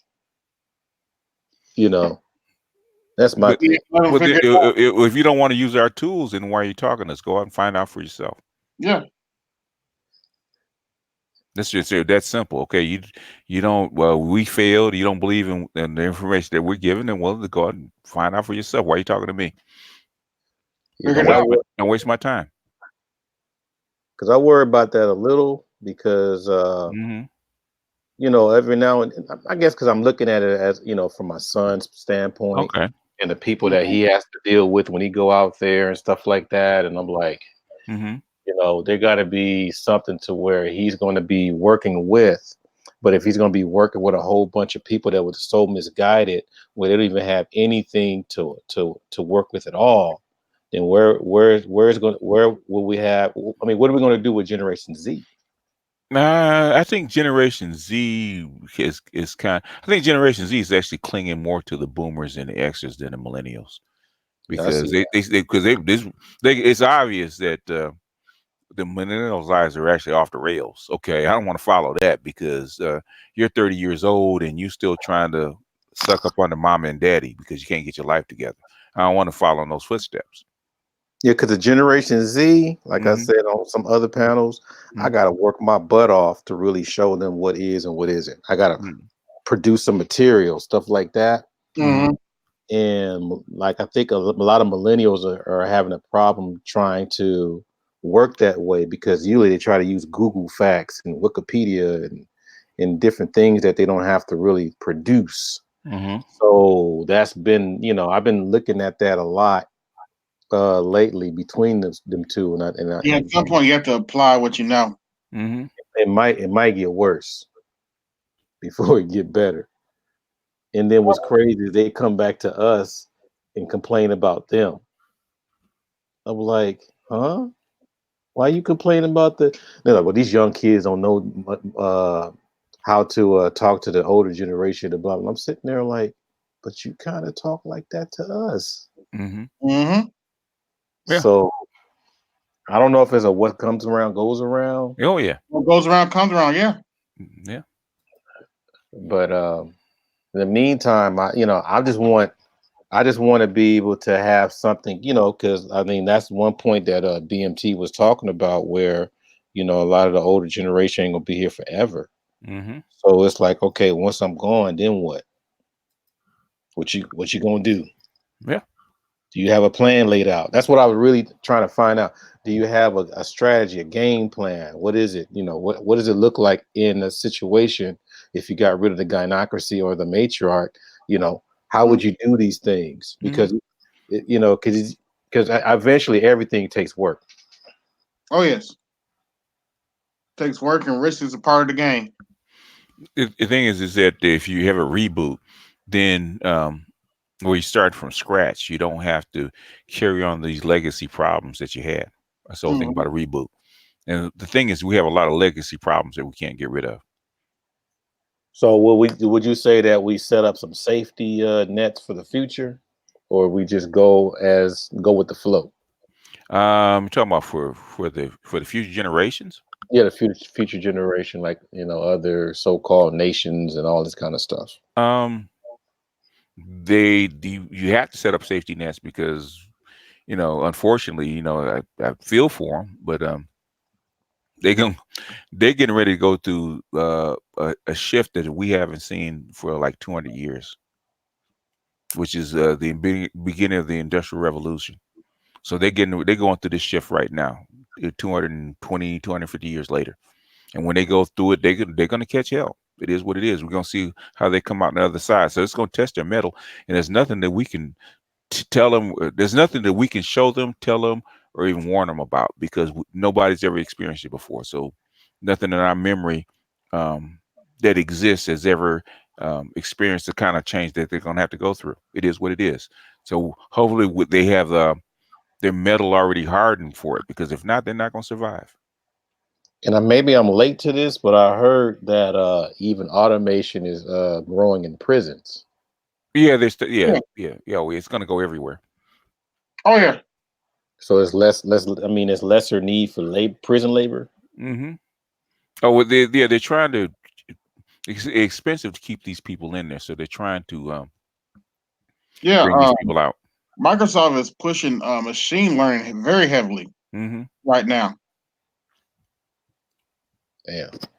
They've incorporated in all their um software building tools and everything. Yeah. Yeah. So I guess the best thing to do is just get as much education as you can to be the builders instead of the user. Yeah, you're gonna have to be a builder, because that's what's gonna happen, and you're gonna have to. They're gonna have to start pushing um, for their government to actually, instead of sucking all the resources out, putting resources in, implementing things that they can. Like, there's no reason for anybody to be homeless in this country. None. You Mm-hmm. know, there's no reason for it. The only reason you're doing is propping up businesses and banks and stuff like that by keeping real estate high. You can build a 3D printer can build a house in one day for less than 10 grand. You can have a fully finished house for less than 10 grand within a week. Mm-hmm. And thinking that's just one 3D printer made out of concrete, basically a lot more sturdy and a lot better than the ones we're building now. You can do that if you want to. Thing is, how come you don't want to? It's not that you can't. You don't want to. And the country can afford how many 3D, these big ass printers. I know they're like $100,000 a piece, but the thing is, you know, if you take $1 billion, how many can you buy? Mm. And then with the materials, how many houses can you build for people that don't have any or living in apartments or whatever? You can build different communities. The thing is, how come you don't? What is it about your government? What is it about your society that doesn't want to do this? Because China has so many homes and apartments and buildings, they can't house all the people. They're empty. Okay. And they have no money. We're the richest country on the planet. How come we can't do the same thing? We can't even house the people that we have. That makes absolutely no freaking sense. Um. So that's definitely based on the politics that we have in power. It's the politics, but also the mindset of society, because because our people don't believe in it either, do they? You say, No, well, Um. if you can't work, you deserve to be homeless. Okay.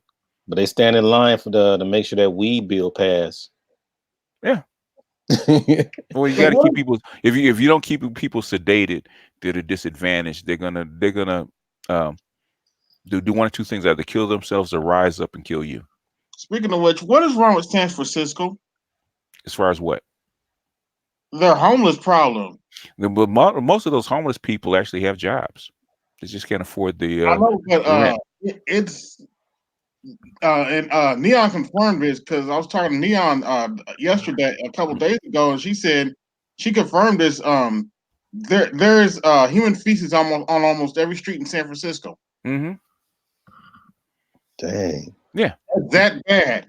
It's that bad. Yeah, they know it. They just I know they don't give a shit, but damn. Well, what they do happened to they Frisco? do care. They do care, but the thing is, they have to. Okay, you have to move the jobs to where where there's space. You can't pile all the jobs and all the advantages in one little area. People are actually going to migrate to actually have a chance to live. They're going to do that. In So you have Frisco, go ahead. go ahead. Sorry. I Go was ahead. going to say you have a lot of working poor, a lot of working homeless, which is something that was unimaginable, like maybe like 15 years ago, that you have all these people that have jobs and are homeless. It didn't make sense. If you had a job, you had a house. Right. They Or hell, they're in Mexico right now. They're tearing up, those old little shacks with no floors and stuff like that the peasants live in. mm-hmm. Mhm. One by one, they're replacing them with 3D printed houses. They can do Wow. that in one of the poorest countries in the world. Hmm. How come we can't do the same thing? And going back to Frisco, wasn't that like one of the most expensive cities It, to live it, it, in? it is the most expensive city in the United States. In like $100,000 the threshold for like Something like that. 100. I think to have a house, I think it was 125. Man, I mean that's the bare minimum. That's yeah. All right. That's the to own a house in San Francisco. You had to earn the household has to earn at least $125,000 a year. That's the bare minimum. It is dang, the most expensive city in the country, and probably second or third in the world. dang. Well, there goes my California pizza. I ain't going down there. Yeah. And then Embarcadero, I ain't going down there. But that's a little I spotty. couldn't believe that when I went because I know BS said it was bad, but when I heard that, I was like, wait, really? Hmm. Well, that's where our They what's even his got name? abstract out where it points out where the human feces, what the streets where the human feces are at. I'm like, damn. Yeah, they won't. These people will not do anything until you have a black plague because human feces will start spreading these kind of bacteria. That's where you get. That's where you get all these plagues from. That's Mm-hmm. what happened. That's what happened in the European cities when the Industrial Revolution came in. The peasants got put out onto the street because they didn't have any jobs and no place to go. So they, they lived on the street. When you live on the street, you have human feces. Okay, you have human feces. You're gonna have a plague. That's what's causing the revival of the plague down here in L.A. Human feces Man, and it's going in the water system and going in everything. the water system. It's going in the air. All kinds of stuff. So. They had policemen. I think it was L.A. They had a couple of policemen that got sick. That had the bubonic plague from human feces, and Wow. they had to quarantine those guys. And people eating in these restaurants too. Good luck. And even some of the restaurants you can't even see them cooking. You just wait for your food. Mm-hmm. They digging in their Murphy, rolling up your burrito. Yeah. People don't understand that sneeze or whatever. Mm-hmm. But don't get me started on them restaurants. That's why some of my aunts get on my nerves. They be getting smart with the waiters and stuff like. I'm like, would y'all shut up so they don't spit in our food? I know Mm-hmm. how these people operate. You can't tell black women nothing, man. I know. Yeah, that's kind of My late mother was the same way. I was like, Mom, be quiet. They be the spitting your food somewhere. yeah. But what I'll do is I'll do another. I'll try to get a more structured panel to try to really dive into this because that panel that Mr. Fantastic had, Mm-hmm. Yeah, it Mr. was has been killing it recently. they What? were they were going at it, but I think I was listening to really the overall message. Mm-hmm. And I think those things need to be tackled. I invited Mr. Fantastic and LAR and all of them, but I guess Mm-hmm. they were busy. So, but yeah, I definitely want to be able to tackle that because I'm hearing fragment. The messages are fragmented. Mm-hmm. You know, so I'm just trying to like put all these pieces together and just get an ideal. You know, because Yeah, I it'll as this economy continues to kind of like unwind, it'll settle itself. But the reason that you're seeing all this back and forth is because this economy is unwinding, and as it further it unwinds, the more desperate people will get, and the more they're gonna have to talk. So we'll Mhm. see. Yeah, because there got to be some room to take in whatever an elder has, regardless if you disagree. Mm-hmm. There got to be some Mhm. kind of room in there. Mm-hmm. That's the part. That's what I saw that was missing. But they were very valid.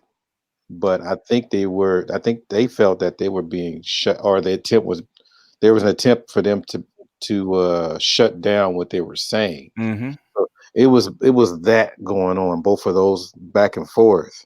Mm-hmm. And Mhm. I'm like, man, we got. I mean, I know people got to sharpen their swords and all that kind of stuff. Yeah. But after the smoke is clear, then who's gonna, who's Yeah, gonna accept he that had punch? he had to go to, I think, was it the previous panel? I think it was it Gav's panel. Yeah, bad, Yeah, yeah, yeah, yeah, that's where it all started. And yeah. and Michael, basically, the OG got to learn how to, man. You're gonna have to learn how to listen. That's facts. You have to learn how to listen, man. You can't come in and into a panel of men. Regardless of how old you are, they're still men. You have to Yeah. treat them like men. You can't. They're not little boys that you have to school. You know. And you're gonna have to be reasonable. You're gonna have to learn how to shut up and listen too, and be reasonable. Use logic. You yeah. know, I mean, you know, um, even with me, because he's done it with me. Oh We're yeah. the same age. You Oh know, yeah. That was a heck of a back and forth. I was listening in the chat. yeah. Even with me, we're the same age. Okay, your experiences are valid. That's fine. But the thing is, at the end of the day, there has to be logic that are pointed to. Just because you've done it, it doesn't mean that it's valid for the people that you're talking to. Mm-hmm. I think he was just very frustrated. Very Huh? frustrated. So I mean, it sounds to me that he was very frustrated. I had talked to him before. Yeah. Well, thing is, you might be frustrated. Fine, but thing is, these panels and these people that you don't know are not where you take your frustration out on. I kind of said that to him, where certain people are just not privy to certain message that people want to give. I'm like, he has to pick his spaces because but I think he has a lot he wants to share, but I just think that he just had to pick the right times and right panels for these things, Mm-hmm. because anyone that's before me got some wisdom they'd have to share, and Mm-hmm. I approach it different. Maybe because it's my generation, I don't know, Mm-hmm. but I approach it different. Whereas the younger generation, I think there's a lot of fed up things going on with them, so I think they need to air that out. Mm-hmm. And that's that's the thing is when I'm hearing all that airing out, Mm-hmm. I'm like, okay, now the smoke is cleared, so let's go ahead and put this in a structured form so that you guys won't be going through this stuff anymore. That's my whole approach. Like, No, the okay, thing is, at the end of the day, is what they're saying valid? Do they have a valid critique? yes, Yeah. If they have a valid critique, stop trying to talk them out of their valid critique. Acknowledge it. Okay. They have a valid point. Well, I don't think you guys should this, that, or the other. No, which is basically you're gonna have to be fair. They have a valid critique. Mm-hmm. And if you're going to yeah, give them wisdom, you got to understand. First of all, before you even open your mouth and say anything to them, you have to understand their point of view. yeah. I think that's where the miscommunication is going in. That's Yeah, why that Exactly. whole back and forth is going yeah. going You don't, through. you don't, you don't understand their point of view. So how you don't give them advice on a point of view? You don't even understand. Yeah, because I'm looking at that, and I mean, I could talk to him for days. Someone like me, Mm-hmm. I could talk to any of my elders for days, Mm-hmm. even if I disagree. I know there's something in there. Mm-hmm. That's why I'm not really tripping too much, on some things, especially in the barbershops. Mm-hmm. Well, that's the place for it. Yeah, and but he wasn't. It was him, and it was Black U. It was a Black Uru Uru, yeah. with But the the thing with hammer. Black Aru, he at least let people speak though. Like I don't think there was really any disrespect towards him. It's just the fact that two men were having a good debate. Thing with OG is that he don't know how to listen or have good panel etiquette at Etiquette, all. no. Like that's the thing that gets on people's nerves because LAR said you are speaking over other people when they're trying to make it. Well, let me make a point. And when somebody else tries to speak, he interrupts them. I'm like, dude, come on now. Like he said, I know I don't have the best grammar. That's not the problem. You gotta realize that you don't know how to speak to people. Mm-hmm. Yeah, that just yeah. But like I said, I talk to him on a regular basis, Yeah, and well, yeah, his well. whole thing is mainly that he just really wants to get a lot out there because he really feels for the brotherhood. So I just told him that I told him the same thing. I just told him that sometimes you got to just sit back and let some of these brothers say what they have to You, say. you have a whole channel to do your whatever monologue you want to do. Mm-hmm. You have a whole channel to do your own monologue. If you want to hear yourself talk, or you want to get a message out that people want to listen to, you have a whole channel. You can talk for hours by yourself. I think eventually he'll get it because this is YouTube. I'm not sure. I don't think he's like that in person, but this is YouTube, and he said that he's not really usually, he's not on YouTube as often. I mean, he just only started with Obsidian Mm-hmm. or what have you, and he was a Uh-huh. big hit there. He was a big hit there. I told him like he was everybody's filling him on the Obsidian. Mm-hmm. So now just I guess just have to really start filling out people when he takes his act on the road because he's And funny. what is he trying to get across? I haven't figured that out. What's his You know what? point of view? What is his gripe? What's I going mean, on with him? he comes from the Juwanja Kunjufu, Dr. Khalid, he says, all Mm-hmm. these different things come from Yeah, that. I get the school that he comes from. But what's his point? What's he trying to drive towards? What's his aim? Well, for what I gathered, for what I gathered now, he can always come up and I don't know if he's listening and explain, but Mm-hmm. for what I gathered is that he doesn't like to hear brothers only focus on one thing. He wants the brothers to move forward and talk about solutions to get out of the situation. That's what I'm getting from him. As an elder, okay, I can tell you about as an elder that's already done it, and people can tell you this. Listen to me, okay? Mm-hmm. Um, I don't get frustrated about other people not talking about solutions. Okay, Mhm. I go out and find them myself and present them. Mm-hmm. True. It's what I do. Okay, I'm Yeah. 60 years old. I'm not frustrated about people not talking about solutions.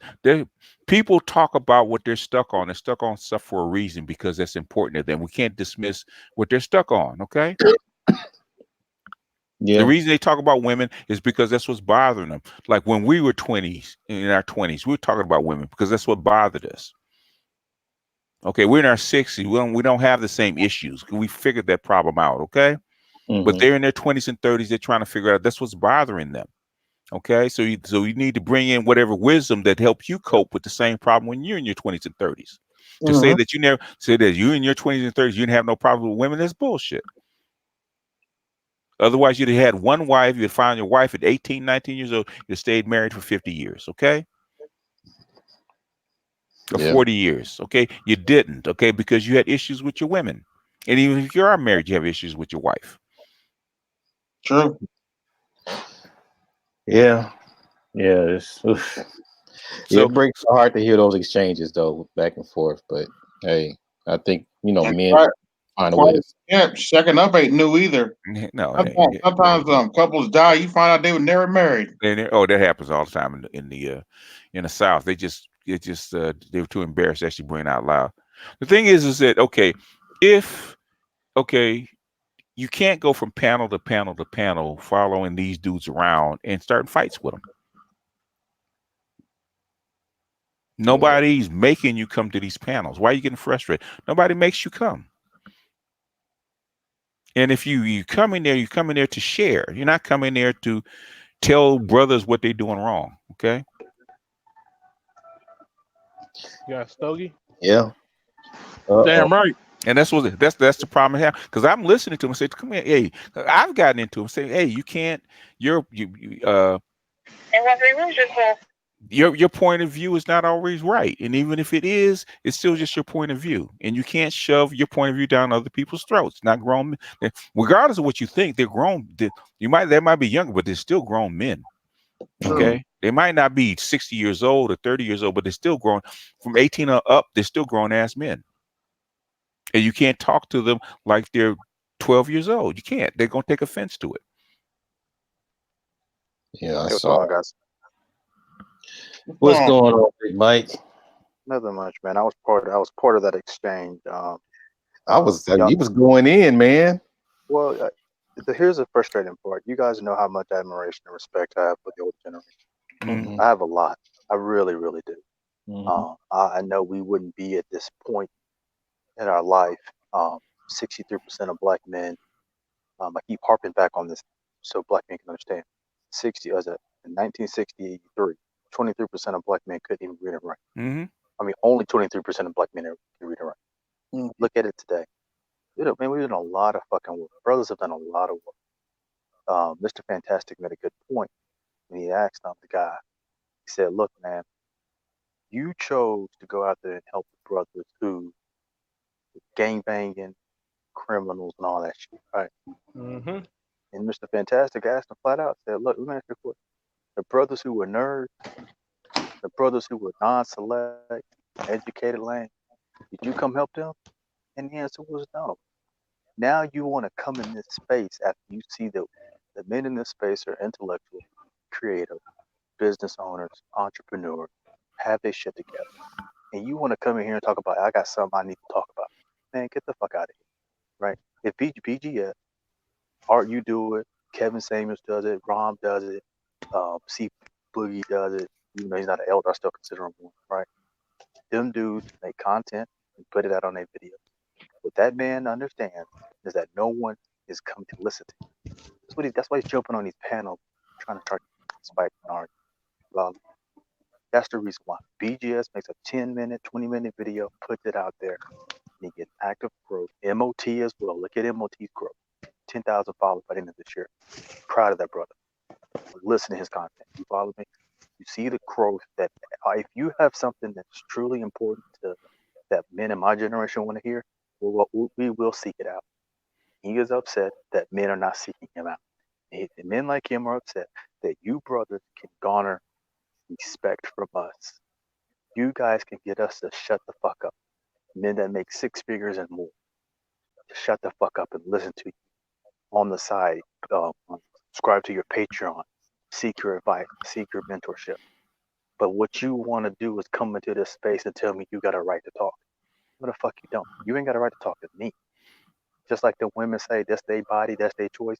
These ears on my fucking head are part of my body. And it's my choice not to listen to you because you did not invest in that lame little nigga in the back of the classroom that was doing what he was supposed to do. You didn't give a fuck about him. You cared about that gang bang. I'm not saying that their life wasn't important, but what I'm saying is you trying to do what women have done to those type of men. You want to ignore them and act like that shit don't fucking eat a nigga up on the inside. Like, what's wrong with me just because I'm born smart? What's wrong with me because I'll look at evidence and science? Why is there something wrong with me because I don't choose to chase that shit? I want to learn more about money and the economy, right? So my issue with the guy, which I was trying to tell him, was because you guys did give us a step up, we are fighting a different. We can see from a different viewpoint of why our blue gene was getting caught, right? Mm-hmm. As black men, the nail is the black one. She keeps catching our foot. So I'm trying to remove this fucking blue gene so I don't get caught on the next one, right? Because each step going up, you're gonna have to fucking fix this stuff, And so my whole thing was this dude coming in these spaces wants the admiration that Rom get, BGS get, Kevin Samuel get, Art that you get. That's what he want. He want to pray. And wonder why brothers don't. When it comes to brothers over in this section, we were very select about who the fuck we listen to because you guys put out relevant information that helps us progress and move forward in this new world. When this bitch flips, ain't gonna be no more community talk. You get what I'm saying? Ain't gonna be no more of that. It's gonna be about what brothers can adapt and change and be ready for the new future. And what we're finding out is that them brothers that y'all held back in the day, the statistics are showing that it didn't work. Now you want to come give some words of wisdom to the brothers who had put their head down. I don't need no pep talk. I need advice about the economy, where it's going, automation, how people are interacting with each other, how technology is rapidly changing our interactions with each other. Mm-hmm. Oh shit, how is this shit changing? Okay, if I do decide to leave the United States and go to a new part of the world, will this event happen again? The Mouse Utopia, right? Yes, it's happening all over the world. Oh fuck, where do I go? BGS has given us relevant information how to plot a course that's best for you. Mm-hmm. And this dude wants to talk about what he did with some thugs up in Chicago. Man, get the fuck out of here. I'm not trying to be disrespectful, but I will only listen to the men who can help me be relevant, who can truly go, man, you guys really got a shot. Just watch out for this. Just watch out for this automation piece. Get your ass in the Black Brain Trust. Start learning how to program, learning how to code, get in the STEM, right? Not one time did he say that. That man says he's in a multi-million-dollar house, but I don't see no videos on his website, on his page, talking about how to start a business from scratch and start and be successful. Mm. Am I right? I mean, am I wrong for saying that, or which I mean, I don't believe you're I am? being honest, and I think he should hear Yeah. this. Hopefully, he'll be able Yeah, to get a video or something, and because this is the thing that like if somebody has some criticism about me that's much younger, I may not like it, but at least I'll listen and take that in consideration. Because that's the thing. We supposed to be really handing down something to the younger generation so they'll be able to improve themselves rather than feeling a certain way about us. Mm-hmm. Mm-hmm. Yeah, So maybe that's my goal. at the end of the day, be damn what they what they feel about us. At the end of the day, can you teach somebody something, show somebody something they can push forward? You know. yeah. That's my Exactly. thing. Is that if we can push forward, that we can Mm. actively go. Here's another thing. Here's another thing about the NOI that I'm not knocking or putting them down. But how about all those brothers that Robert Smith got behind? How many of those brothers you gonna go invest your money in? Because we know it's hard for black businesses to get loans and VC funding, right? That's the shit that I'm talking about. When are you gonna be selfless enough to not seek out praise? When are you gonna be selfless enough to not try to get somebody to convert to your religion or your belief system? When are you gonna be selfless enough just to give out the fucking information so these brothers can make honest decisions for Mm-hmm. themselves? Mm-hmm. That's what this is supposed to be about. You can't say you care about me, but the decisions that you're making are based off you wanting to get a pat on your back. You follow me? When I was saying to him, brothers are we outgrew him in this space. Ain't nobody in this space ever thought about killing him with a nigga. Ain't nobody ever thought about doing no gang banging type shit. Most of these brothers in here are worried about fucking getting a fucking crypto up, how to Right. program, how to fucking start a business, how to fucking like even if it's trucking business. That's what these niggas are only concerned about. How the fuck they gonna send their kids to college? How they gonna fucking have pay for their daughter's wedding? These niggas is not concerned about banging, man. And But I you've told made him your that last decision. time. I literally Say that told again. him excuse me. I told him that last. Like I literally told him last time when he was on the hangout with BGS Art and I. I'm like, you're preaching to the choir. Like these aren't the men that are struggling with their career. They're trying to better themselves. He's only used to speaking to one demographic of black men. He's totally And lost in this space. that is this point where he's viewing us as if we are the game players. No, man, we're not them dudes, man.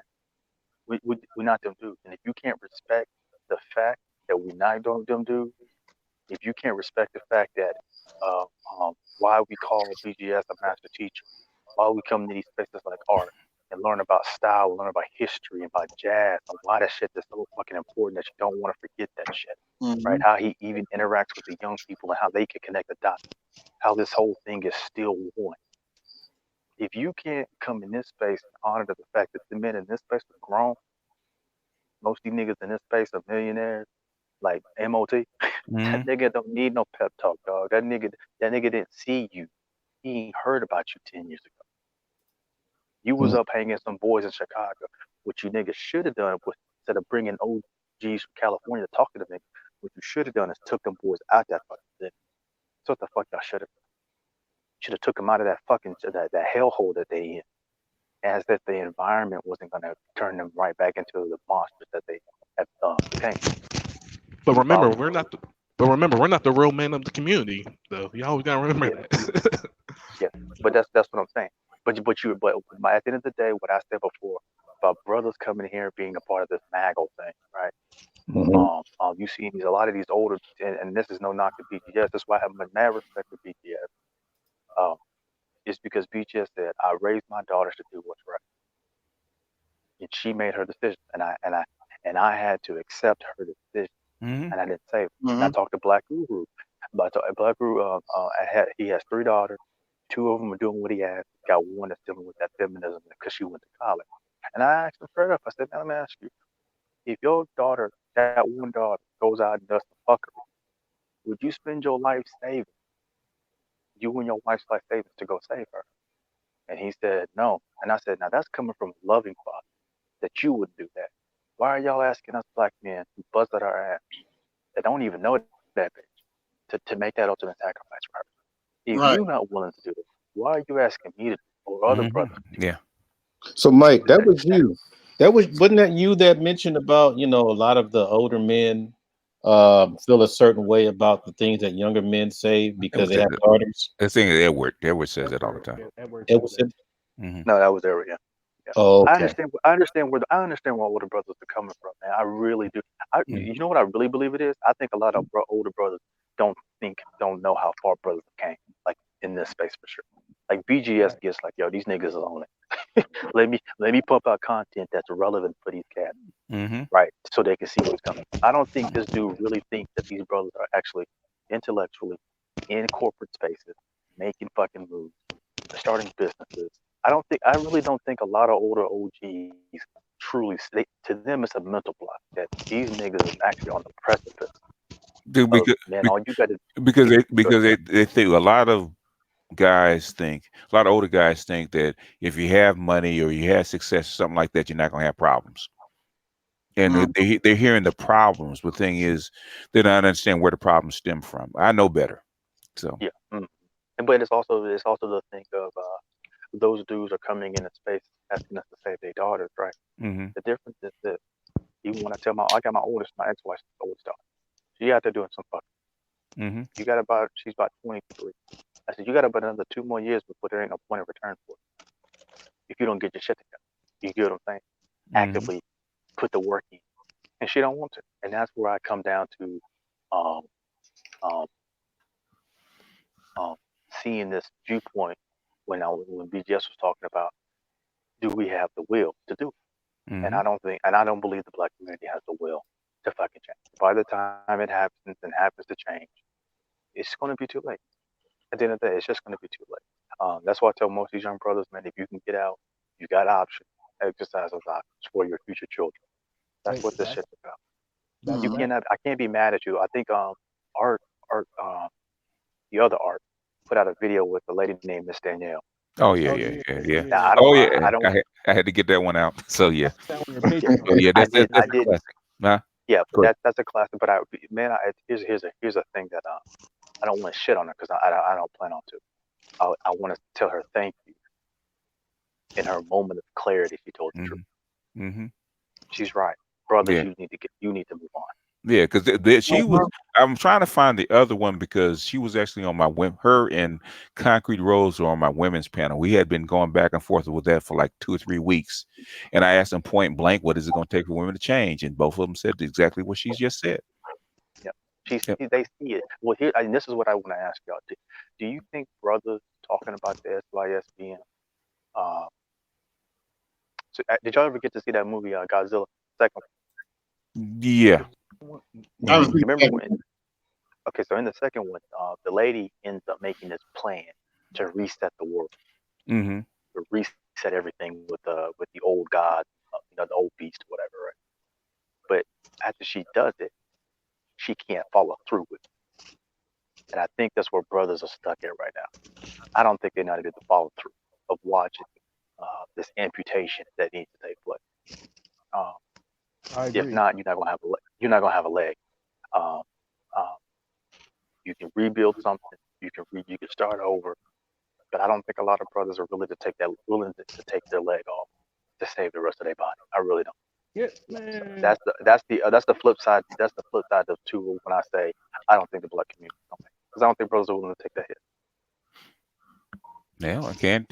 I can't pick the deal. I didn't raise my son, to die on a hill to waste his time. At the end of the day, every father wants all their children to be happy, including your sons. So Yep. I can't tell. I love my daughter, but I can't tell a young man if she's on some kind of goofy stuff to marry her, take her in. I can't do that. I wouldn't do it. As a young man, I wouldn't have done it. Why am I expect him to do it? Right. Look, I just talked to a friend of mine tonight about that. Hmm. She always kicked it a certain kind of way when I say, look, people with children should date people with children. Yeah. Right? It just be the end of it. That's just my personal. Unless you can financially afford not to do that. You get what I'm saying? If you want them top echelon tickets, right? Mm-hmm. I said, but I said, let me word it this way. I said, you love your son, right? He says, I do. Do you think he deserves the best? And she said, yeah. I said, so do you think a secondary wound, a second used up piece of vagina is the best? Saggy titties, older looking face, a lot of debt. You think that's the best for him? And she looked at me and she said, no, no. And I said, that's why I tell young men not to fuck dick. Because your own mother wouldn't tell you to Mm-hmm. if she was Yeah. honest. She was honest. She wouldn't Mm-hmm. walk you down to Was a honest. yeah, that's what I was getting on. Like when they were talking about George Macon, was talking about brothers need to hate one for the team. George know full damn well he not going to lead his son to that slaughter. He loved that boy too much. You can see how he builds them up, he encourages them, how he Mm-hmm. trains with them. He loved that Mm-hmm. boy too much. Mm-hmm. Allow that boy to go be bought down by some bitch with Mm-hmm. multiple children. That Mm-hmm. boy deserved the best. That's And why if I I was can say that about your son, you should be able to tell these other men I had sex. Plain and simple. I agree. Yeah. To be a lot of dudes don't point blank honest because they're not thinking about when they were young. You wouldn't have done it. Mm-hmm. But it's the cry for the it's that programming, which Mm-hmm. is the cry for the daughter. At the end of the day, they know that upper echelon black men are divested. They actually know that 18-year-olds and below, all them niggas is definitely divested. I believe it's 50-50 on them. I believe them brothers is divested, not 50%. They in, like you said before, it's proximity. They in school with these other type of chicks. And Yeah. these other type of chicks are just nice to them. Yeah. yeah. I ain't That's gotta. I don't. I that's don't. what that's I, what I hear. That's what I hear over and over and over and over again. Or Man, like everybody I talked to and said, okay, why? Who does your son date and why? And over and over and over again, they said they why does he date them? Said because they were nice to him. I here's the mean, thing, like it's a he, goddamn. So your women can't be nice to you, which blows my mind. You can't convince your own black women to be nice to their son, to their men. like if you're a black man, and if you're lame or educated lame or whatever, to everybody else's eyes, you're just a regular guy. You're you're not even really all that lame, just to the whole world. Like a smart black man is a commodity that everybody loves, or a well Mm-hmm. educated or well traveled one. So Mm-hmm. you have nothing but options if you show that you have some culture or some ability to I'm sorry, I lost the word, but to succeed or to have a career. Like it's Yeah. not hard out here. Yeah, well, black women are trained what I, to love the black buck, yeah. Yeah. Yeah. the sexual black buck, because the black women see us the same way that the white slave master sees us. Which is sad because I But, realized that. that also boils down to agency. At the end of the day, it, so a friend of mine, she asked me, she says, Mike, why are you so hard on women? I said, because I don't think you're stupid. That's number one. I said that I said, if you look at female history, evolution, you bitches been having to protect. I said, you've had to outsmart a nigga trying to rape you, kill you, an animal trying to kill you when you're young, or the environment trying to kill you. If you Hmm. can outsmart that shit, you gonna tell me you don't know how to fucking act right? You don't know to tell me that you can't fucking outsmart this environment and get relinquish power to your men so that your men can rise, because if they rise, you rise. You gonna tell me that you can't see that? This whole excuse about you gotta understand what's happened to the black woman. No, I don't. From 1970 on up, black women ain't been through half that shit, right? That's why black food. Mm-hmm. Yeah. You raised your daughters in an amazing home with a loving family and a loving wife. Granted, families have these ups and downs, so that's the part of the love. The love is the fact that you stay together. That girl ain't growing up in no bullshit and no fuckery, but you see she's putting off the fuck. You get what I'm saying? That's the issue that I got with a lot of these brothers. You have not trained these girls. You have trained these girls to think that they are these boys equal, and they're not.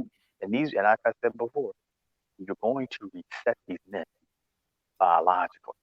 And if you keep telling a nigga everybody around me is my competition and everybody around me is the same as me, these niggas gonna reset. And that's what you see dudes doing. They swinging on these bitches like it ain't no tomorrow. And I'd be like, God damn. So they being hoodwinked, but the thing is, they Mm-hmm. don't even see it, Yeah, they don't even see it. Yep. man. Yeah, because that's the main thing. If when I do have a criticism or have you, I'm always trying to be encouraging. Mm-hmm. I'm always trying to, Mhm. find some, what's so special about what is your specialty? What do you do best? And how you be able to bring that to the black man, Put the because medicine in candy. yeah, because The, you. Oh, go ahead.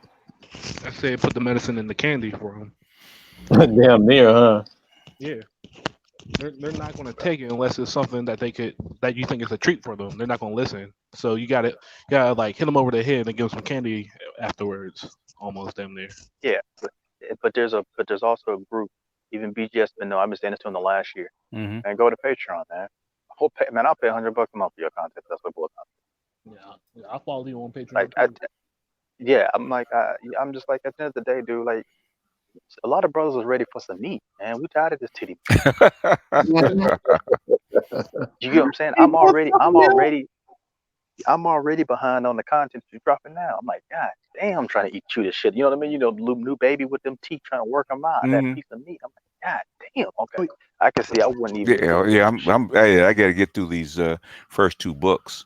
yeah, Yeah, I got to finish those. I'm supposed to be working on it now. I've been on panels instead of working on this stuff. yeah. I, Well, We no, but put the I think but that but but the thing about Danielle, I because normally I don't listen to Obsidian, right? Because normally, mm, cause he sends me stuff all the time, but I don't normally listen to. But I said I put it on. I was falling asleep. Actually, I was listening while I was asleep, basically. And toward the end of the show, woke up. I heard her voice. That she sounds familiar. I heard her talk. I was like, oh, I remember her. And said, oh, she's been away from us. So she actually took the challenge. Actually went out and found out the stuff that I was saying was true. And yeah, she was spitting so much game. I had kind of cut out I wanted to make it short, so I kind of cut out a lot of the commentary with the guys, but 'cause I wanted people to actually hear her voice. But thing is, she had them guys that hit spinning, man. They didn't know what to do yeah. with her. They wouldn't let yeah. her. They wouldn't let her talk. But that piece that you put out, that piece that Art put out, Mm-hmm. was solid because it was she had made a good point because even I can see it on my ex-wife. She's tired. Mm-hmm. They're tired. These black women are tired, man. They have come to the end of themselves and they see there's no going back. You've turned yourself into something that's not even pleasing to look at yourself in your own mirror, Mm-hmm. right? Here, and this was always my question was for black women, which was, are y'all going to actually make the sacrifice? Because at the end of the day, you still going to make that sacrifice to be thrown away anyway. Why don't you just make the sacrifice and tell these young girls, hey, don't follow in our footsteps. Mm-hmm. Follow your husband, submit to your husband. There are rules when it comes to being married. Same for a man. There's rules to being married. There's things you got to do. Mm-hmm. You know, and I but they found don't. But they don't want to do that. They want to go down with this stuff. and I found out because I had a couple of girls that really need some help and mentorship. Mm-hmm. I told them, I'll look for something. I can only give you fatherly advice, but eventually you're gonna need some female support.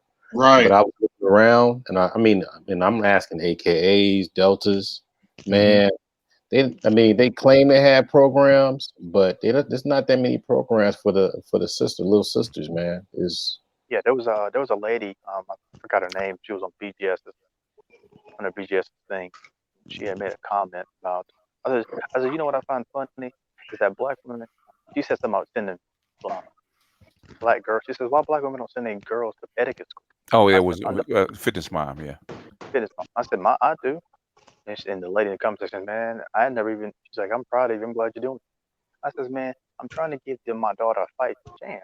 That black women love it. Even if you put your daughters forward so much, you love your daughter so much, you still won't even equip them with the proper tools to even navigate in social status. Mm-hmm. You know, Mm-hmm. that's just like that girl on Insecure, the loud one, when she got moved up into the law. I'm gonna keep, and then girl approached her and said, hey, you might want to tone it down a little bit. I'm gonna do what got me here. No, bitch, that ain't how the fucking world works. Mm-hmm. What got you there is not what will keep you there. Mark, what's his name? Mark, he owns the Maverick. Mm-hmm. Mark Cuban. Not Mark Cuban. Cuban Yeah. made a good point. Yeah. He said, look, Hey, real quick, you might, you, BGS. Hmm? Yeah, BGS. You're right about the cities, like all the buildings. Their cities aren't even excuse me, in China. The cities in China, there's cities that don't even have people in them. I've Yeah. been through them. Yeah. Yeah, they're good cities. Yeah, man. they're Yeah, ghost that, cities, They got, and they got they so go. America's excuse that they can't build enough houses is not correct. Mm. It's just not. It's not financially feasible for the people that matter. Mm-hmm. But that was, but that was my point in terms of like, if you're trying to get these girls ready and get them equipped, Mm-hmm. this shit's gonna get real hard. Mm-hmm. And these sisters ain't gonna, these that's what these young girls are looking to these boomers to a certain extent, which is like, what do we need to do? How do we fucking get courted? How the fuck do we fucking pull these dudes and be a lady? You get what I'm saying? These girls are looking for, these young girls are looking for an answer. But the problem is a lot of these sisters in the middle, they're not giving up that answer, or they're refusing to acknowledge that they were wrong and that the old school way is the right way. You know, one lady painted a good parody. She said, think about this. She said, if I could have a man, she said, ladies, we fucked up. She said, we had a man go work for us, pay all the bills, and we could sit at the house and do what we wanted to, watch TV, do whatever we wanted. All we had to do was cook for this nigga and fuck him, suck him up every other day, Mm-hmm. right? She said, we don't fuck that up for a corporate job. Now, I told a buddy of mine, I was an old cat. I said, man, if I could get over that sleeping with a man shit, I go find me a husband too. Shit. Mm-hmm. I was like, shit. I said, y'all females have lost your love motherfucking mind. And I said, the penalty for that is what you're actually getting. When these women talking about, well, I deserve a man. No, you're getting what you deserve, which is lonely. Mm-hmm. Mm-hmm. Into this, which is more of a prison. Men die around like I think it's like 15 to 20 years before women do. Mm-hmm. That's think of you being lonely after 40 for another 30 years by yourself. That's some fuck, man. That's some mental head game shit right there.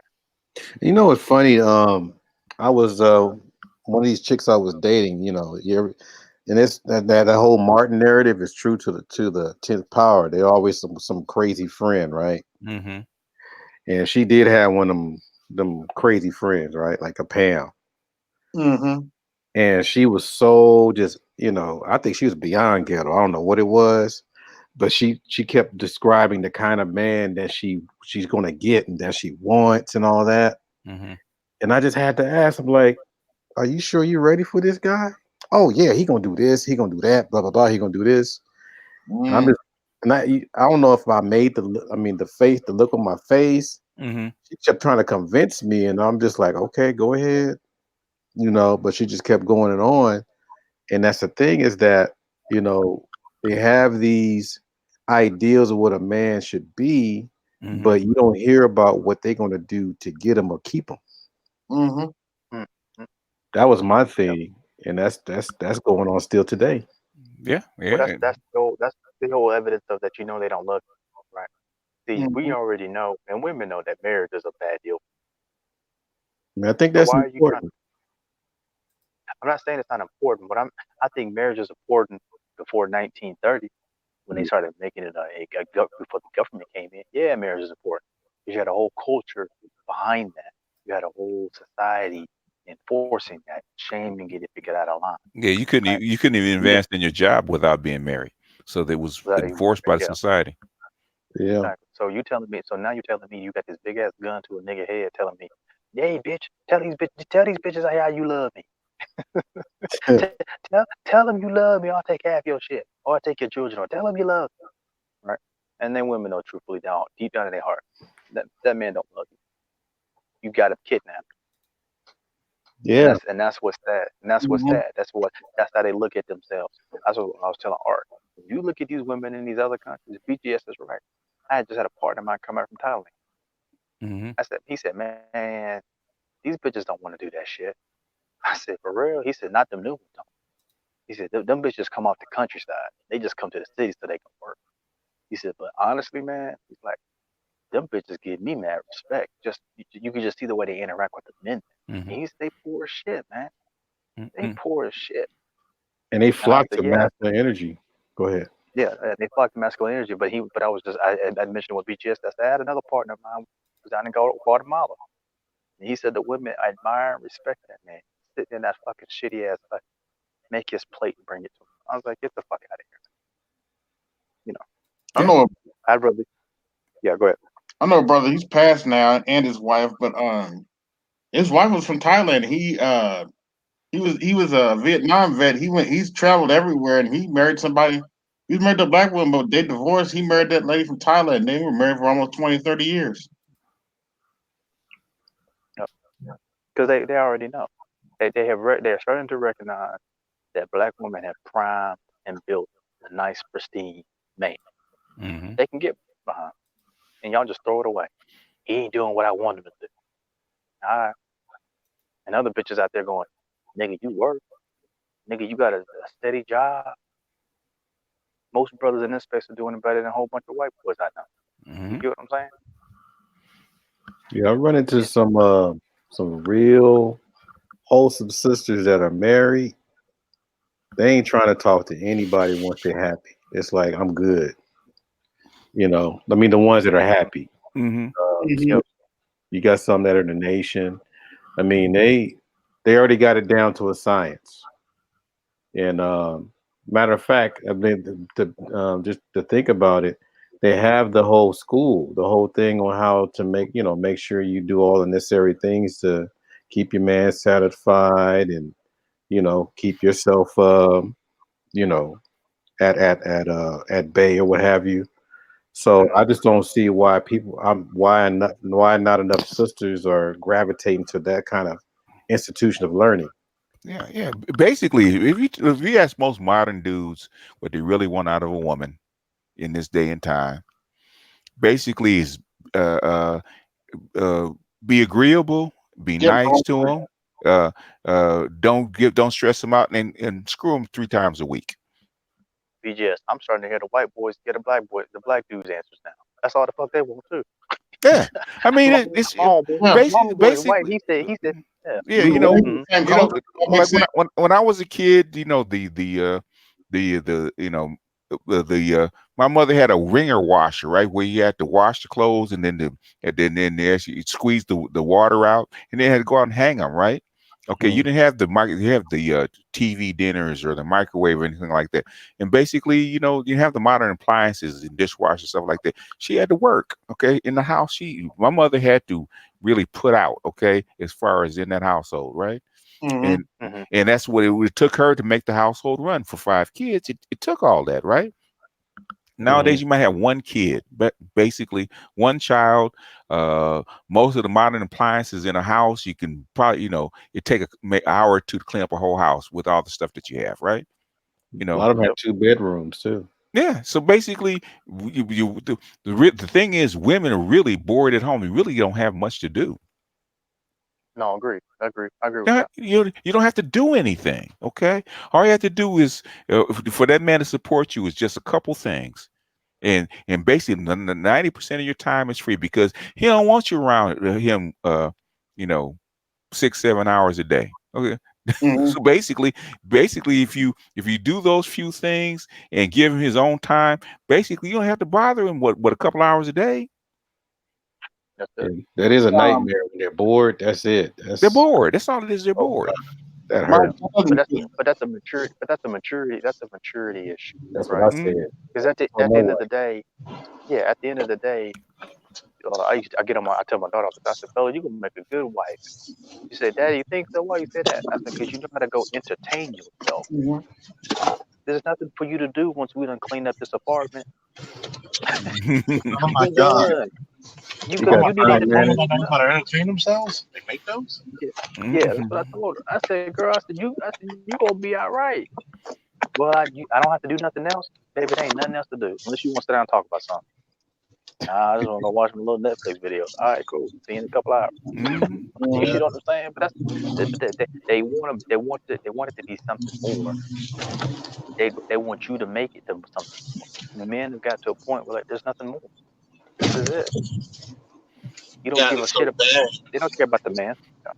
Yeah, It's my gotten so cousin bad just in brought some up to cases. that. They be looking at the chick like, damn, you ain't get kidnapped? Shit. Come on, get something interesting about your life. Well, it's not even that. Look at all these homeless people. Look at all these all this work that can be done. Mm-hmm. But you'll sit up at a fucking Starbucks and complain about your husband. Shit.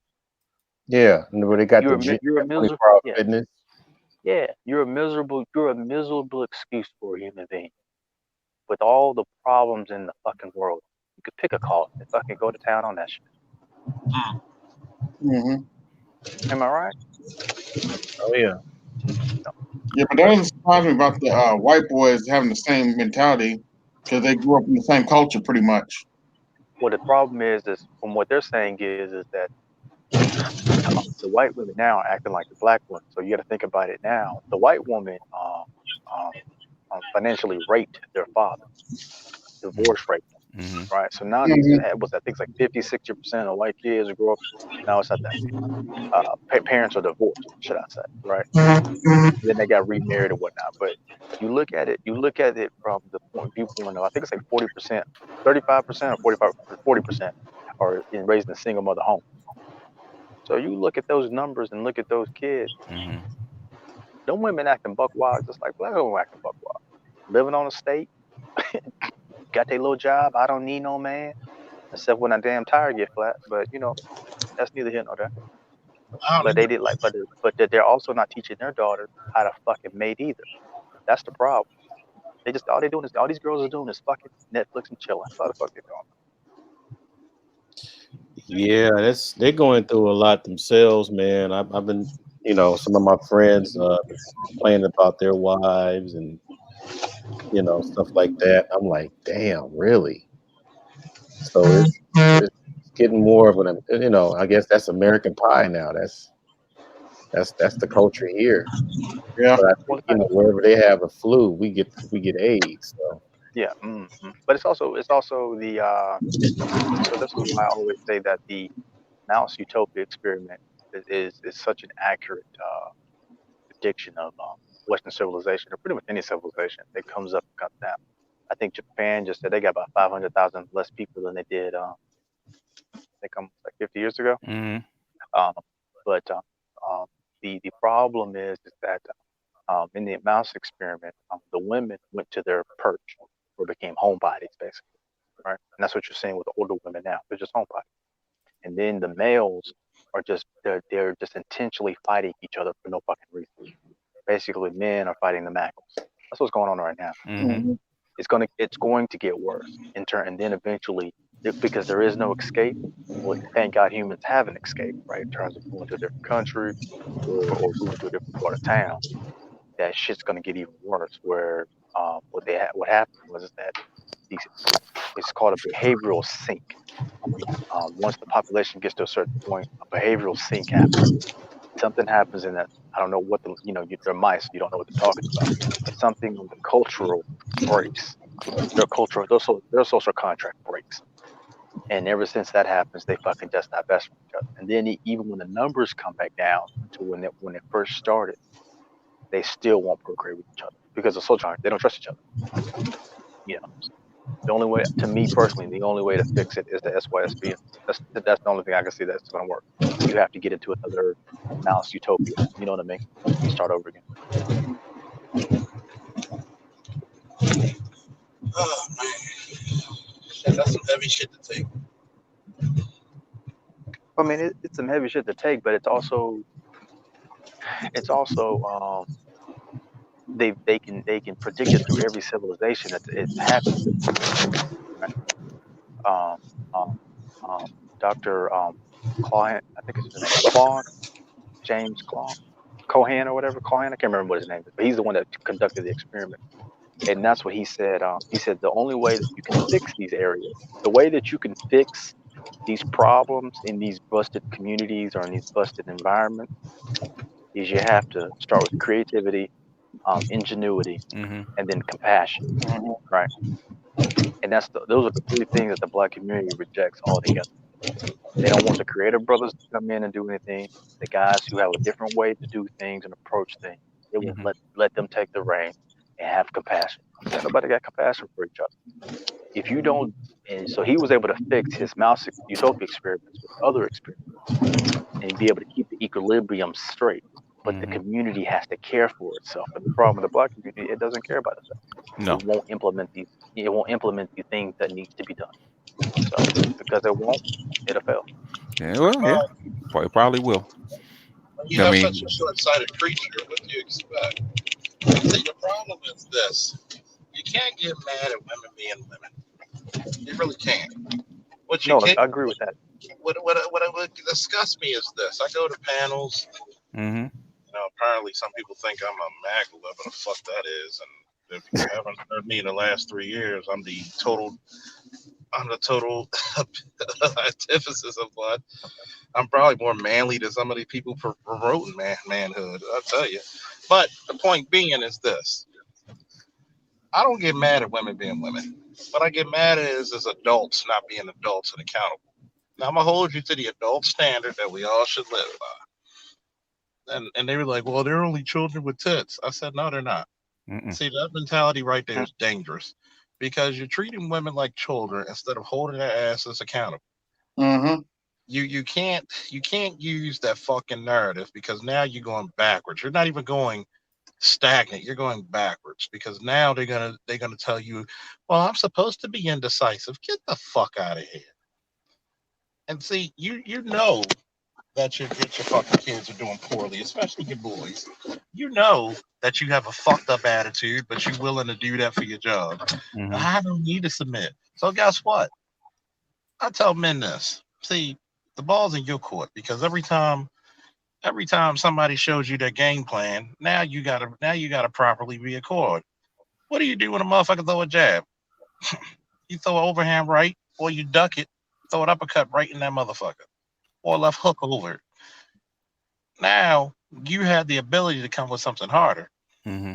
See, the problem is that a lot of these dudes, one, I don't believe in promoting other races of women over your women. Okay. Sorry, All right. I Well, don't. But guess yeah. what? If that man finds happiness with another Mm-hmm. race of woman, Mm-hmm. so be it. Mm-hmm. Because now there's a difference between promoting and there's a difference between finding what makes you happy. Yeah, well, you know what? The thing is that the thing is that when sisters come in and tell you that you're not on your game, and they're telling you what you're doing is compared to a white man, they're promoting their uh, other races of men over you. And guess what I tell them? Go Hmm. get one.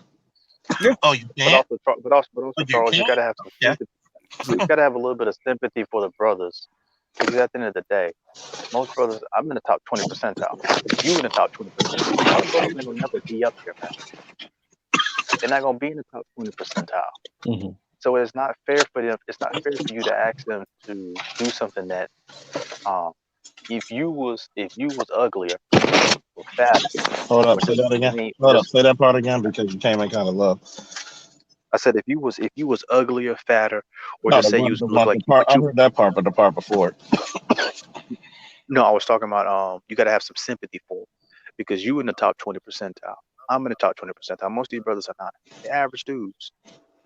You can't throw away average dudes and be like, yo, man, I never thought away the average dude's mentality. no, what I'm saying is if that brother gonna have to go to find peace and happiness is to go be with another woman. Nigerian nurse talked about his son. Said his son like 6'5". Said his son's fiance is 6 foot 6'1", but she's Puerto Rican. That her father came over there just to meet them, talk to him, and said he translated and he said he's proud that he could hand over his daughter to a competent male to take care of her. Even Nigerian nurse told his son, he said, "Boy, you better marry this girl. Shit, if you don't, I'll divorce your mom and marry." I said, "You But you stupid." know, but you know what the fucking factoid is look. Number one, here's the cardinal mistake: trying to look for happiness, trying to get a woman to make you happy. No, Mm-mm. that's definitely true. No, I don't See, think I see the don't think this see Nigerian the nurse told him. problem. See the problem with a lot of black men. Mm-hmm. They don't know how to be happy within themselves first. Okay. Because when you happy within yourself first, you don't give a fuck about what a lot of these funky ass women say. Because Yeah, it's like this: if you take pussy out the equation, what would Mm-hmm. the argument be? Because I treat them like this: if you're not making me money, if you're not increasing my happiness, that's the one thing they should say: increasing. And I'm not fucking you. You don't matter. Yeah, but I think the point you're missing, the slight point you're missing is you had a father and you had a mother. That is a benefit to you to get you a red pill automatic from birth. That your father was red pilling you no matter what. A lot of these dudes ain't got they have a father, but they don't have a father around 24/7 that's constantly red pilling their ass. They always have to see their father get undermined to the mother, because he got to go. Boy, you got to do what your mama say. You get what I'm saying? A lot of these dudes grow up with that man, or they just ain't have a father at all. But You know, nowadays you you got and to I, look you and at I are that. speaking from a place of you. Yeah, no, I'm saying you and I are speaking from a place of benefit. It's just seeing that these dudes, that part of their brain ain't formed. I used to always wonder why my father had sympathy for niggas that went to jail when my father went to jail. Mm-hmm. I said, man, why you always got sympathy for them, but you hard on our ass? He finally told me, Because you don't you want have to a do father and a. He was like, that. you have a father and a mother. It's You know. it's even in that circumstances, right? Mm-hmm. Let's say you don't have a father figure, Mm-hmm. like you have a father. You can find people to learn from. Men If do you it all the time. if you're lucky. If If you're you're lucky, that's what lucky. If you're I'm saying. Yeah. lucky, But at the same, trust and believe. You see them all day, Charles. How many kids are lucky enough? Three kids in Baltimore are lucky enough to have a father figure. oh, they all have a father figure. Doesn't mean he's positive or not. Well, there's some type of positive father figure. And here's Yeah, the and here's the and here's the paint and some and simple part. It's like when I was speaking to Edward. I'm like, I will be the first to tell you about a lot of this shit that, well, especially since I don't date other women, I don't give a shit about them. Like, even my coworkers ask me, "Would you date this white woman?" No. Would you date this? No, they're not attracted to her. Mm-hmm. So it's like even when I explained it to Edward, I say, "Yo, you ever thought about going to a gym and improving yourself and say fuck these bitches for 5 minutes?" He said, "But that's not the." I said, "No, no, no. Think about what I'm saying. Mm-hmm. You would get you would get better results in being making yourself happy than expecting the bitch to do it. Like, yo, some chicks you've been with, you could have beat your dick and had a better time even after fucking them." I said it's all pussy politics. Now look, if you want to go outside and date a white woman, hey, I'm happy for you. Salute. That's Mm-hmm. you. If that makes you happy, that makes you happy. And when women try to promote and say what black men don't do, first of all, usually those are the bitches that are at the bottom of the barrel anyway. Excuse me. So a lot of times you got to see where a lot of this fucking information is coming from. Yeah, well, And unfortunately, Charles, I'm gonna tell it's a you, lot of bruh. it. I'm gonna tell you, bruh, that is not true. Mhm. Most of the a stuff lot of these. most of the stuff why do you think all this stuff makes it in the journals? Those are not uneducated women writing this stuff. Yeah. And even then, These are chicks with masters and PhDs writing this stuff. They're not bottom of a barrel. remember when I told you, BG, I said you even Mhm, agree. A lot mhm. of the chicks with degrees are not the most attractive women in the Oh, well, world that's true, but they're not what I'm saying is they're not bottom of the barrel women. physically. Sometimes that's not always true either. The thing is, Mhm. when we know how they were trained. And then you got to look at it. Half of Hmm. the motherfuckers don't even know what they want. When you sit down and ask a woman, "What do you want in a man?" and you turn around and say, "What the fuck you offer?" Well, So that's the truth. so get the fuck. So not you, but I tell them, get the fuck out of here if you really Well, ask. well, basically, that is the point. That's the issue between black men and black women. Black women know what they want out of a man, but they don't expect to give anything. Mm. Yeah, and plus they want a certain type, but once they get it, they can't handle it. Hmm. Yeah, They that's don't just like want that's just they like don't want Lizzo. men that are better than Lizzo. them. They don't. Yeah. Well, what they want is like I was talking to a friend of mine. She like Lizzo, and I said, you know what I find funny about that fat woman? I said, now that fat woman want us to accept her, but I don't see no half naked fat man up there that she's lusting over. What I see is an Idris Elba type looking nigga.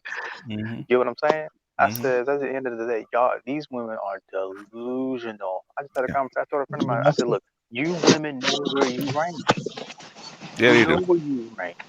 Don't come in here lying in these spaces thinking that men and women don't know. You know where you rank, Hmm. and every girl wants to know where she ranks because she was talking about her daughter, Hmm. wearing certain clothes. And I said, well, I said, there's nothing wrong with her wearing it. Don't guilt her. Just foster her. Take her out so she can let boys look at her, then bring her ass home from the store. I said she's trying to figure out where she ranks amongst women. That's all she's trying to do. Nothing wrong with that. I says, but y'all know, just like a friend of mine told me, when it comes to going to get these brothers at these tech events, I asked a friend of mine. She was like, yo, you look at sisters as if I said she don't like black dudes. I said, but if you really wanted a brother to get one, could you get one? And she said, yeah. She says, sisters are not my competition. She says, if I had a real competition, it'd be some Asian chick, right? But she said, but outside of that, she says, sisters, all I gotta do is go in there and be nice.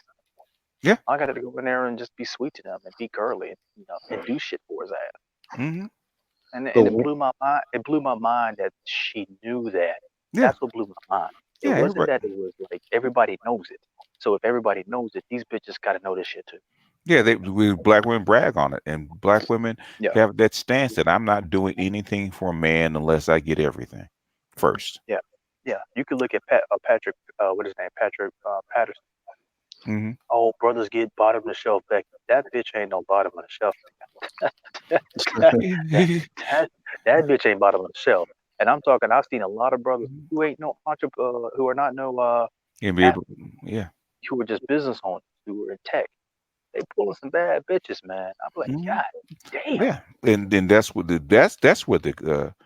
SYSBM hate comes from. It doesn't come from the women at the bottom, because, and I actually told that to, I forget his name, on the panel. I said most SYSBM are not Pookie and Ray Ray. Yep. Not even close. I said most SYSBM are 80,000 and above at least. Yep. And that was always my question, BJS, and when I came to the BJS for women. What are you ladies going to do when these other women start hunting your men? Because that's what the fuck they doing. That's that. Old girl can give as many stats as she wants to. She better go lose that weight. She better get more amicable with these brothers. Because the brothers her age ain't checking for her. I don't give a fuck what they she said. If it was me, I'd have told you what I would do if it was me, right? But I'm just telling you, in Austin, this ain't nothing but status. These young niggas ain't fucking getting married like that. Niggas with the money might, but these young niggas ain't doing that shit. You know what? Because early on in BGS for Women, right, when they had a lot of more random chicks came on, right? I used to ask them what they wanted a good man. They wanted a man that has resources. So I asked them, okay, how much does a man make a year that has resources? You know what the average one said? $40,000 a year. Damn. They don't even know what the fuck it is. They just hear. It's like a child who sees a new toy, doesn't know the value of a toy. What's the old saying? Women see the price of something, men see the value in the same object. And they wonder why. Like my daughter, she told me the other day. She said, Brother Rob, why don't you come on, man? Instead of harping in the background, why don't you jump on? It's called a panel for a reason. What does he have an issue with? I don't know, man. He's putting stuff in the chat like we're reading this stuff. But I was saying, like, my daughter even said the same thing. I was getting on to her, I started with her with just, about her looks and her appearance, like, yo, take pride in your look. You pretty. Take pride in that shit. Week after I left, she said, Daddy, thank you. I said, why? So what you telling me thank you? She said, this boy in my class told me he liked me. I said, I told you how to get a man, girl. All you gotta do is look good and smell good. Yeah, that's it. How old is your daughter? She's 10. But I was like, all you do is be nice. Be nice. That's all you gotta do. And she already feminine. She already girly. So she already had that in the bag. But the little boy the boy that she talked about, he looked Puerto Rican, but he looked like my ass, just with big ass ears. Does anybody get the insanity of what we're talking about? For your own women to be nice to their own men, doesn't that ring to be insane? See, this is what I tell people, BGS. I tell women, well, these men ain't doing their job. What is their job? To take care of us. And I say this, why should we? Who ordained that you should be taken care of? Because last time I checked, work is mutual, bitch. Mm-hmm. And then she's like, well, I said, first of all, let's look at your track record. Let me see. Black men got you out of slavery. We actually started slave revolts. Hell, some of us didn't even make it to the boat because we said, oh, fuck no. Mm-hmm. I said, so even when we got back into this country, right, we fought wars to free you. We've been the architects of some of the greatest fucking cities the world has ever known. We've actually had inventions that are world renowned and world used. Whatever you bitches done, you can't even raise kids, which is the primary function of a woman. I said, so if we had to use a historical report card, it's just like my video of Cynthia G responding to her video. Mm-hmm. And the funniest thing about it, I didn't cuss or nothing like that. I just used facts. And the one thing I've noticed, you keep saying that black men don't build. Why should we? I said the first thing, the manliest thing a man could do is take his shit where he's wanted. Now, I will never renege on a black man's happiness. I just don't. The only thing I don't promote women. Hey, take your woman who you want. Go. If they want to promote what white men are doing, remember, a lot of those bitches can't get white men. A lot of them can. They can get them, they just can't hold them. They'll sleep with them. They'll sleep with anything. I mean, have you seen what some of these bitches slept with?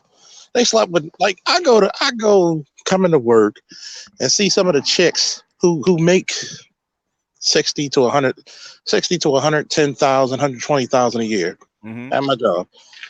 My base is about 80 to 90, and God forbid when I make sergeant, it's gonna go even higher. So I'm looking at the dudes. They're dating dudes who look like half a bags of shit. Don't tell me you want something, but you walking out with something with Freddy Krueger. Nah, but you want Idris Elba. I don't. That's the reason why the first lessons I teach dudes, especially my wrestlers. Well, this girl said. I said that's your first fucking lesson.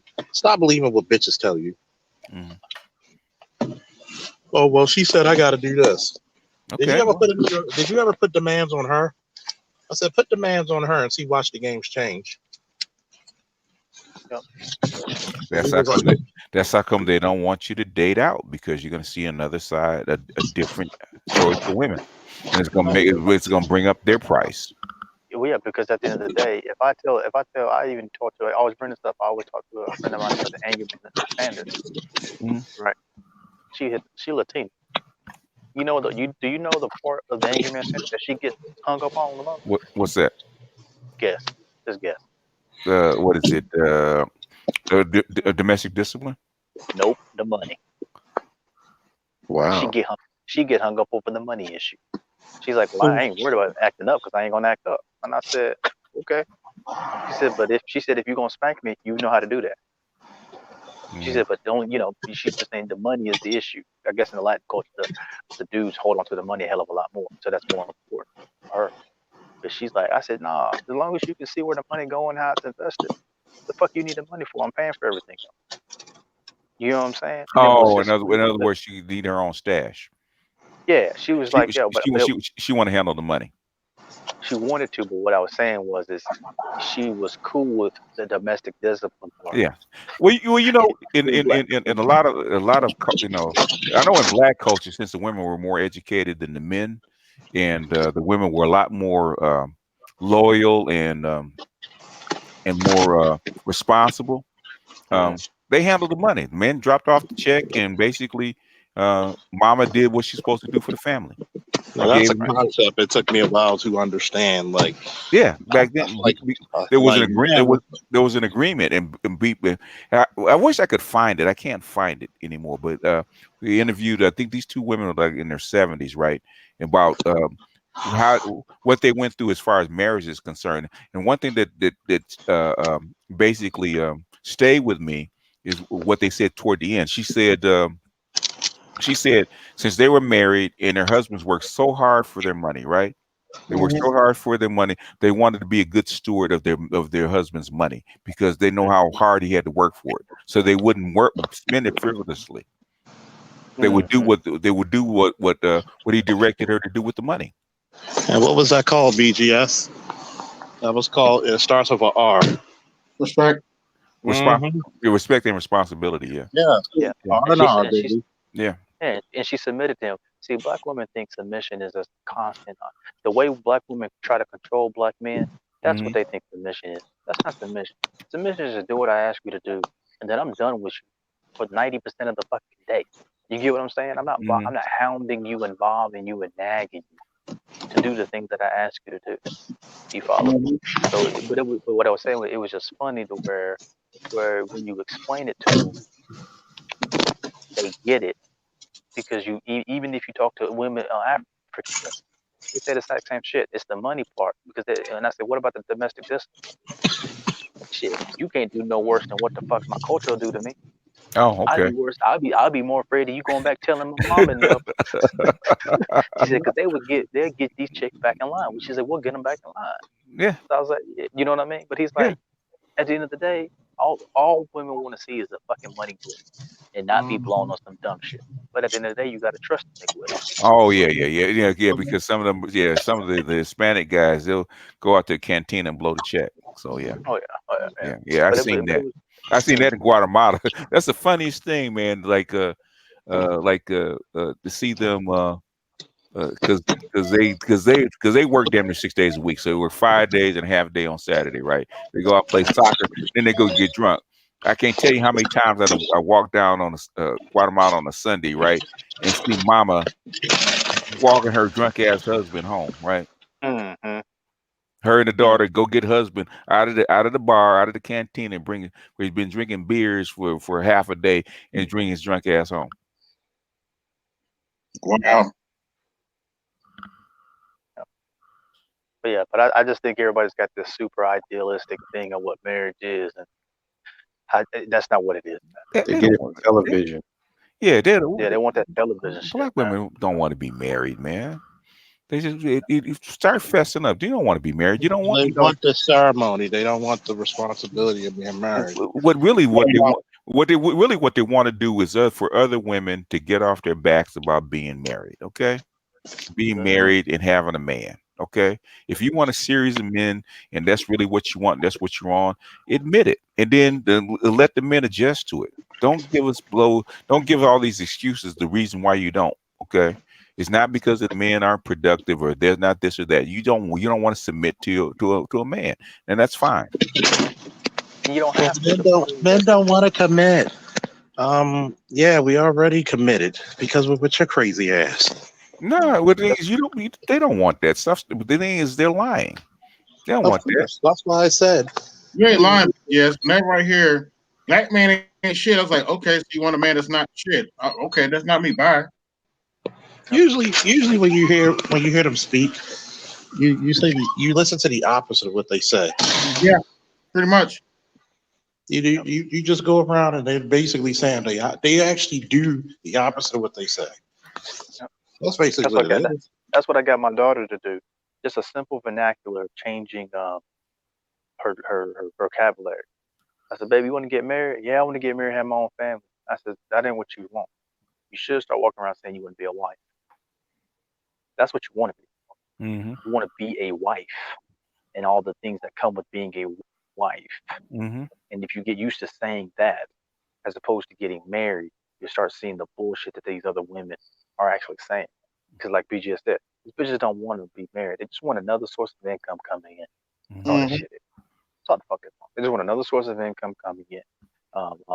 Thinking Man's Templar did a video. Thinking Man's Templar did a video when he went to Thailand. He was talking about how some sisters was over there, and there was a lesbian couple and whatnot. And he says even that, they were showing a behavior. He says everybody around the world knows your particular behavior, which is sad. Which that's the reputation that my baby girl got to fight. Mm-hmm. That 3% of the fucking population of the United States of America act so goddamn ratchet that you are a reject for the rest of the world. That's Mm-hmm. fucking sad, man. That's truly sad. You know? But It's been embraced. but they want to embrace it and they want it and they don't want to change it. Yeah. This is my thing with black women. I told BGS this one. I said, y'all remember that parable in the Bible where we talk about the 5 wise virgins and the 5 foolish virgins, Mm-hmm. and it talks about how the only reason the 5 foolish virgins got left out was because the bitches didn't get no oil. Mm-hmm. It wasn't that they weren't pretty. It wasn't that they weren't smart. It wasn't that they weren't important and valuable. Them goofy bitches was lazy to go get some fucking oil and be ready for when the prince showed up. Mm-hmm. That's black women in America. That your forever your eternal damnation will be based off the fact that you are not nice, aka not have your oil, but not be nice to your fucking. That is so sad and Not pathetic. to mention the fact the Bible says a foolish woman will tear down her own house. Mm-hmm. Well, yeah. Well, that's what you're And I looking at. know that drives them crazy to hear it, but I'm starting to say it now because I'm tired of it. Mm-hmm. Yeah, it's so think about that. Think about me losing my company because I can't be fucking nice. You see how dumb that shit sounds? Me, Officer Charles, losing his ability to be sergeant because he don't know how to fucking be nice.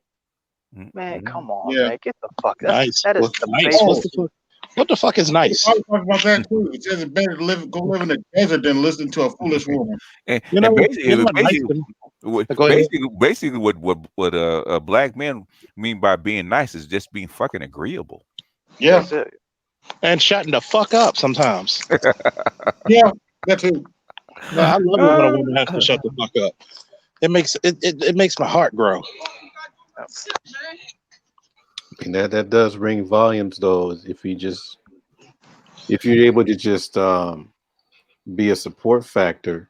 I mean, the thing is that I do run into a lot of what do you call it, patient sisters or what have you.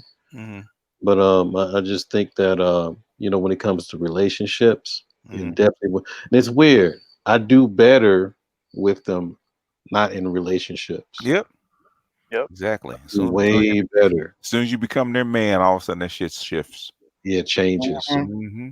I never understood that, but Because the dynamic changes because now they go back to what they've seen as far as a relationship is concerned. There's friends that can accept you on a different basis.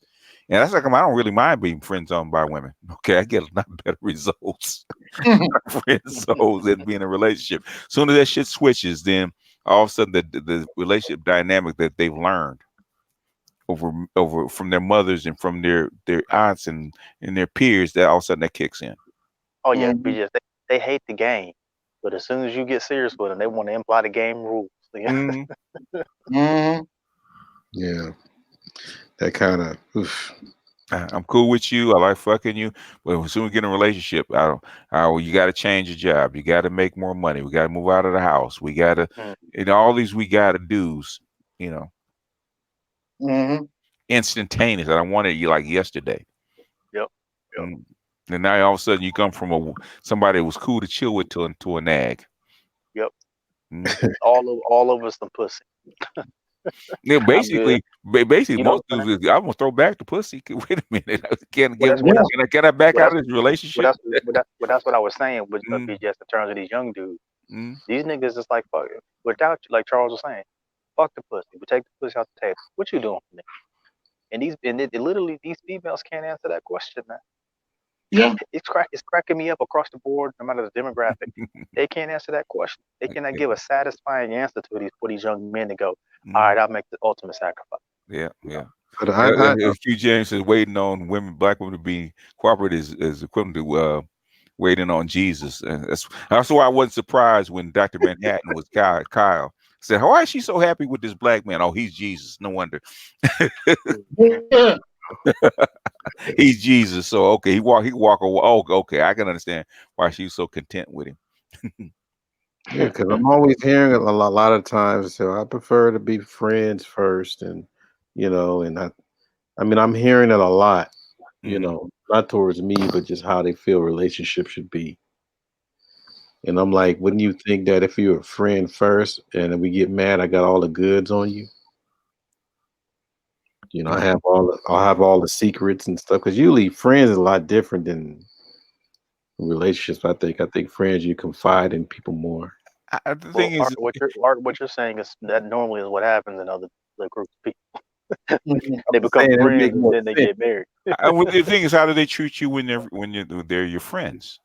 Yeah, it would make sense if they would have kept it going, but things change. But the thing is, they still want you to cater to them and listen to them all the time, all that kind of stuff? If you're their friend, No, of course not. so I'm talking about. So basically, they want girlfriend benefits for being a friend. I want to be friends first. Well, you got to be a friend. Yep. I'm yeah, I'm looking at that ass and looking at them titties, and so now you want to be friends. Okay, so what do we have in common to be friends with? Mm. That's simp boot camp, huh? Yeah.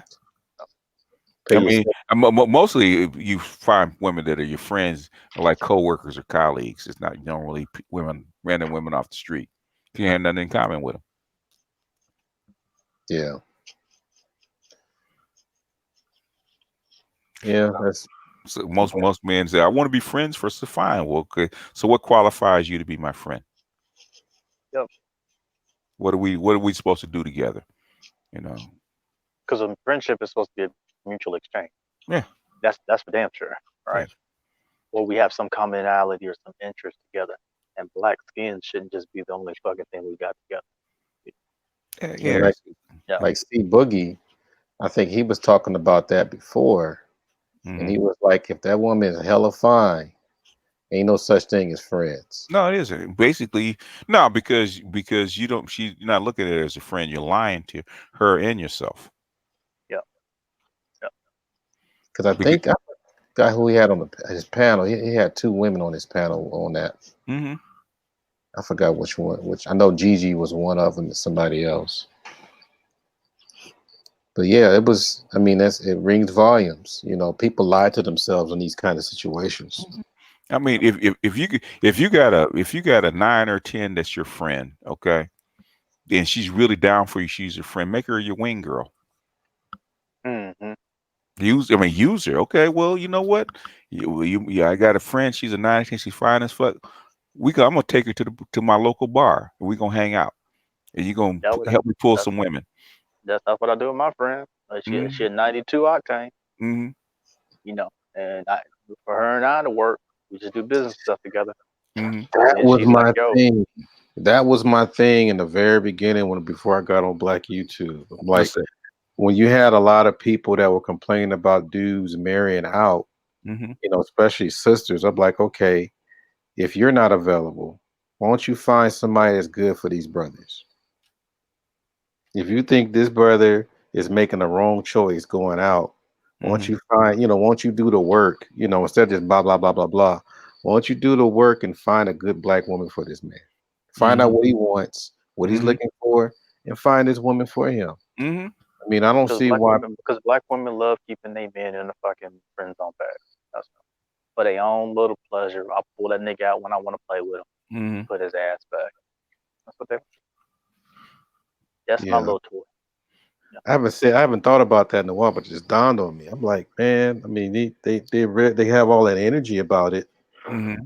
but apparently they must know someone that compatible with this man that you feel that shouldn't be with a white chick or Asian or whatever. But their So very nature, the very female culture itself is competitive. They would never do that. You get what I'm saying? Like mm, even like I was telling my friend that the one was talking about the white girl who's a nurse. She said the same thing. She says, "Man, it's vicious. Bitches are vicious, man." She's like, Mm-hmm. when we shuffle, when the dust settles, she says, y'all don't see it, but y'all wonder how these clicks get formed. This shit is Mm-hmm. violent, man. It's vicious in female culture, but the shadow world or whatever that you guys don't see.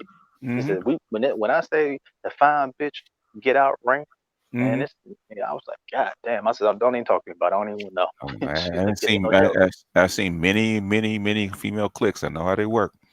Yep. Mm-hmm. And And that's how shit. I told her, I said, the reason I knew it was different was because I was telling my daughter, I was giving her the same goofy shit. Just talk to your friend and resolve it like a dude. And my daughter was like, nah, Daddy, I can't do that. I can't do that. But I didn't know, as I got into the space and learned more, that once a girl confronts, if she don't win that fucking fight, she's out for forever. I yeah. was like, oh shit, I didn't know Yeah. that. Oh yeah. So you just fight it out. We friends by next day. No, they're banned from the clique. Yeah.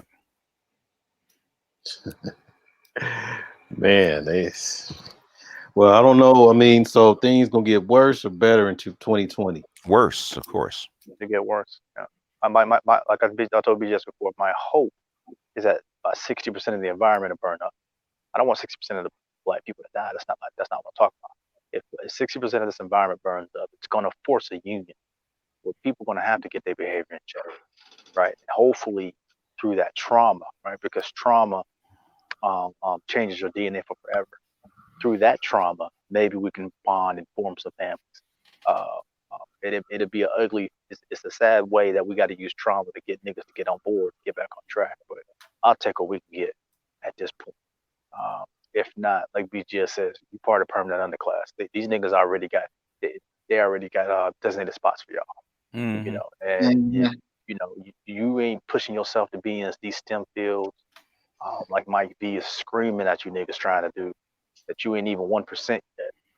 I mean, well, you need at least 10% to be considered a community. You know what I'm saying? So I'm just trying to hope brothers will flood into this space as fast as possible. If they can get in, I'll be happy. Form a little community. Then you can be able to get, ask for the things that you want going forward in terms of tech and stuff like that. Because I'm gonna tell you right now, the idea that I had in terms of these companies coming in, these African countries and stuff like that, Mm-hmm. if they're gonna need a representation, you better go hire, get your ass hired on with Google, and then be like, yo, I want to go to Africa. What I got to do to be over there to work? The niggas are gonna put you on a plane and send you to work. Shit. Mm-hmm. So, Mhm. So what do you think? What's her name? Nicole Michelle. You know, you think she gonna go out of business? No, I think she's nah, gonna get better more grow. business because as it gets more competitive, they're gonna need her advice even more. Isn't she the secure the bag lady? Yeah, well, yeah, she's talking to a different class of people though. Yeah. Okay. Well, that was just like I got pissed off with this one young girl. She's a sugar baby on YouTube, Mm-hmm. and I got pissed off at her because she made the video and she said y'all need to stop taking advice from these bitches. She's like, you got to look a certain type of way to pull these type of niggas. Mm-hmm. Let's just be honest. She's like, Yeah. so, and she was a young thing. She was about 24, 25, and she was saying that. She's like, if you ain't looking a certain type of way Yeah. and you ain't ruling these social circles, Yeah. you not fucking getting these top men. And No. she's like, it's tough enough as this is for me, and I'm a black female, and I know I'm fine. And I Mm. was like, yeah, she is, but she gets that, you know what I'm saying? She gets the dynamic of sisters, the reputation that they got. So she's like, I gotta be an extra girly. I gotta be extra feminine to bust that fucking stereotype up. Mm-hmm. You know what I'm saying? And she's like, but you gotta have the looks for this shit. This Yeah. is not a. She says, upper echelon men do not give a fuck about your good character. Nope. You bitch, you better have a fucking good look about Yep. you, Yep. And know Mhm. and know how to wear that good look. It's not one and of those wear that things. good look. Exactly. Yep. That's why me and my daughter and my sister had that conversation. You complain about the type of men that you're getting, but you're not willing to put in the work to get them. You know, you Yep. got the base material just because you're cute. Okay. I had to tell her, because she's 5'3", almost 5'4", right? Hmm. And Mhm. after the baby, she got up to like 185 pounds, and she started losing the weight, and she the old excuse about I don't look right if I'm too skinny. Hmm. I said, baby, you 5'3". You're not supposed to be over 120 pounds if you're looking for a top tier dude. Oh Yep. yeah. A top Yeah, tier dude. Oh yeah. yeah, yeah. 20 See, or less. but I'm gonna look skinny. Yeah, you better be white girl skinny to get those kind of dudes if that's what you No, want. no. Listen, Like I Mhm. got you one. Asian I girl to got pop. one. I go run around the lake. This white lady, she's not attractive. She got a body of a sister though. Mm-hmm. But she got them two babies in that goddamn stroller, and she Mm-hmm. running around that lake. It's 3 miles, Mm-hmm. and I'm looking at her like, and her man, I know ain't no top tier dude, but I Mm-hmm. think he might be military or something like that. Okay. Or has her in a place where she can work from home. Mm-hmm. I said, now you telling me this basic Betty can Mm-hmm. fucking will fucking lose weight for her man? Mm-hmm. You know what I'm saying? And Mm-hmm. I think her husband got to be black. Some boys look, they either black or Hispanic or something like that. Mm-hmm. But I said, the mere fact this lady get out here and walk these 3 miles or run these 3 miles, Mm-hmm. try to get back in shape. Man, I don't Mm-hmm. hear no excuses, man. Shit, I don't want to Mhm. hear that shit. That's the reason I was getting on when Carib was coming on. Mm-hmm. Carib know the deal. I wasn't being mean and disrespectful to her, right? Mm-hmm. It would just be like the problem is that black women don't want to be honest. If you don't want to be told the truth, then just be honest, so we can have a place to put our feet on, right? so we Mhm. can figure out where we need to go. Man, what she was saying, she was describing herself as she lost the weight, she's Mhm. exercised and all this shit. She Mhm. said still them top echelon brothers was not checking for her. And I Mhm. was like, I'm telling y'all, I know dudes who married or they white dudes married to white women. As soon as that baby come out that fucking vagina, them bitches is fucking running the next day. They trying to keep that fucking weight off because they know if they don't keep it up, they Mhm. gonna get booted. They're gonna get Plain and simple. they're gonna get replaced. Or Mm. you have to have a certain look just to get into the door. Yep. You know, just to Yeah. get in the door.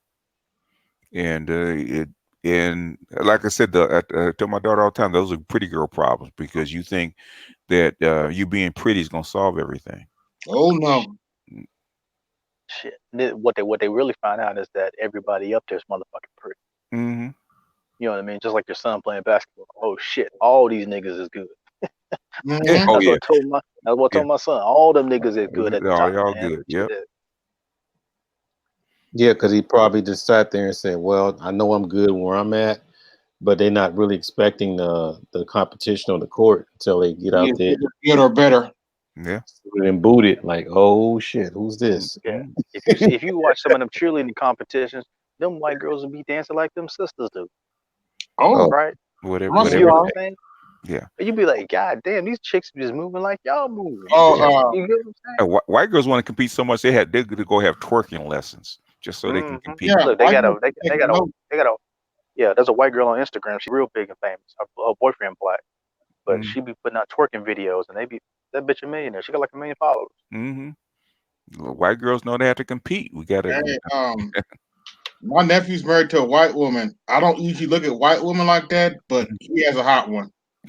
Oh, okay. And, your nephew's married to a white woman. Why did he decide to marry a white woman? Um, Did he ever say? yeah, yeah, they met and got along. It wasn't about race or anything. They, No, she they, was they, nice they- to him. she was nice to him, and they jived together. Uh huh. No, because I asked him, and race didn't come up at all. It's like we met in such and such place, and we just clicked together. Yeah, yeah. She And was they actually. got 4 kids. Been married since 2011. She was nice to him. She was polite to him. She was a little girly, and she met him doing what he wanted to do. So they had something in common. Over his black ones. Oh gosh, Mm-hmm. his other two black girlfriends. I can say that from because I met his other two girlfriends. Lord have mercy. What were they like? Crazy. Okay. See? Crazy is normal for most black women, unfortunately. Yeah, yeah. That's what I get upset about in terms of like, we was talking about some of the boomers and stuff. Mm-hmm. And I was in my comment to my man was, well, you haven't dated all black women. Like, nigga, I ain't that big of a hoe. Like, goddamn. But if I was, what I'm saying to you is that brothers keep coming into these spaces, keep saying the same thing. Well, I'm not talking about brothers in this space. I'm not talking about the brothers in this space either. I'm talking about brothers when I go to the barber shop. When I go to a fucking grocery store and I'm at a bar or some shit, dudes are saying the same complaint. So I don't need to date them bitches. If you go ask every bitch, what's her complaints with men and what did she do wrong? If every woman you come in contact with tells you I didn't do nothing wrong, he's the problem, Mm. right? You know I what? said that. You know what makes me upset, Mike? What's that? If you when you dig down and said, okay, let's talk about you. Okay. So Mhm. every Yep. black woman that you ever dated, did you ever went with was all good and nice to you? As the No, vast majority of women that you dated, black women that were black, were they submissive and cooperative and nice to you? no. Because if they were, we need to know where these women are. Did they have daughters so we can send all these dudes to them? Okay, Mm. Yep. Yep. because you But know well, that's that's bullshit. Because you know it's well, that's what bullshit. that was the point I was getting to in terms of saying my point was let's use the example of SYSBM Mm-hmm. and the NOI, right? In context, they're just different avenues to find a mate. Okay. Mm-hmm. And so I was trying to get him to understand is if what you're saying is true about NOI, or that you're harping on, I said no. That what I told him. I said, why are you harping on brothers who are doing SYSBM? when you are using a different avenue, which is NOI, to find a spouse for yourself and your children. I says, and then on top of that, the avenue in which you use, it don't even get a lot of black women to go through. If You follow me? even if say okay, I'm not harping on NOI because I've never been in it, right? No, no, me neither. Yeah, Yeah. So in other words, if NOI was producing women like that, brothers would be in it for sure. brothers would be climbing the freaking walls to find these women. I know there ain't enough women in the Nation of Islam that are on that shit, man, because they're And not. and that was the point I was trying to get to. I couldn't articulate it. That was the point I was trying to get to. If what you were saying is so true, niggas will go spend their whole check at a fucking strip club joint. You don't tell me niggas want to go to fucking NOI and convert for some female? Yeah, that's the thing, Come though. You know, a lot of people they don't want it's a lot of things you need to do in order to get into NOI. Mm-hmm. So then Agreed. I agree. they look at the women and like, nah, because but you know what though? I'm keep it real. You do have a lot of women that are in the nation that do date men out of the nation. Yes. You Yeah, do have a I lot of agree them. with that. But what I'm saying is it's the conversion rate. You would have more successful marriages and more successful black men will be in every city around um that community trying to pick up those women if what he was saying was true. You get what I'm saying? So you Yeah, because can't get mad at it. Yeah, brothers are gonna go to a place where all men look at their life with cost benefit analysis, risk versus reward. How much of my livelihood that I got to give up outside of my eventually they're gonna life? work on you. Yeah. They gonna work on you. They gonna make sure you ain't gonna know port. I mean, they gonna work on you, man. And from my understanding, the NOI is the Nation of Islam is more attractive to men than it is to women. Mm-hmm. So, but that's what's my point. The men are going in, but you're not getting the women. You're not pairing these people up together and getting these relationships because if you was, you wouldn't be in these spaces talking about well, brothers need to step up to the plate. No, nigga, you need to go get some better quality females. That's what the It's the fuck you need strictness. to do. Because I've seen more brothers go into the Nation of Islam, like you just said, than women have. They're more willing to be all right.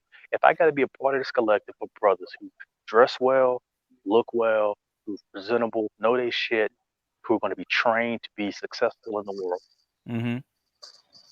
and you telling me all I got to do is convert to Islam, and these guys are going to pretty much put me on a very restricted path of success and have my life and my family in a better position in the future. Yeah, yeah. They went They, forward. I don't know about they, today, Mm-hmm. but over the years that I've known, a lot of marriages have last long. Relationships have last long. Mm-hmm. mm-hmm, The ones that pretty much try to do it strictly by the book, they do pretty well. But the ones that on some other stuff, Mm-hmm. you can tell they can't last. It's not in it. It's not in them. mm-hmm, So they wind up either leaving. I mean, it's funny you mentioned that. There probably are most likely there are some guys that probably got in there just for the women, Mm-hmm. just to find a good woman and all this kind of stuff. You got so many different reasons why people go in there, Mm-hmm. but for the most part, um, at the end of the day, you gotta really put in some work to show that you have some kind of discipline. Because remember, they're the ones that's taught to follow a man. Okay. Well, so say now we know in the United States there's about 20% more females than there are males, right? Somewhere Right. around there. mm-hmm. What is the percentage of male to females in the Nation of Islam? Can't Just tell you. just a You just know what? ballpark figure. I never, you know what? Because I don't want to give you the wrong answer. I never I mean, really did. I'm not asking for an accurate answer. Just your feeling of it, with your ballpark figure, if you had to guess What there's the ratio of females to males. oh there has to be more females in it, right? It looked like it's more female. Okay. It looks like it's more from what I can remember. You Okay. know, like even But if but that but that's but like I was saying, that's based off of when you see the images, though all the women are sitting together. So I really can't give you an accurate. It might be 50-50. You know what yeah, I mean? because it So might either be 50-50, but I know, and the reason being because I think a lot of those females are like older, Okay. so I think they've been around, whereas the younger ones are sort of in and out. Okay. So, but in the meantime, it's hard to say, man. Especially today, it's mm-hmm. very hard to say. Okay. You know, I'll just say 50. I'll say 50-50 just All to be right. fair. I'll say 50. But at yes. the same time, it's also the age. It's also the age range too. You get what I'm saying? If an older woman that has been in the Nation of Islam, she not gonna get no man if these a bunch of older men than that who are successful. They're gonna want a woman who's fertile. You get what I'm saying? So even in their dynamic, they might be fighting over the younger one. You get what I'm saying? Well, you got the ones that are born in it, and you got the ones that are converting. So you got to True. keep that in mind. And it's just a whole bunch of different dynamics in there. You got those people that have that Malcolm story Mm-hmm. where they used to do all the numbers and did all these little crazy stuff in their life, and then they did clean themselves up. Mm-hmm. But then you have somebody that's corporate that comes in there and pretty much convert as well. So you got to figure out, okay, once both of these people have found the same, found their calling to get in these organizations, Mm-hmm. are you a good match? Yeah, you still got to be a good match. Yeah. But you know what's crazy, you guys? Well, not crazy, but they do the courting. They do the whole, matching and stuff like that. Oh, Not, they arrange Yep. well, they don't arrange it, but they actually put two people together. They do yeah, they do matchmaking. Yeah. Yeah. yeah, they got to go to, yeah, because they do have get-togethers and stuff like that. And Mm-hmm. the thing is, if a man is interested in the female, then Mm-hmm. he goes to his captain. Mm-hmm. Goes to the sister captain, tells her, Mm-hmm. and then basically they start, putting things on the table. What can you do? What can all these kind of things. Okay. You see the minister. I mean, it's pretty much, you can go bowling, but basically, if you go bowling, you got to have chaperones. Yeah. And so they have it pretty much. Like I said, once it's done right, but it's not guaranteed that some people do things with the way they want to do it, Mm-hmm. but once Yeah, it's of done course. But right. that's because they got the outside. At the end of the day, if they're gonna really do it right, they're gonna have to do it like the Mormons, or like them cats out in Utah, which is to isolate themselves from the outside world without having those images coming in. You follow me? Because at the end of the day, she can be a good woman and all that shit, but if a nigga know he got multiple choices, and vice versa for a woman, she's pretty, she got multiple choices. It's hard to make that pick, man. 'Cause I So went through the process. I went through that in my first marriage. Oh, did you? okay. Oh yeah, my ex-wife was born in it. Okay. So brother BGS, you might even know my ex-father-in-law. Oh, okay. All right. You might know him though. He was the man that made all the bean pies and pink boxes. So that was the guy. Oh, okay. Well, cool. Then quick question in Art. Then why did y'all's marriage been successful? What was You know their what? lack of? That's a good. This is what happened. Mm-hmm. Um, I think they were sheltered so much Mm-hmm. Mm-hmm. that I think the brothers were always cool. Okay, the brothers were always, but there's the sisters there. Mm-hmm. There was a lot of things going on where they were still embodying some of the bad things that we say about the sisters. So even they were trying to identify with that. Mm-hmm. And it was crazy because they was trying to act the part, but behind closed doors, they were always trying to use the same narratives about he's no good and he's that and and Mm-hmm. I found out all this stuff after I got married. I'm like, damn, what I get into? Yeah. Well, you basically you went for the sales pitch Yeah, and found out it was still the same. It didn't Still the matter. thing. and Yep. and pops is because I've been trying to get out, and pops is like, man, stay in the game, man. It's gonna be all right. It gets better, and blah blah blah. Pray on it, all these little Oh yeah, yeah, yeah. Oh, just cliche pray words. on. Oh, they Yeah. just say the same thing that the Christian church says, huh? That's Yeah, all they I do. mean, And that's the question that I always have, which is if you pray on it so much, who's the one getting broken in? The yeah, nigga but that's talking about prayer. You feel what I'm saying? Is he really in control of his family, or is I he mean, actually the one that's being that's the broken in reason by why I female? got in it, man, is because I mean, from the outside looking in, that family looked like they were intact, brother. They look like they were intact. I was very impressed, you know. Looks But can be very, very deceiving. yeah, but I mean, that was a thing. So I couldn't blame the religion per se. I would just blame the infiltration of Mm-hmm. how they carry themselves. And there was more things deeper in there to where my ex-wife was very competitive with her brothers, Mm. in male authority. But yes, she loved her father like deeply. So it was some dynamics that I ran into, and at first I was trying to stick it out, you Uh-huh. know, like So, because so fun.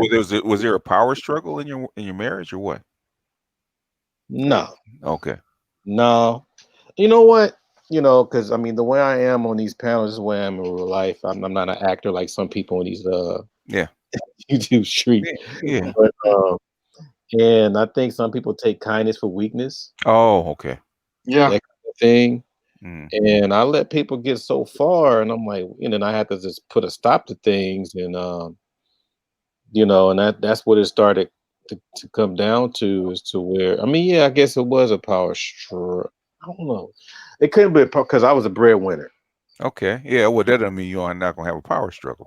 Yeah, so Mm. it was a lot of I think it was a lot of envy that I was a breadwinner. Mm. I Let me think ask you that a question.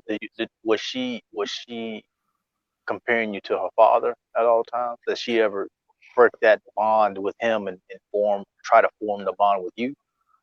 no, I wasn't that. She always stayed close to her father till the end because he passed away last year. Okay. And I stayed close with him after the divorce. So he said Oh, we okay. brothers first, that Mm. kind of thing. Mhm. Uh that's FOI. Mm. So the thing was is that from looking back and then going thinking back with the marriage counselor we had, Mm. she didn't like the fact that people don't side with her, because the thing was Uh. that some women like to give a sob story, Mm. Mm-hmm. Mhm. and the other women's supposed to say, "Oh, you poor dear," and hate the man. Mm. So so my mom wasn't buying that, so she couldn't do that, do that with my mom. She would Okay. say, "Hey, I know I heard what he did, but what did you do?" And she gets mad. And so our marriage counselor was kind of like that, but in a nicer way. Mm. And so my ex just stopped coming. And Okay. then that's when she started breaking down after all of the information that she gathered. Mm. The issue is that um, there's I said this before in the Coliseum before. I think it was the Coliseum. Mm. But where, she heard a lot of things Mm. when she was younger from her mother behind her father's back. Ah, yeah. And so in her mind, as she was getting older, she kept saying, "When I get older, I am going to do A, B, and C." Ah, yeah. And so I'm quite sure that kind of went out of her mind. It was, a state of her subconscious. Mm. And so I guess she picked me, I guess the guy that she probably thought that she's going to transfer me into her father, because yeah, me and her father are hella similar. Mm. We're very Mm. similar, but I don't rule. But from what I gather, he's supposed to rule his house with an iron fist. Mm. I'm, I'm a little bit more laid back, but I still keep things in order. Mm. But I Mhm. think she was trying to bring the iron fist out of me, and I'm just like, no, Oh, okay. I wouldn't go in for that. And so I think that's what made it more volatile, because I wasn't playing the part. So that's Okay. what you were saying, that since I was not playing the part, Okay. that's when it made things a lot worse, because she wasn't able to implement her plan subconsciously. Mhm. No Well, matter she what wouldn't I play the game. did, Yeah. huh? I said, well, I have one of my friends here. Her she'll talk about her and I talk sometimes, and she'll talk about her mom. And I says, what you're trying to do is outplay the game differently than your mom. Instead of you just stepping back and seeing the whole picture, you trying to implement your strategy, thinking that's gonna work, and it ain't gonna work. Mhm. Everyone, you're just trying to do the opposite of what your mother did, as opposed to saying that maybe your mother was right. She just needed to tweak it a different type of way. You know what I'm saying? So that's what they do, man. The females be trying to compete with each other's strategy and see if they can change a man and get him to But do what he wanted to do. that was from the marriage counselor. But according to her father that I spoke with him, it was weird because I mean I've heard some things about her, saying things, doing things behind his back as far as I mean nothing crazy, but just like as far as the authority part, Mhm. like you don't have to listen to him about that kind of thing. But even in his last days, he said, "Man, that's all. She was all I need. This is all. She was my heaven." That kind of Mm. thing. So he was really explaining to that. So it's one thing that you have your woman to, to be all those things to you, but it's another thing as far as how your house is, your household is being ran with your children. Well, let me ask you a question. You know how they say some fathers raise their daughters to be little princesses. You think he kind of did that same thing to her? I think so. I think she could do no wrong in a way. Mm. Yeah, I thought, that's what it But sounds like. but after the divorce, you know, if he felt that's why I was thinking if he felt that if he really, really, really felt that way, we wouldn't have been cool. Gotcha. So I think he knew there was a degree of some kind of Where he may have BFF. messed up on his part. Yeah. Yeah. Mm. So and it was crazy because my ex, every now and then, you know, she said, "Well, my dad asked about you." That kind of thing. I was like, tell him I'll come down there. That kind of thing. Hmm. So it's a whole different thing. I don't have any regrets in that kind of stuff. I mean, I think just the bad. I mean, the only regret it was not really taking the time to really dissect it more. Because I waited too long until it got worse. I could have Mm. I could have did some things to keep my eyes open and see whether or not if I can contribute to some kind of solution or whatever. But Hmm. it How is old what were it you is. at the time? Huh? How old were you at the time? I was in my 30s. Oh yeah. Mm. Oh Okay. yeah. Well, that should Early yeah, should 30s. be a little different. Yeah. I was in my early 30s and she Hmm. was in her late 20s. Okay. So, it was supposed to been like I mean, it was supposed to be a perfect arrangement, you know. Okay. Mm. Yeah. And Well, she had different expectations. What was yeah, I she Yeah. think doing? it was. Was she an independent woman at the time? What was Oh what? no. She came straight from her parents' house to Okay. so that was that thing to where I guess she was supposed to be going into a whole new environment and that kind of thing. Because I think she was sheltered. I mean, all the girls were sheltered. Okay. Mm. And so that was the one I got the best looking one out of all the sisters at the time, So, and that's probably my curse. I kind of got that situation now. Oh, okay. Well, you eyes, you're I always looking get at the it best. with your eyes instead of the practicality of it. I don't know. It just wind up happening that way, Mm. you know. And I'm always getting the one that everybody's gone after, Mm-hmm. and I'm like, okay, is that a competitive nature or what is that? I don't know, Yeah. but Well. Yeah. Well, men compete, so you Mm. go after what you like, and you're yeah, a Leo, so naturally you're gonna go for the Yeah, top bar. you cocky motherfucker. Mm-hmm. and they both Leo. Mm-hmm. Figure that one out. They Oh, you, both you you Leo. oh, you married a Leo? My ex is Leo, and my Oh girl my Leo. God. Okay. Oh my And God. Oh, you're talking about your current wife's a Leo too? Yep, I didn't do it on purpose. She's a little different. I mean, she's way different. My ex-wife. So Mm. they just do two different types of Leos. Yeah. Well, yeah. Mm. Yeah, but they want to be the center of attention. Oh, this well, you know what? My new wife is way. She has that way more Mm-hmm. to want to be the center of attention, Mm-hmm. and it was kind of interesting because my brother-in-law had a wedding, Mm-hmm. and I was in his wedding, and that was the first time that my ex and my new wife were in the same room. Okay. And man, you bring your popcorn? I asked my At this stage, it shouldn't matter that big. That shouldn't matter that much. yeah, they met for the first time. I don't know. I asked my brother-in-law. I was like, dude, why you do this to me, man? Because He said, "Hey man, we got to show everybody that we happy." I was like, okay, all right, okay. You know how to suck it up.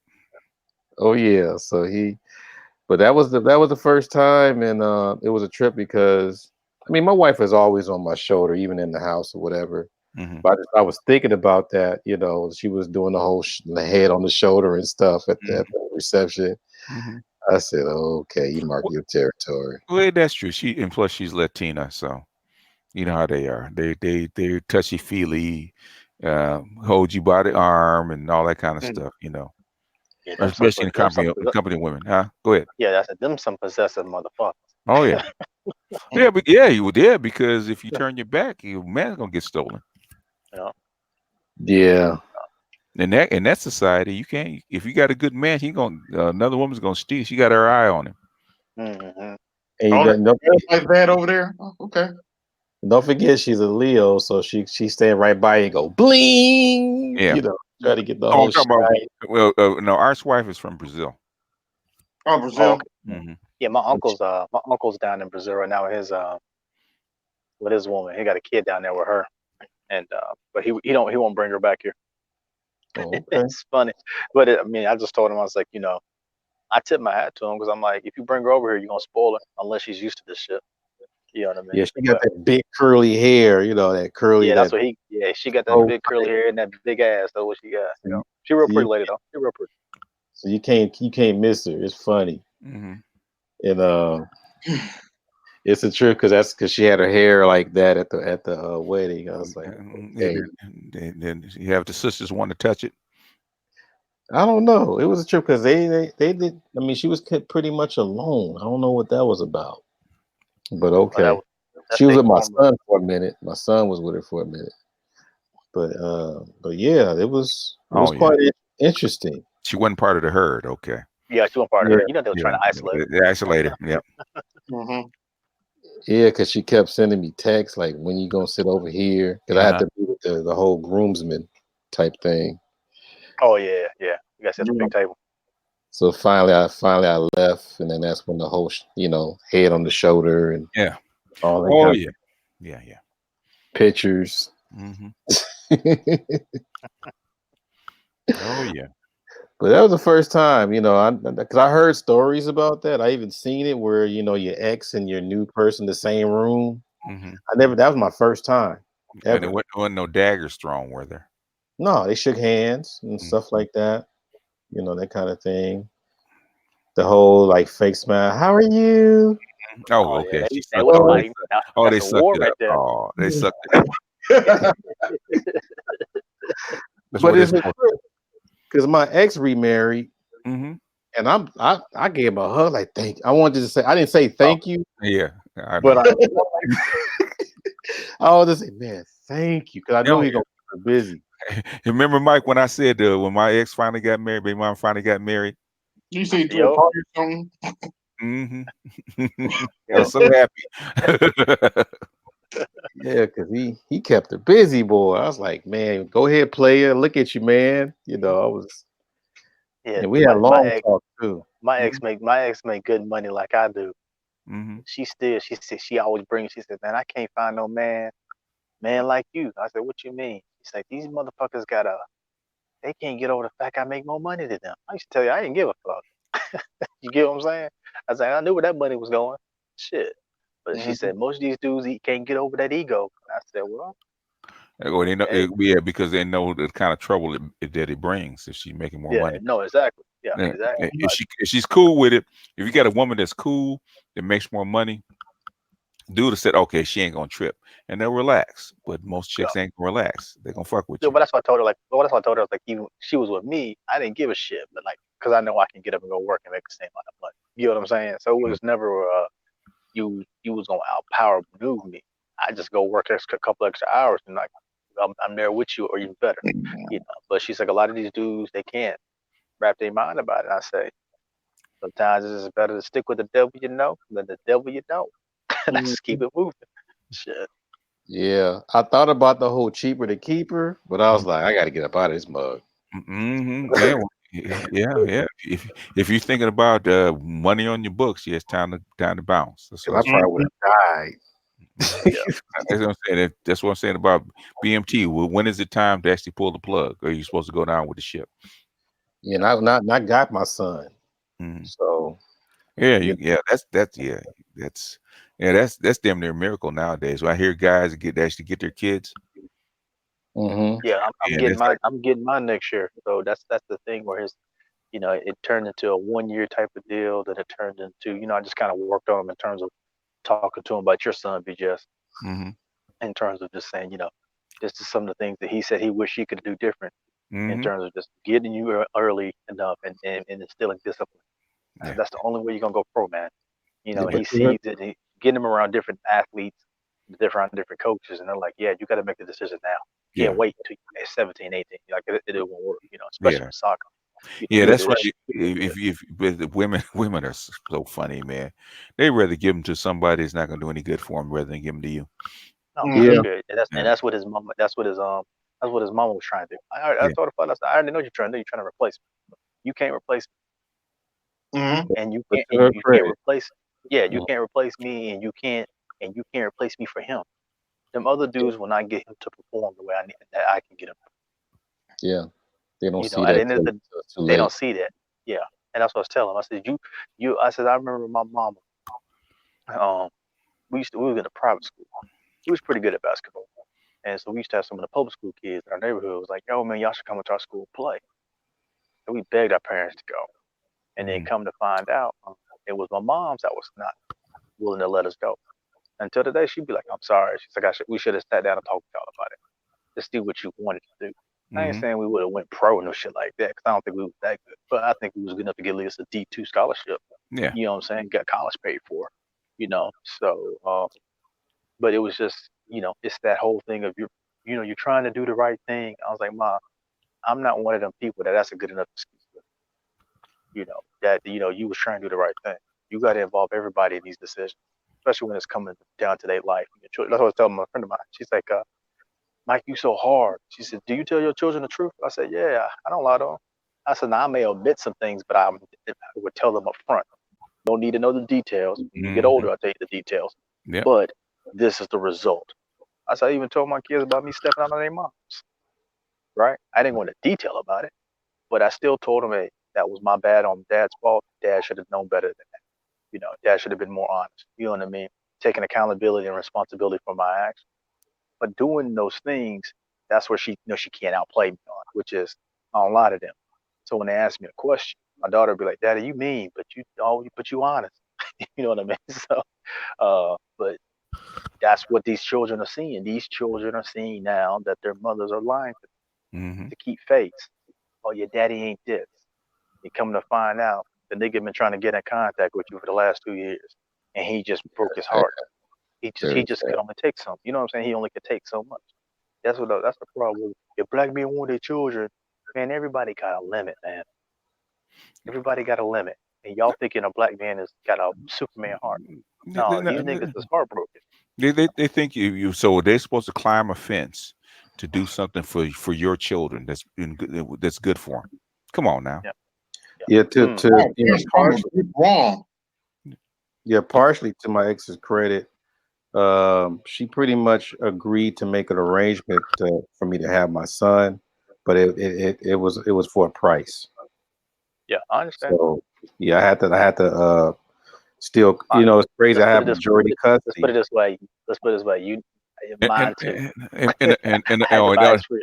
you had to buy it. Yeah, that's You got that right. a I guy bought said that to me a long time ago. You had to buy your kids freedom. Yeah, I bought it. Because at the time she was around a bunch of females, Hmm. and so that kind of helped out. But so I bought his manhood, so Yeah. it's an So investment. basically you keep paying the child support while you got custody of it. Yeah, I mean it's been reduced, but Hmm. it's still unnecessary. But Hmm. it is what it Yeah. is. I don't have to pay child support. Mine's just I gotta pay the insurance, half the insurance. So Okay. I pay that too. yeah. So I gotta pay that, and then I gotta step out, help out. And I was going to still help out with my daughter anyway. But it was and ours was a little bit different. I said, you see all that nice guy you put in him? She's like, yeah. She's like, I need you to leave a little bit in there. I said, I'll give you 10%. I said, but I'm gonna tear all that other 90% out there. And she just looked at me. She's like, if you leave 10% of it, I'll be all right with that. I said, cause y'all got these boys simped up, man. You got these boys feminized. These niggas don't even know how to make decisions on their own. Like it baffles my mind. You know what I mean? But I told her, I said, I'll leave a little bit in there just because you and I made an agreement. I Hmm. says, but the rest of it coming out. Knowing about female nature and all this shit. So we was at dinner. We was at dinner for their birthday. Hmm. So then my ex's daughter said, well, if a dude, she said some dudes are getting their eyebrows done now. I said, oh, well, that's gay. She said, well, why does that make that gay? I said, you know what? I apologize. Let me bring that back. I said, that's feminine. It's not gay. It's feminine. It's a feminine thing. So she said, well, why is it feminine? I said, well, because majority of women do that. They get their eyebrows done, right? Than men. So we were just going back and forth. And so then the check came. I told the waitress, I said, hey, hand that check over to that young lady right there. Because I think it's sexist that she think a man should pay for this goddamn deal.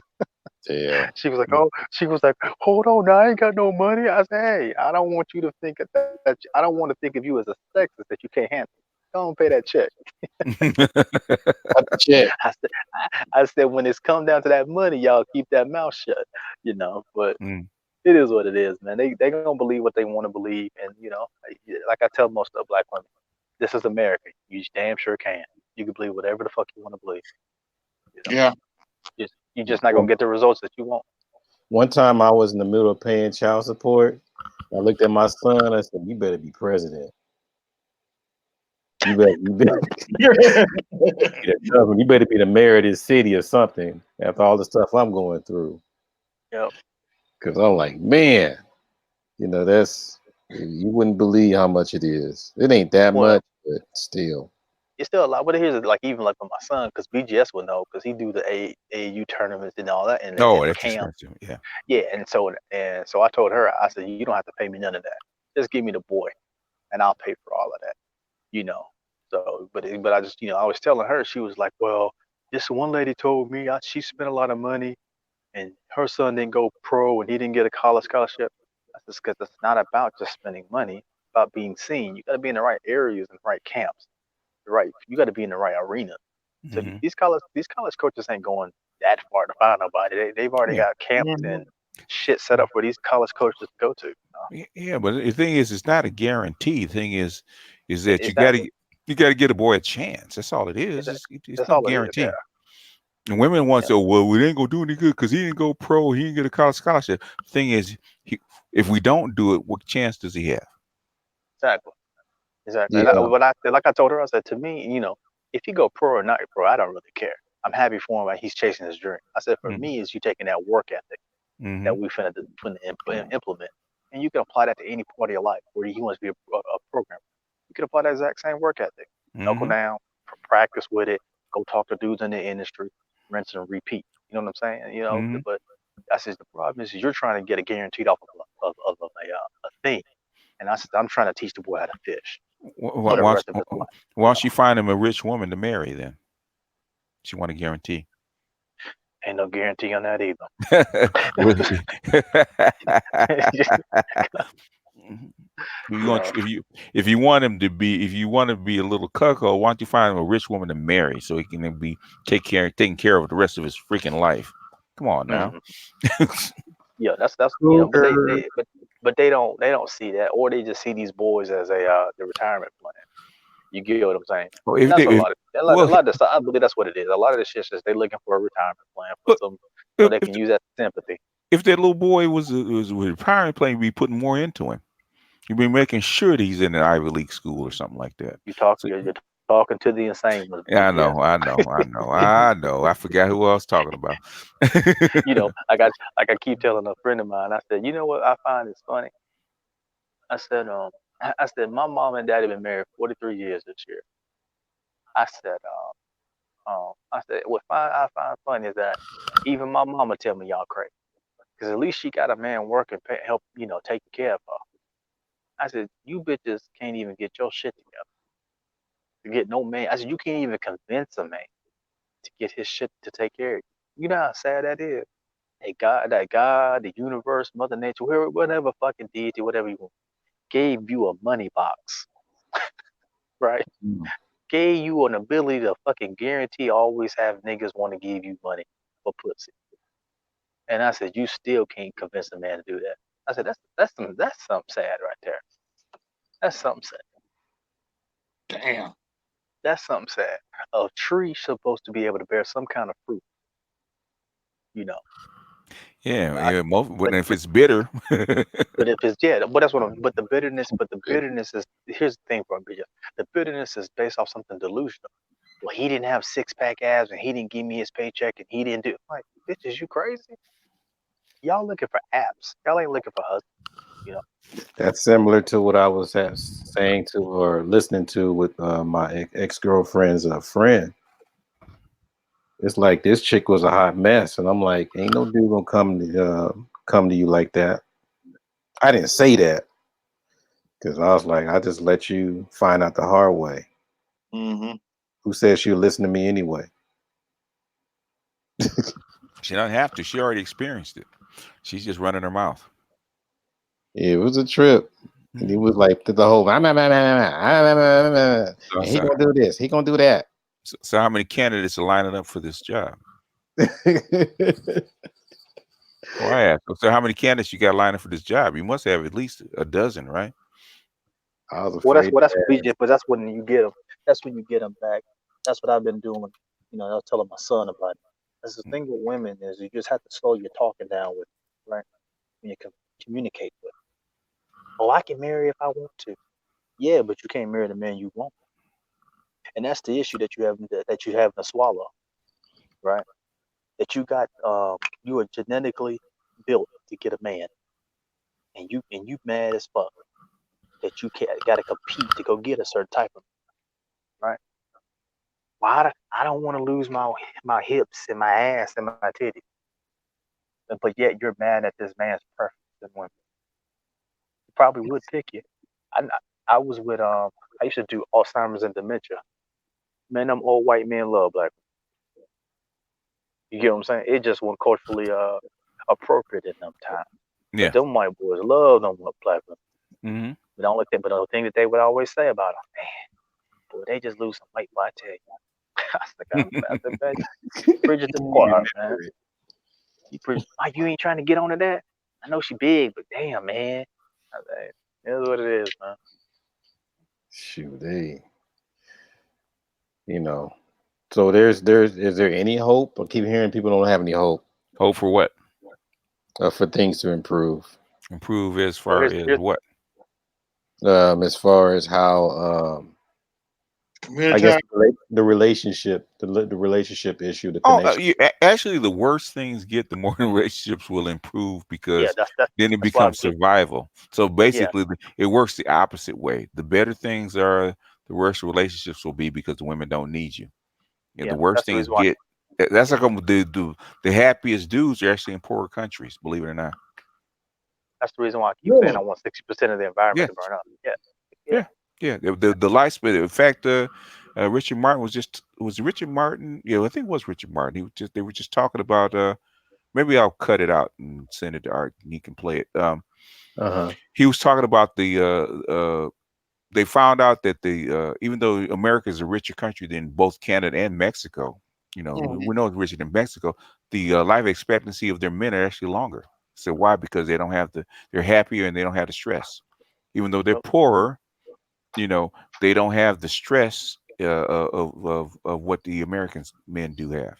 So yeah, they're happier. Hmm.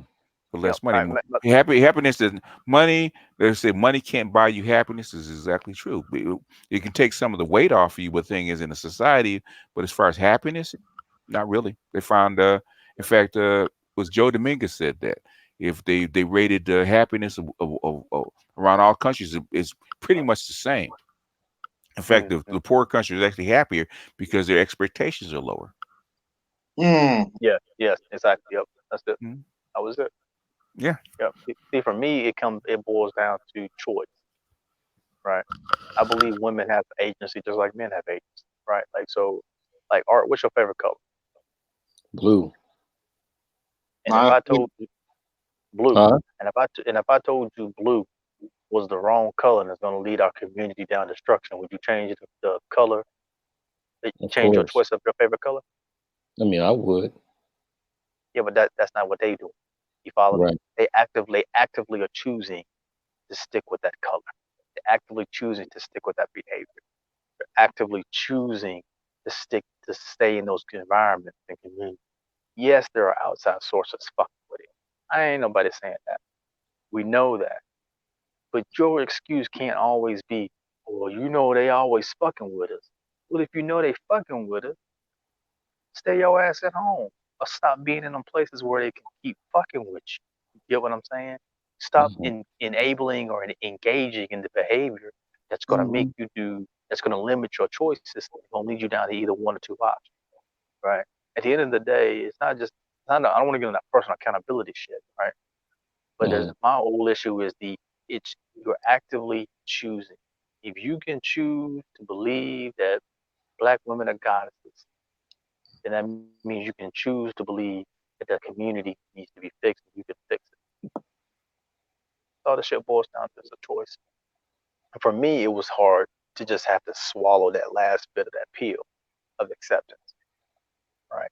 Just I accept your decision. I just hope you can accept mine when I'm not here. I hope Hmm. you can accept mine when I remove myself from the place. That's the issue that most brothers are having is that the community is not ready for you to for they want you to accept it, but it ain't ready for what you're gonna do. Which is that's why the SYSBM thing. I was telling I called it the Angry Man show, and I said this. I said think about it from this perspective. Black women are coming into this space, bitching and complaining about black men and SYSBM, right? And brothers date now. I says, however, just like BGS has said on many times that most dudes are MGTOW and they don't even know they're MGTOW, right? Sisters are actually seeing brothers unconsciously be SYSBM. Hmm. Mm-hmm. That's why you're coming like YouTube is like what less than 1% of the black population even on this bitch less Oh than yeah, yeah, Damn probably. near. you Yeah. you Not get what even I'm that. saying. It's even Yeah. smaller. That's what I'm saying. It's even smaller than that. So you're coming down to the minute of the minute to find out the answer. You're getting the answer. Because my whole issue is why can't you just go get a brother who don't even know about this space? Oh, you can't. These dudes are subconsciously acting and operating as if they are divesting from you, SYSBM, or they're just saying, fuck it, I'll just be by myself. This is what dudes are doing in the world off these YouTube streams.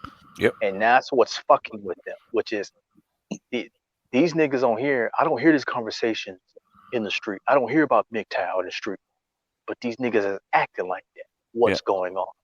And that's what's happening with them. That That's why, subconscious mind is something else. yeah, well, that's what I was saying. That firmware, which is your biology, it's going to Mhm. reset itself. That's what's happening. Men are resetting. I'm not being in this environment. No, this ain't beneficial to me. I just step the fuck out of here. Y'all do what y'all want to do. All you cowards or you fucking Peter Pan men and all that Hmm. shaming language, Yep. shit don't fucking work. That's No why they matter come to this what. space. They're trying different tactics. Like this space is pure and raw. They're trying different tactics and it's not working. So when they go back out to these dudes in the street and they try them same tactics, those dudes are just ghosting. Like if you go on YouTube, look up YouTube videos of females talking about ghosting.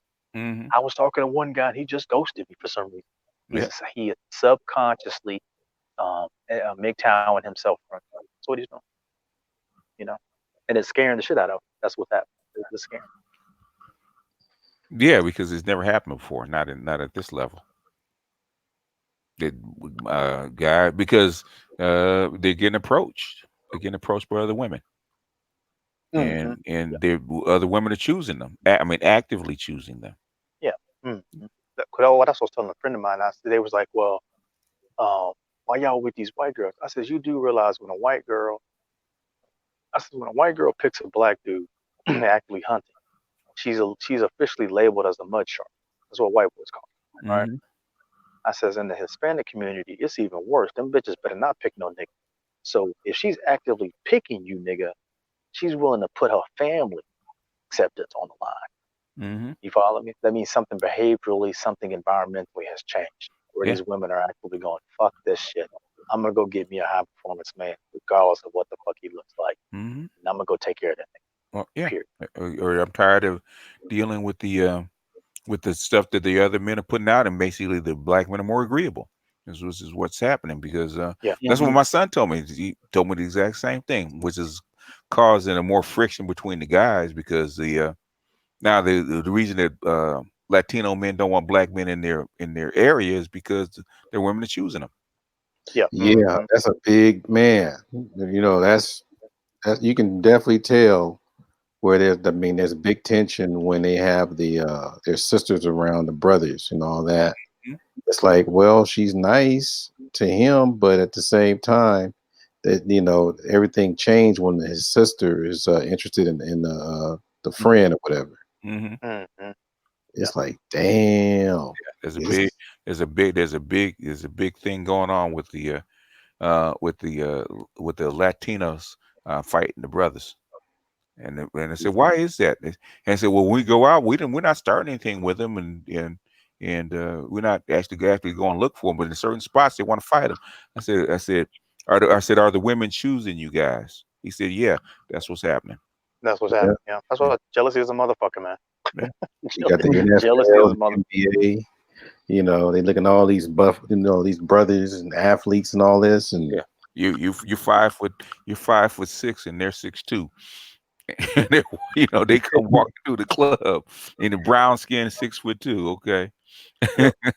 Yep. they feel Hell, the you got, same way. They Mm. can't even yeah, watch. you, They can't even watch a Laker game with their sister in the same room. We're gonna send them some Obsidian tapes yeah, for the non-select brothers. yeah. And that was my whole thing in terms of Texas is still slow, but eventually it'll catch up to where California is. Because Houston ain't got none but brothers over there working. You get what I'm saying? So Mhm. and sisters in that city having a tough time. And there's some badass sisters over there. I'm talking about some bad sisters. And they still have a tough time dating over there. You get what I'm Uh, saying? Because the I heard Latinos are coming in. I heard the competition is tough for a black woman It's in Houston. it's super tough. That's why old girl ain't go to Houston. Oh, I know, them bitches, I know. yeah, Erica them wouldn't have a stand a chance in Houston. nah, them bitches, man, listen, when I tell you them bitches in Houston look like goddamn IG models, I'm talking about just at the fucking burger joint, at the chicken joint. Like, god damn. Like, Yeah, I why are almost you got it with working an here? AK over there. They ain't gonna get Yeah, no I man. mean, They ain't gonna get no man in Houston because yeah, and there's then way more women. And once you get yeah, one, they're well, jealous as hell.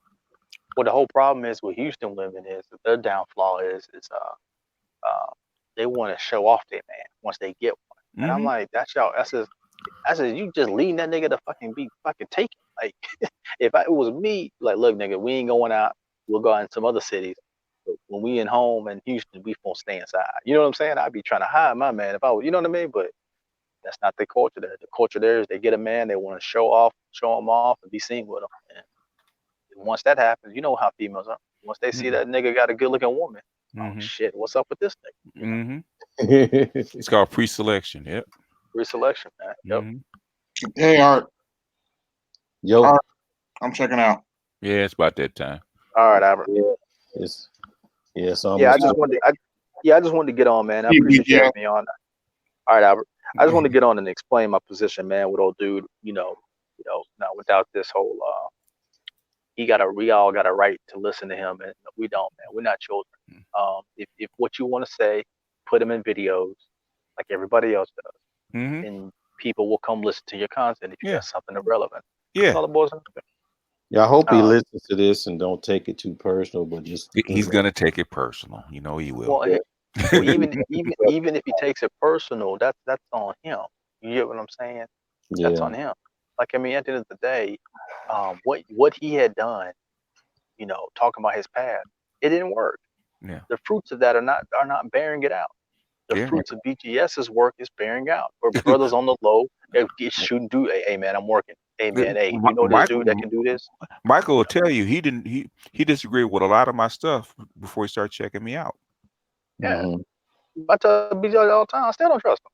Just send me the resources, and I'll go fucking read it myself. And once I read it, I'm like, oh, that's why the fuck they think like that. God damn it! And then yeah, you change your mentality and change your worldview where you keep hearing this whole community. Like, here's my issue with the black community. Everybody's like, we need to unite. Under what though? You have to unite under something. You can't unite under unity. Yeah, That has never been a thing. You have to either unite under love, violence, thievery. You got to unite under fucking whatever. Nationality, pride. You have to unite under something to get yeah. people to fucking come together, so everybody knows what the rules are. You Mhm. niggas just want to accept fuckery. That's what black people want to Yeah. unite up on, That's and what I'm that's not trying gonna. to do. I'm trying to put Yeah, substance and things in my comment section when I do stuff like fasting. I just did one. I mean, I did another one on gout.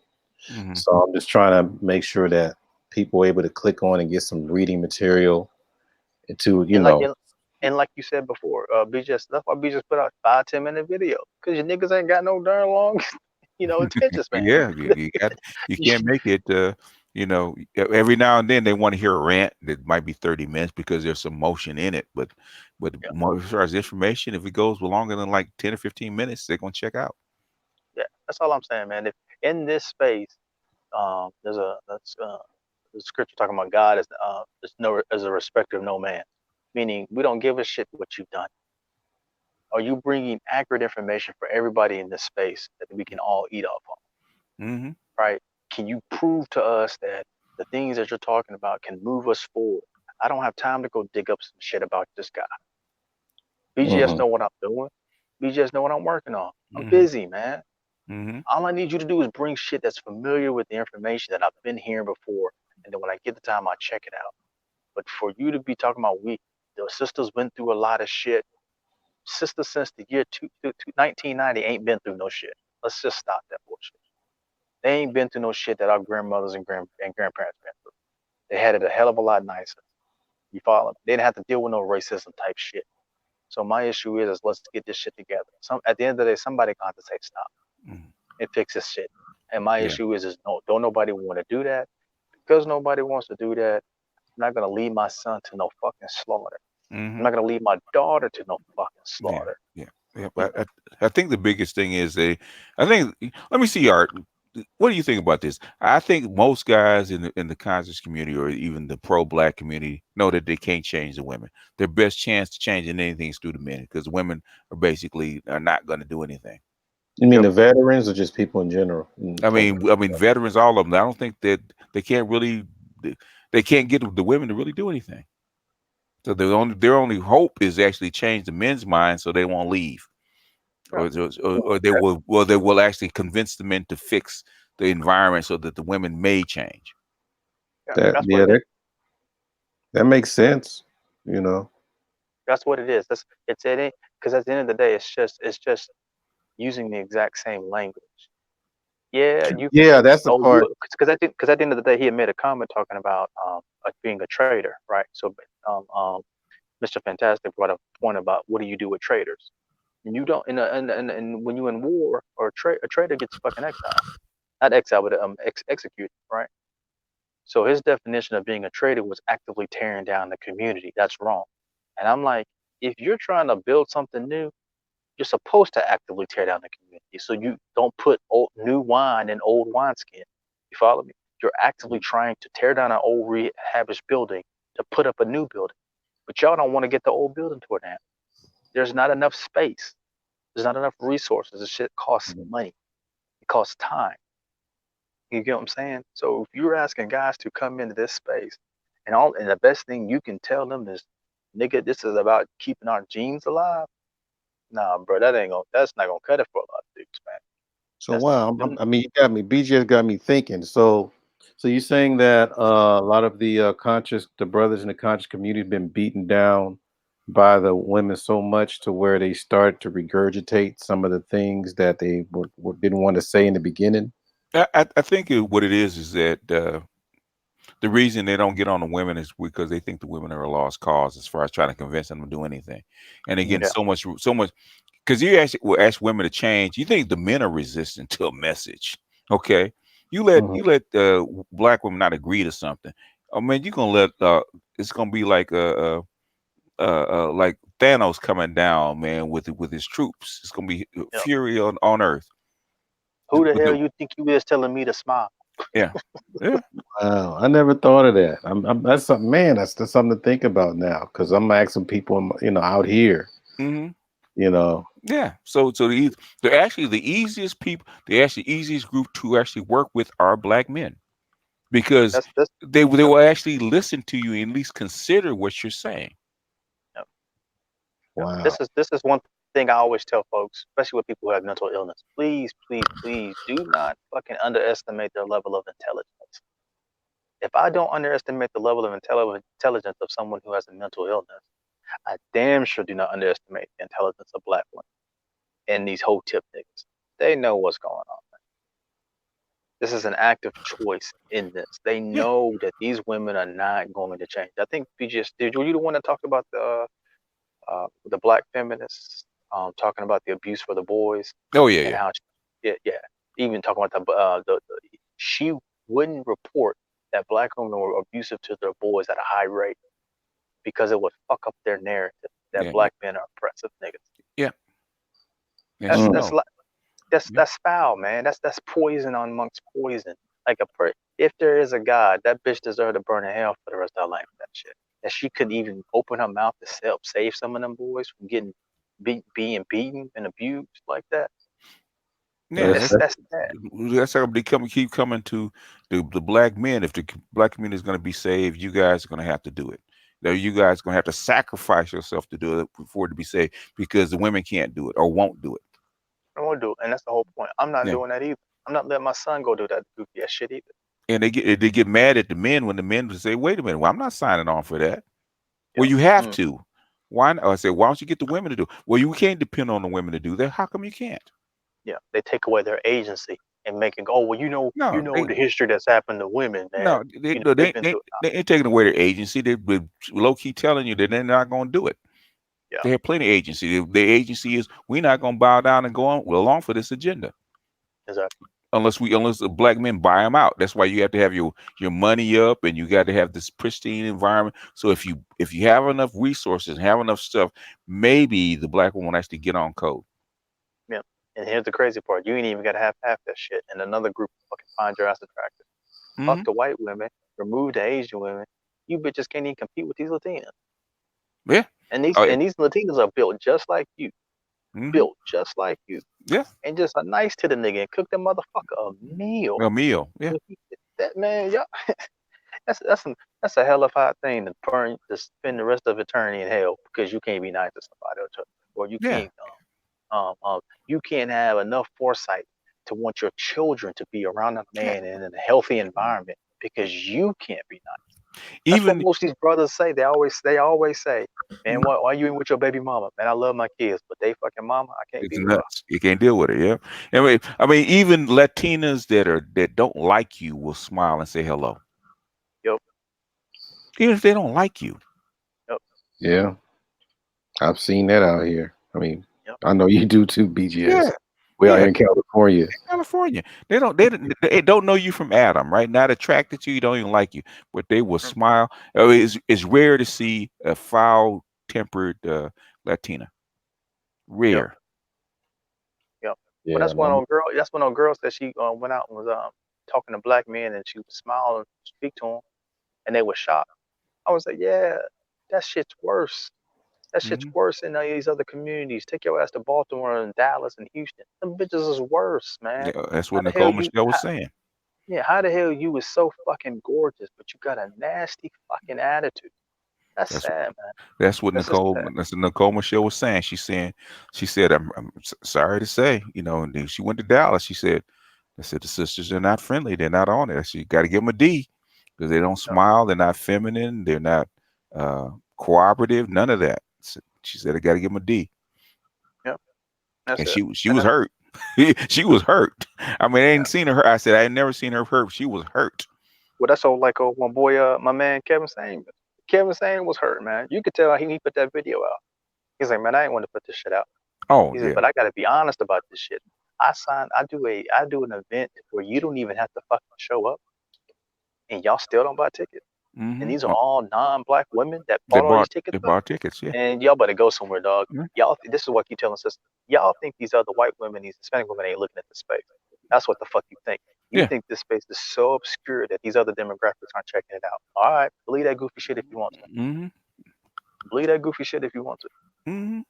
And You know. they go on by the fact that these women really don't want you. And they keep Mm-hmm. telling you that they don't really want you. They want to take your money. They're trying to use you. They're trying to play a game on you, and you'll find out in the end. Yep. Yep. Yep. I will keep telling you. And we're gonna let Art. I'm gonna let you go to bed, Art. Yeah, go get some sleep, Art. Yeah, I know it's late for y'all. Well, it's later for me over here in Texas, but y'all got it. Mm-hmm. Y'all No, still might, y'all young men might be able to go out and still have a good time. shit. He got to go tell his wife how come he was up so late. She sleep, man. She Whenever sleep. she go to sleep, I have a little time to do the computer stuff. So Okay. plus, I'm in here just doing a little work and talking at the same time. Oh You yeah, know, that's right. You're on your little mini vacation, right? yeah, I do. Yeah, I got my little spring, was it winter break thing going. Winter Yeah. break for the when y'all go back to teaching. Yeah, we go back on the 6th, I think. The Oh, 6th. Yeah, that's, yeah, 6th of January. Oh, well, you got a nice little break. Yeah, yeah. They get that little 2-3 weeks. Yeah. Mm-hmm. so I'm home. My son's away, so it's like cool. Oh, he's away too. He was with his mom. Yeah, yeah, he with his mom chilling. Okay. So hopefully he'll come back with some different stuff with his bond. Yeah, you're gonna have to get it out of him again. So, 'cause how old is he? 17? He's 15. Okay. 15. But Mama's Yeah. married, so she should be happy, right? Yeah, he's in 11th grade. Yeah. All right. 15. What's up? So, Oh yeah, he's all I'm right. proud of him, man. That's awesome, man. oh yeah, so I'm I'm trying to get her pushing. to send him to community college. What Art? Yeah, he might Oh, be going Art. to HBCU.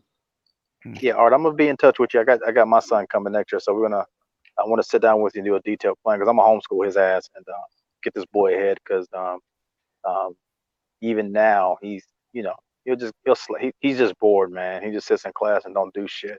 But Mm, And it's whatever like, you man, do, you gotta, because I'm still working on it with my son, and he gave me a major, but I don't think it's what he wants. But I'm gonna push him. The key thing is when you find out whatever career choice he has, mhm, you better put him in whatever program that is available, so he can be can be repetitive. gotcha.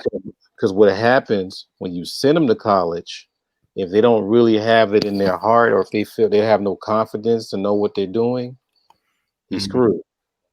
Yeah, so that's what we're gonna do here. They've got as soon as he comes in, Khan Academy got some computer science and Python courses and stuff. mhm, And I'll have his ass start Python and we'll work on mhm. JavaScript. So And, hopefully and, by the time he graduates high school, he'll have enough computer programming and math in his ass. and make him work on his typing.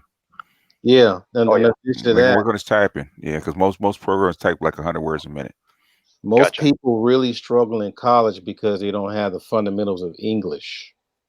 Hmm. He has to know his English because that goes for every class that he's gonna type. He got to do term papers and all that kind of stuff for different. He got to do it for history, maybe science or whatever. He Hmm. has to know his English. If he knows his Gotcha. English, it's a walk in the park for him. He'd be good. Gotcha. Okay. He just got to be confident in his major. Hmm. Yeah, I think that's why I think starting him early enough to figure it. That's always been my thing for him. You know, let's figure it out. Let's bang our heads as quick as possible and see if Hmm. this is what just see if this is what we want to do. And I told him as any career path you gonna pick, you got to bang your head.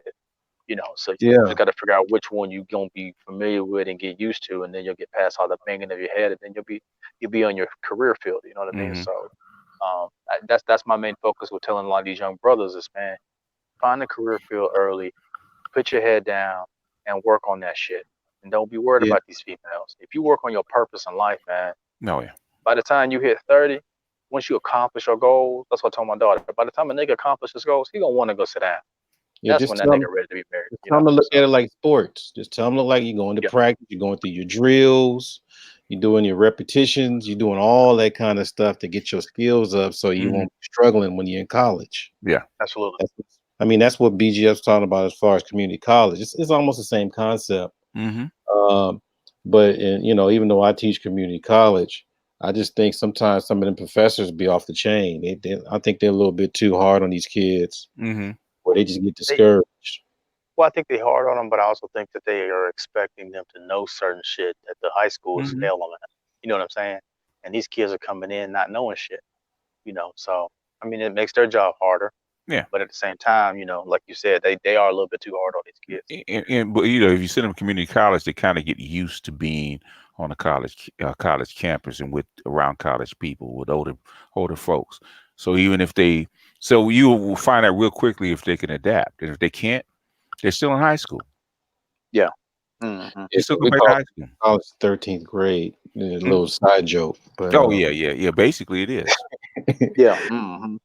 Yeah. so And then by the time he graduated college, man, that joke could be 20. You can't Yeah. beat that. And that's what I'm Yeah. looking for my son. By the time you turn 20, you'll be done with college. You can go, dedicate your life to, Yeah. whether it's going to be soccer or whatever. You Yeah. can do what you want. Send him. Send him to let him take a college class or two and see what he does. yeah, because Yeah. the school he's in, they already have him in college classes. Okay. They have him linked with Southwest and Mm-hmm. what's still on LA Trade Tech. Yeah. So they got him linked with those colleges. So he's on track a little bit, but Mhm. I'm me, I want to make sure he's the best at what he does. So because Oh, yeah. I'm considering the competition out there for him. Well, that's what I was trying to tell my son. He came to me after he got back, like 2 weeks after that started school. Hey, Dad, one of the guys in my class, they was doing computer programming too this summer. I said, yeah, that's a Mhm. competition, bro. I say, a white boy? Yeah, he white. Yeah. Yeah, but they, They even start them early. it's competition amongst them. But the thing is, 90% of the 80 to 90% of the population are not even in the competition for it. No, agree. That's what I was telling my That's son. I was okay. like, I said, look, let's just be honest. Them niggas need a quota to fill. We're gonna take full advantage of that shit. But you gonna know your shit. You can, you gonna know your Exactly. shit. Yeah, so you can maintain your spot there. Shit. Yeah, That on your resume. I yeah, mean, but Yeah. a couple of sports will always help though, but Yeah, he plays soccer. He's gonna be playing with the older kids over here, so which I'm happy. It kind of matures him a little bit faster. a Um, sport and and probably let him. one. Yeah, that's what I'm hoping, that he'll be okay to go to them college courses by the time he's his sophomore year. yeah. And a You know. summer job. A summer job would be Mhm. good to put on your resume. You got to, put all that on there. Trust me, Mhm. it works out. So, Mm, and he can get school credit to have a job. yeah. Yeah. So, But I was telling BGS, man. The way I found BGS was he put out a video that broke my fucking heart when it was What was talking about that uh them California boys and they mothers, how 90% of them are below or illiterate. it's 75%? Yeah, Yeah, yeah, say 75%. Yeah, that yeah. shit broke my fucking heart. it's bad, man. That's bad, man. Art sees them every day. Dr. Johnson was just saying that 70% of black boys that hit the college campus drop out the first year Yeah, Yeah, I can't keep him because in they my can't. class. they're unprepared. They're unprepared. Yeah, Hmm. and I that's got sad, man. I So got a what? research paper template, and they still can't follow that. I know because I'm struggling with my other two grandsons and their parents. Right, I'm Hmm. trying to impress into them how tough it is, and how much you have to put into these kids early, because Yeah, they look at my oldest grandson. We started him at 3. He started writing his name freehanded at 3 years old because I was tough on him, right? But the thing Mhm. is, you look at him at 7. Okay, there's light years between. They're only 2 years apart, but there's light years between them and him. yeah. Yeah. That's how we. So Josh is the same way. We started with him early. By the time he hit kindergarten, that boy was already reading at a second grade level. Yeah.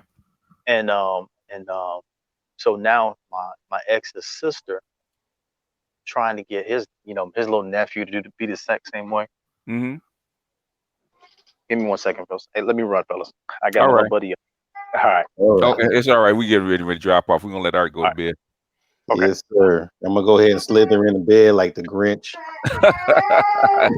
Do the whole Christmas tree thing. Yeah. So I'm gonna finish that Roger picture tomorrow. I don't know if you saw it, Roger Troutman. Yeah. So I'm gonna do that on Touch Up Fridays tomorrow. I'm gonna start a little early, and then because the earlier I can start, the quicker I can shut it down. Oh, But you have to can't go 6 hours. You can't be like me. You got to shut it off. Otherwise, brothers will keep talking. Yeah, I'm trying to get my time up so I can, work on my Patreon and my monetizing. So I Oh, just get your time up. You need a certain amount of time or what? yeah, I need a certain amount of time. I need about another 800. Oh, tell me for AdSense. Yeah, and then try to get the subscribers up. So Well, the thing is okay. How you get your subscribers? Live streams are not going to do it. Okay, you're going to have to put some make. content. You're going to have to put pre-recorded videos up, like maybe 10 minutes on whatever you decide to put it up. You have to do it. I would say if you do it daily for like a couple of months, like 10 minutes a piece. Hmm. It doesn't have to be an hour. It has to be like even if it's just 5 minutes, uh, 5 to 10 minutes a piece. Just drop them, and you drop them like every day or every other day. Pre-recorded content actually brings in your subscribers. Like with when it wasn't a live stream. It was pre-recorded content. There's always a video that they see that they saw of mine through YouTube's search, and they Hmm. found how they started getting in touch with me or started following my content. It's always one video that they saw, but it's always pre-recorded. If you want to Okay. get your subscribers up, that's what you got to do. I did that to. I remember who was that? Mark. I told him he started doing his daily walk thing, which is pre-recorded content that got his subscribers up. But that's what you got Okay. to do. I just do some hand demos probably with some music to it. The hand demos, or you could take say I don't know how you want to feel about editing. Say if you found something interesting in your live stream, cut that portion out for like 10 or 15 minutes and re-upload it and give it a juicy little title, and it'll bring Oh, people in. Because a lot of people don't want to search through 6 hours of content, but if you get like 10 or 15 minutes of something that was really important or what you thought was really important, and you put it up, then people will get it. The people that rock with your stuff will actually start following you. wow. And then your the algorithm can actually work for you. Okay, I'm gonna definitely work on that. I'm Mhm. definitely like. Plus, I got time. Yeah. Yeah. Yeah. So that's what Rom does all his pre-recorded content on like Monday, and he'll do it like 10 minutes a piece, and he'll record like 5 of them for each of his channel, right?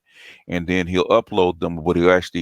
Um, what he'll actually do is if you upload, you probably already know it. You can actually set the time and date that the upload will actually go public. Wow. So in Okay. other words, you could be sound asleep, or you can not even be on YouTube, and your content will continue to drop every day at the same time. The only thing is you have to do is keep up with your comments. But other than that, yeah. Okay. Yeah, I'll definitely work on that. I'll probably Hmm. do a. I'm gonna do a half naked chick demo or something. I don't know. Yeah, well, whatever you decide to do with it, or whatever whatever that interests you, you just you don't. It doesn't have to be something technical. Just your opinion on something. It's just something that's interesting, something that you read, something that came up that you're interested in, or something that sparked your interest that day. Pick up your phone, you know, speak into it for 10 minutes, edit it if you have to, and put it up as a video, and that's your 10 minutes for the day. You do one a day or one every other day, the subscribers will start to grow. Oh, most definitely. So Yeah. I'm gonna be right on it. You'll see. Okay. Right on it, and I guess I'll do my fasting series because I was doing that. I did a fasting one, Hmm.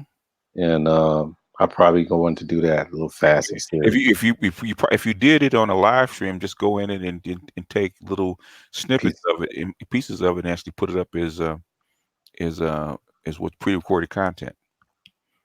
Oh, definitely. Okay, so I'll just do live streams twice, and then do Yeah. pre-recorded every day. Yeah.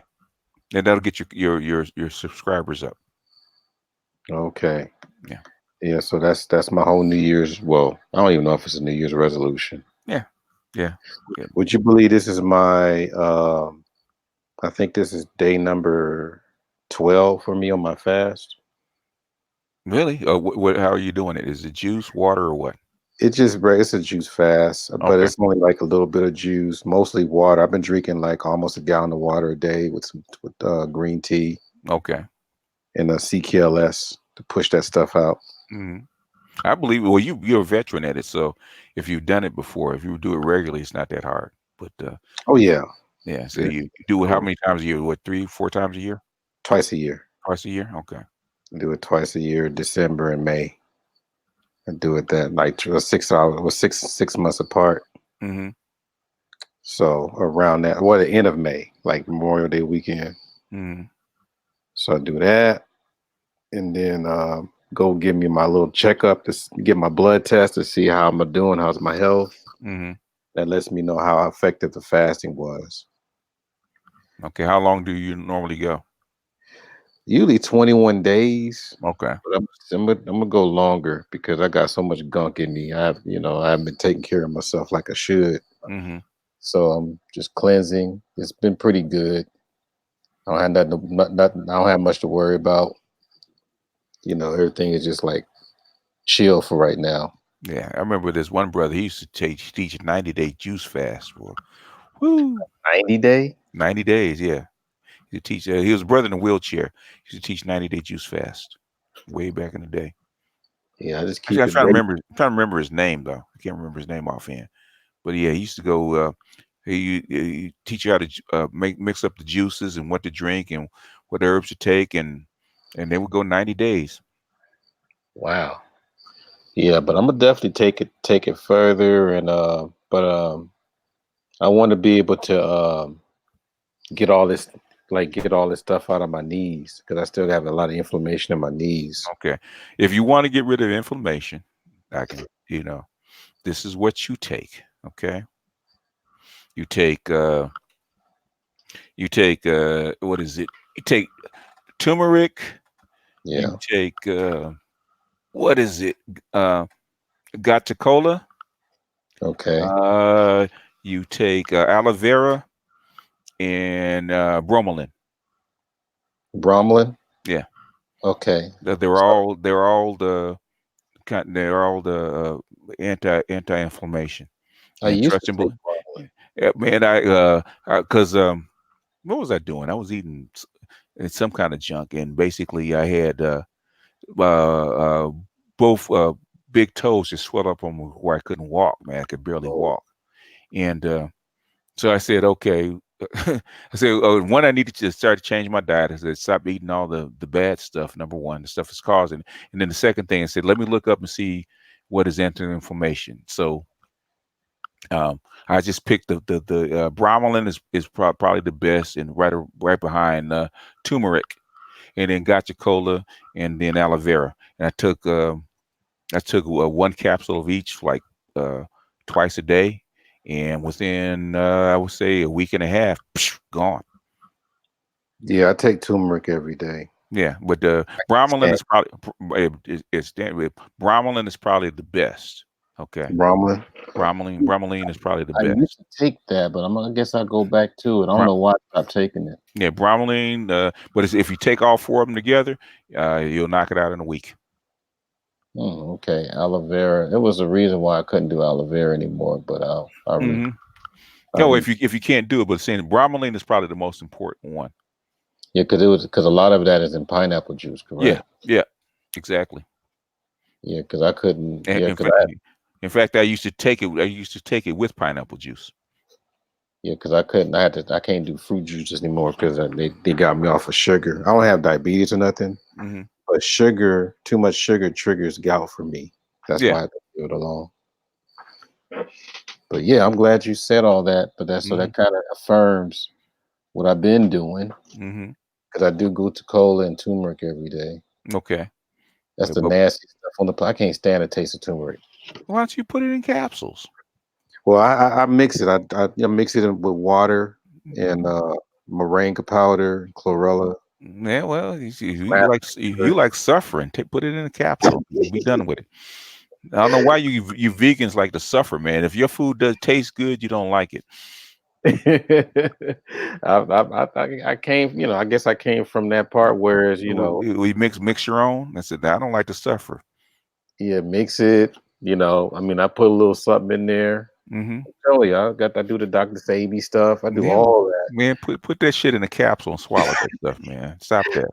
I just don't, me. I think because I think overall I have digestive issues. So That's why I always have this thing about the capsules. Not Breaking down. come on, Art.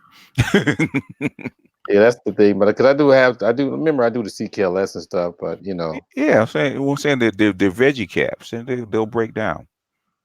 yeah, They're water soluble. As soon as they hit water or acid, they start breaking down.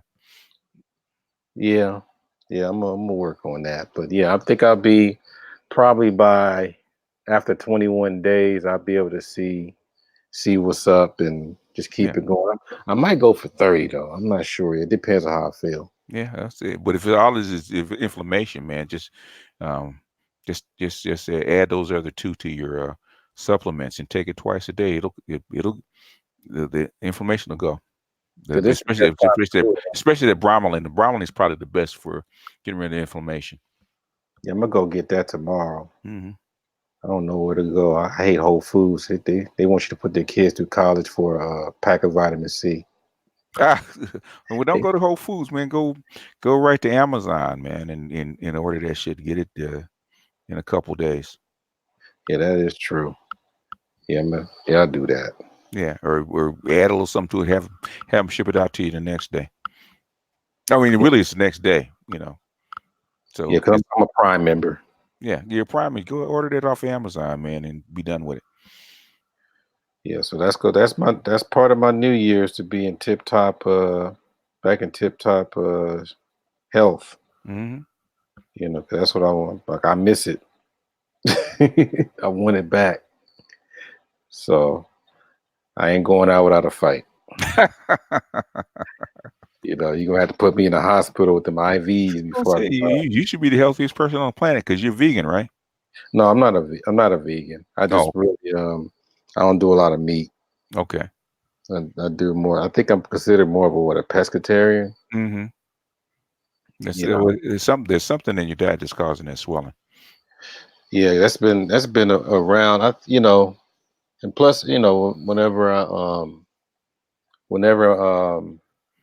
I get some stress or whatever, Hmm I was doing a lot of chips for a while, and Okay.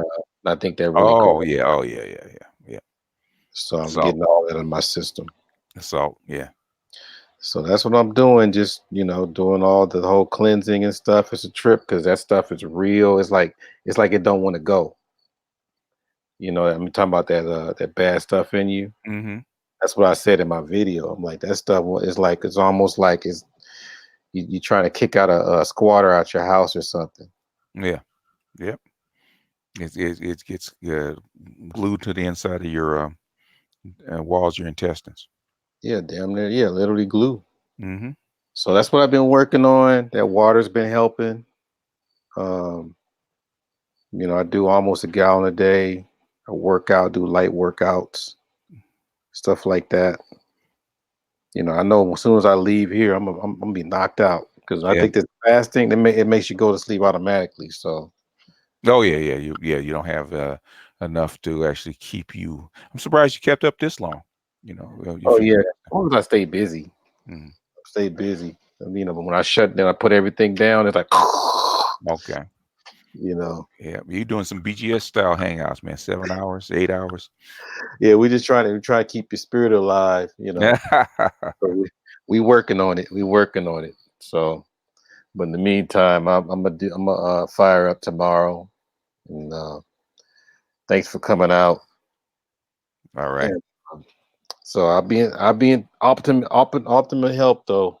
Trust me. I might even do a quick live with my face on it. Just to be daring. They can see, they can see the results. Jawline coming Oh, back. don't even worry. Being a mystery, they'll start looking for you. So Oh, that is true, yeah, huh? don't yeah. They get perplexed by what you look like. Yeah, well, yeah, I'll be a mystery. Yeah, As far as I'm concerned, I'm James Brown. So, yeah. all right, Dr. BGS, I appreciate you for coming through. No problem, man. Go to sleep. All right, All all right, right, peace. peace, and thank everybody for coming through. I'm gonna go ahead and just sign off, and I know everybody's either asleep or something. I don't know. So I'm about to go ahead and give me some sleep. So stay tuned for Touch Up Fridays. And we don't know who's going to show up, but we'll be glad for you guys to come on back through. Thank you all for coming through. Peace.